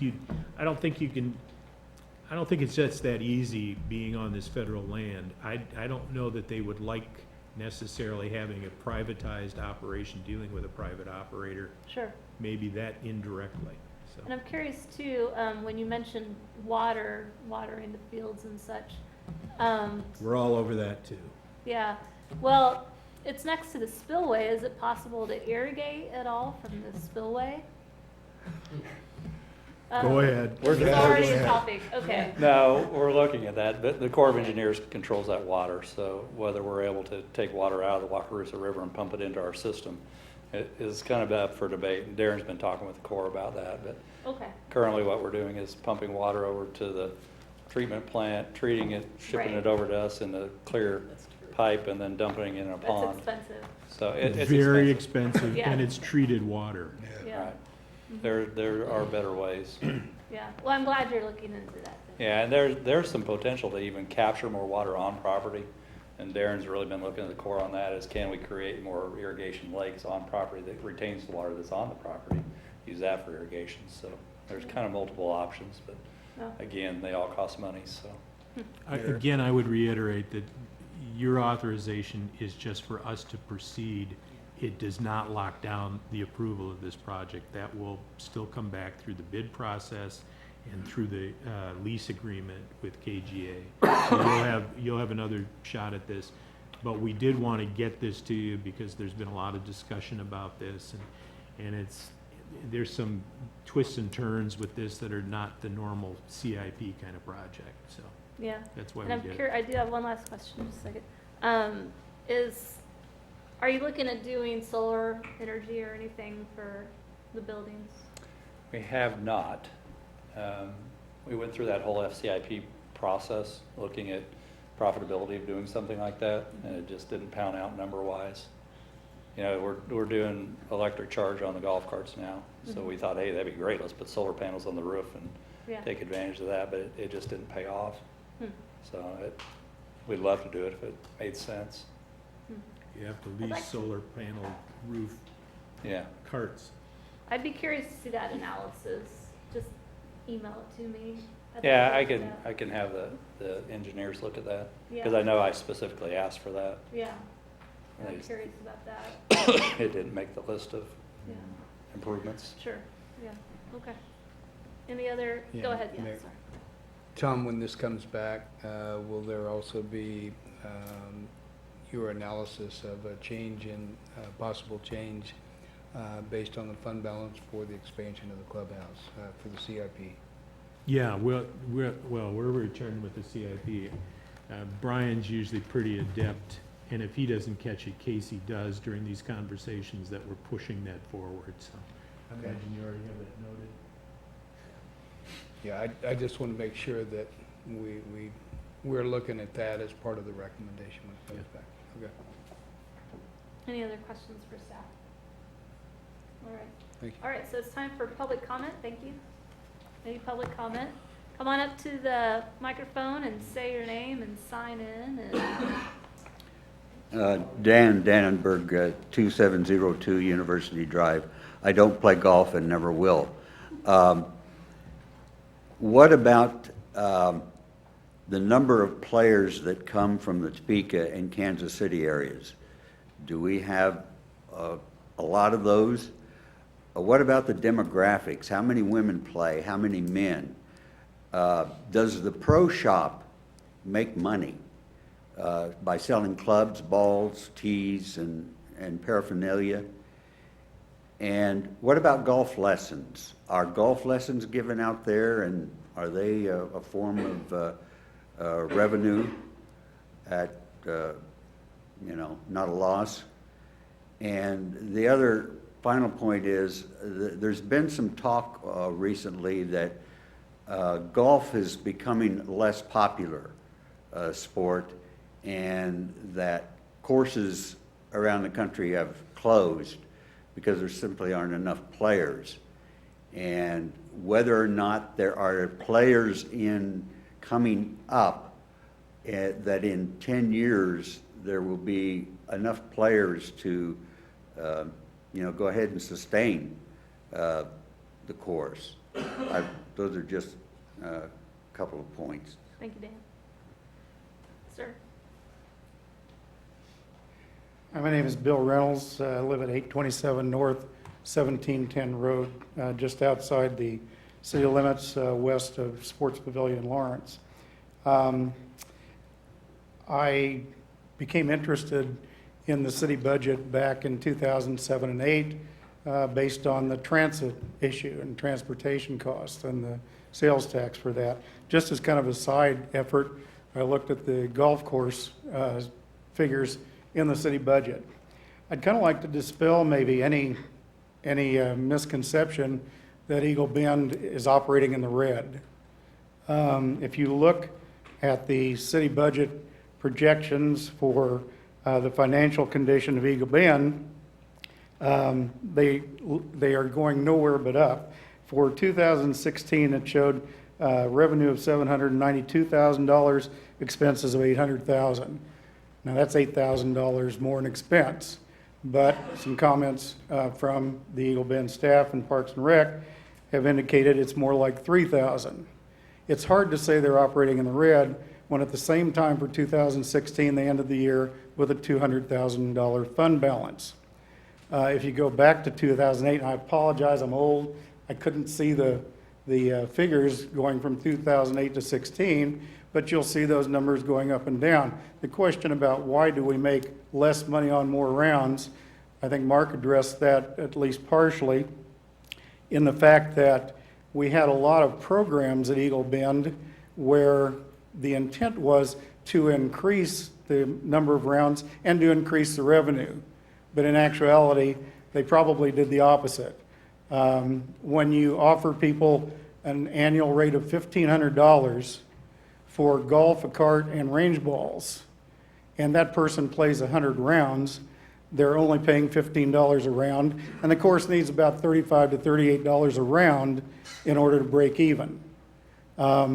Just more recently, last year, they had a program. I decided to forego being a marshal at the course, which I really appreciated. Feel privileged to be able to do that. But I became a paying customer. So when they offered 100 rounds of golf for $2,000, I took advantage and bought one. Okay, I'm playing for $20 a round, whether it's on a weekday where I'm saving about $11 or a weekend where I'm saving $30. In either case, you're not getting the revenue you need to cover the average that you need to operate. And still they've been operating with a fund balance, and I think that's a credit to both Greg in the pro shop and Darren on the course superintendent side. Especially since Darren's gotten there, they have done an excellent job of managing the course and trying to live within their expenses, which they have done. When you take a look at the future with the closing of Albemarle, I think Mark or Darren said we're already up 2,000 rounds this year over last year.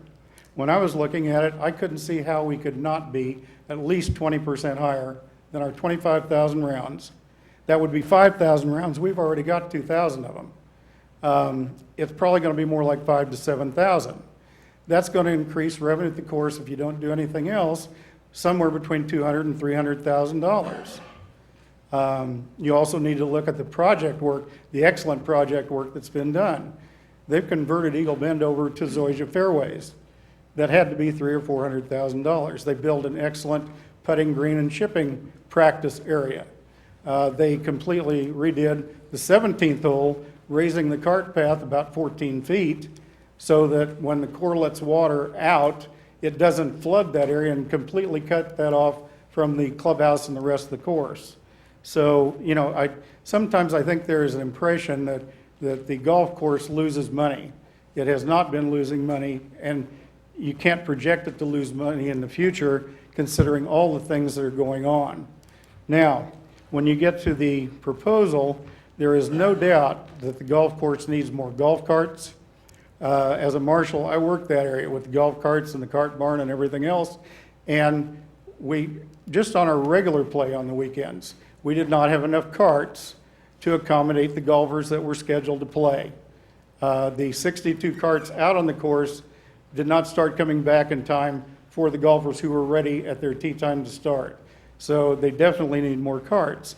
If you need more carts, you need a facility to house them. And with remember they changed from gasoline carts to electric carts, which was a great move, but they need chargers. So those expenses will pay for themselves. What we pay for the carts and what the rental will bring in pays for it with no taxpayer dollars.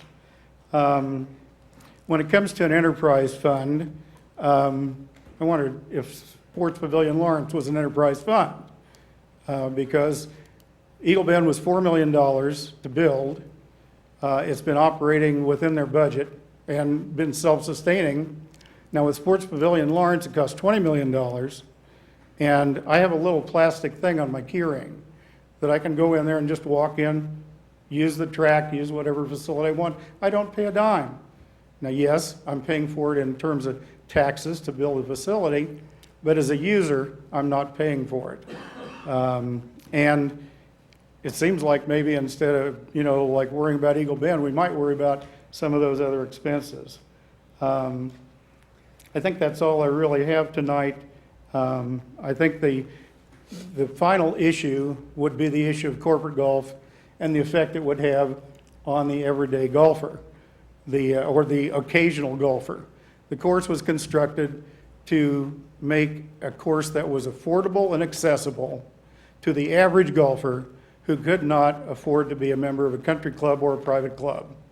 Well, now, we don't have one of our private clubs, which also had a public course. In fact, that may answer your question, is anybody interested in buying it? If you sell it, you have to remember we have a good example of what can happen to a private golf course. And the question would be, what do you do then if they go bankrupt? So I like supporting the golf course. I think they do an excellent job. I think they deserve your support, but I think it might be wise to look and see down the future, especially after this year, what was our revenue? And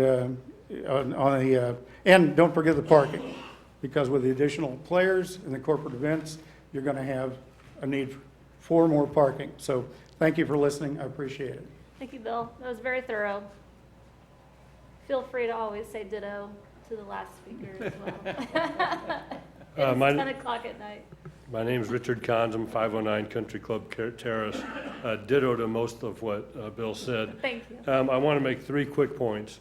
You have an unbelievably quality asset in Eagle Bend Golf Course here in this community.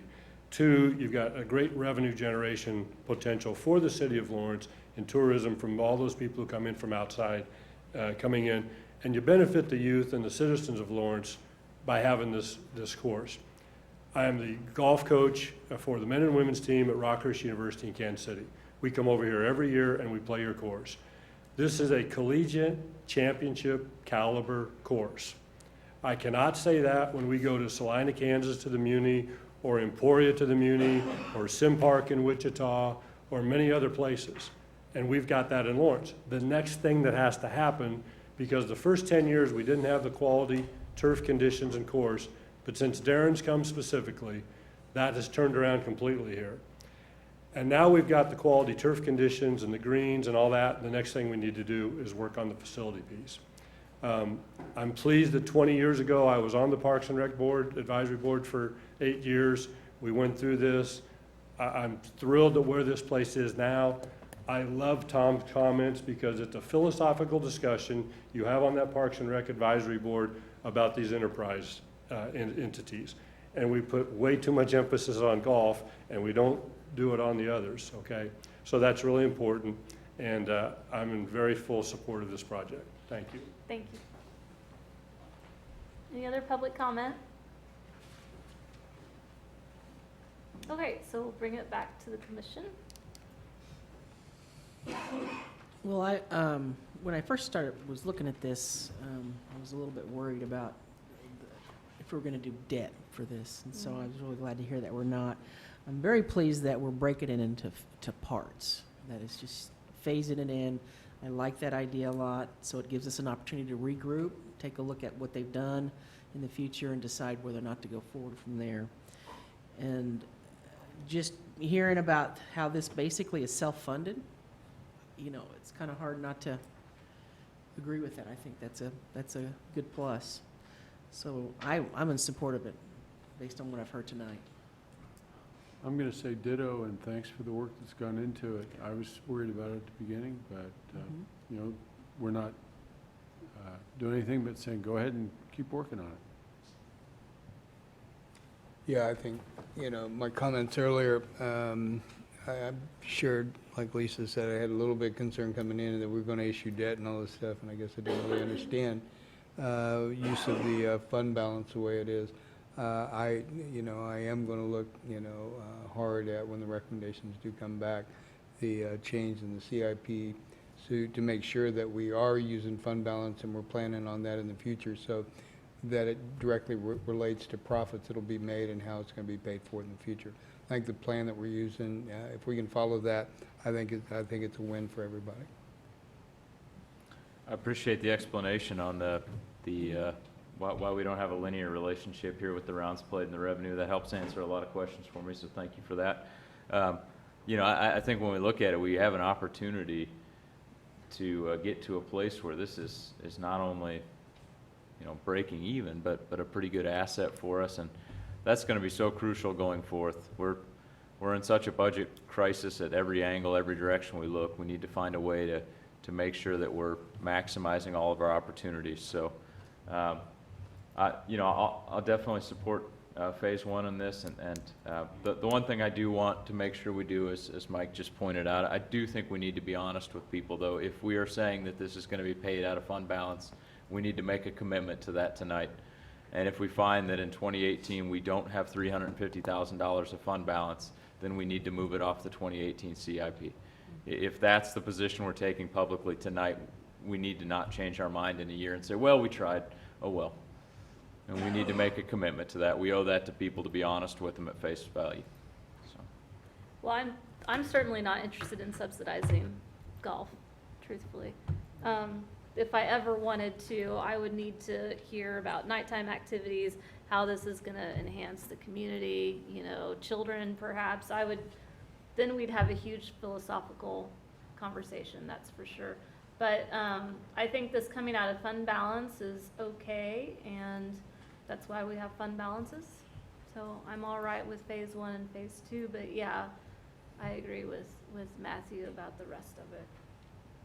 All right. So we're really talking about phases 1 and 2 to cover. Mm-hmm. Right. Phase 1 and 2.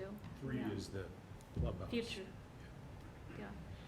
So it just says direct staff. Do you need a motion? Yeah, I think an appropriate motion would just to be to direct staff to proceed as recommended and return with bid proposals and a lease at some point in the future. Okay, well, I'll make that motion then. Friendly amendment, if you'll add the update And the of the study. CIP, to make sure that we are talking about, as Matt mentioned a second ago, is we are talking about making sure that this thing can be paid from fund balance in the future, and that we'll monitor it through, the fund balance and also the CIP on when the next phase could be done. Okay? You accept that? The friendly amendment, sure. Yeah, okay. Then I'll second. Okay. Just move it and Just second in it? case. No, she made it. You can't do that. I did. Okay. Mike can't mix. Whatever. So we have I'm tired.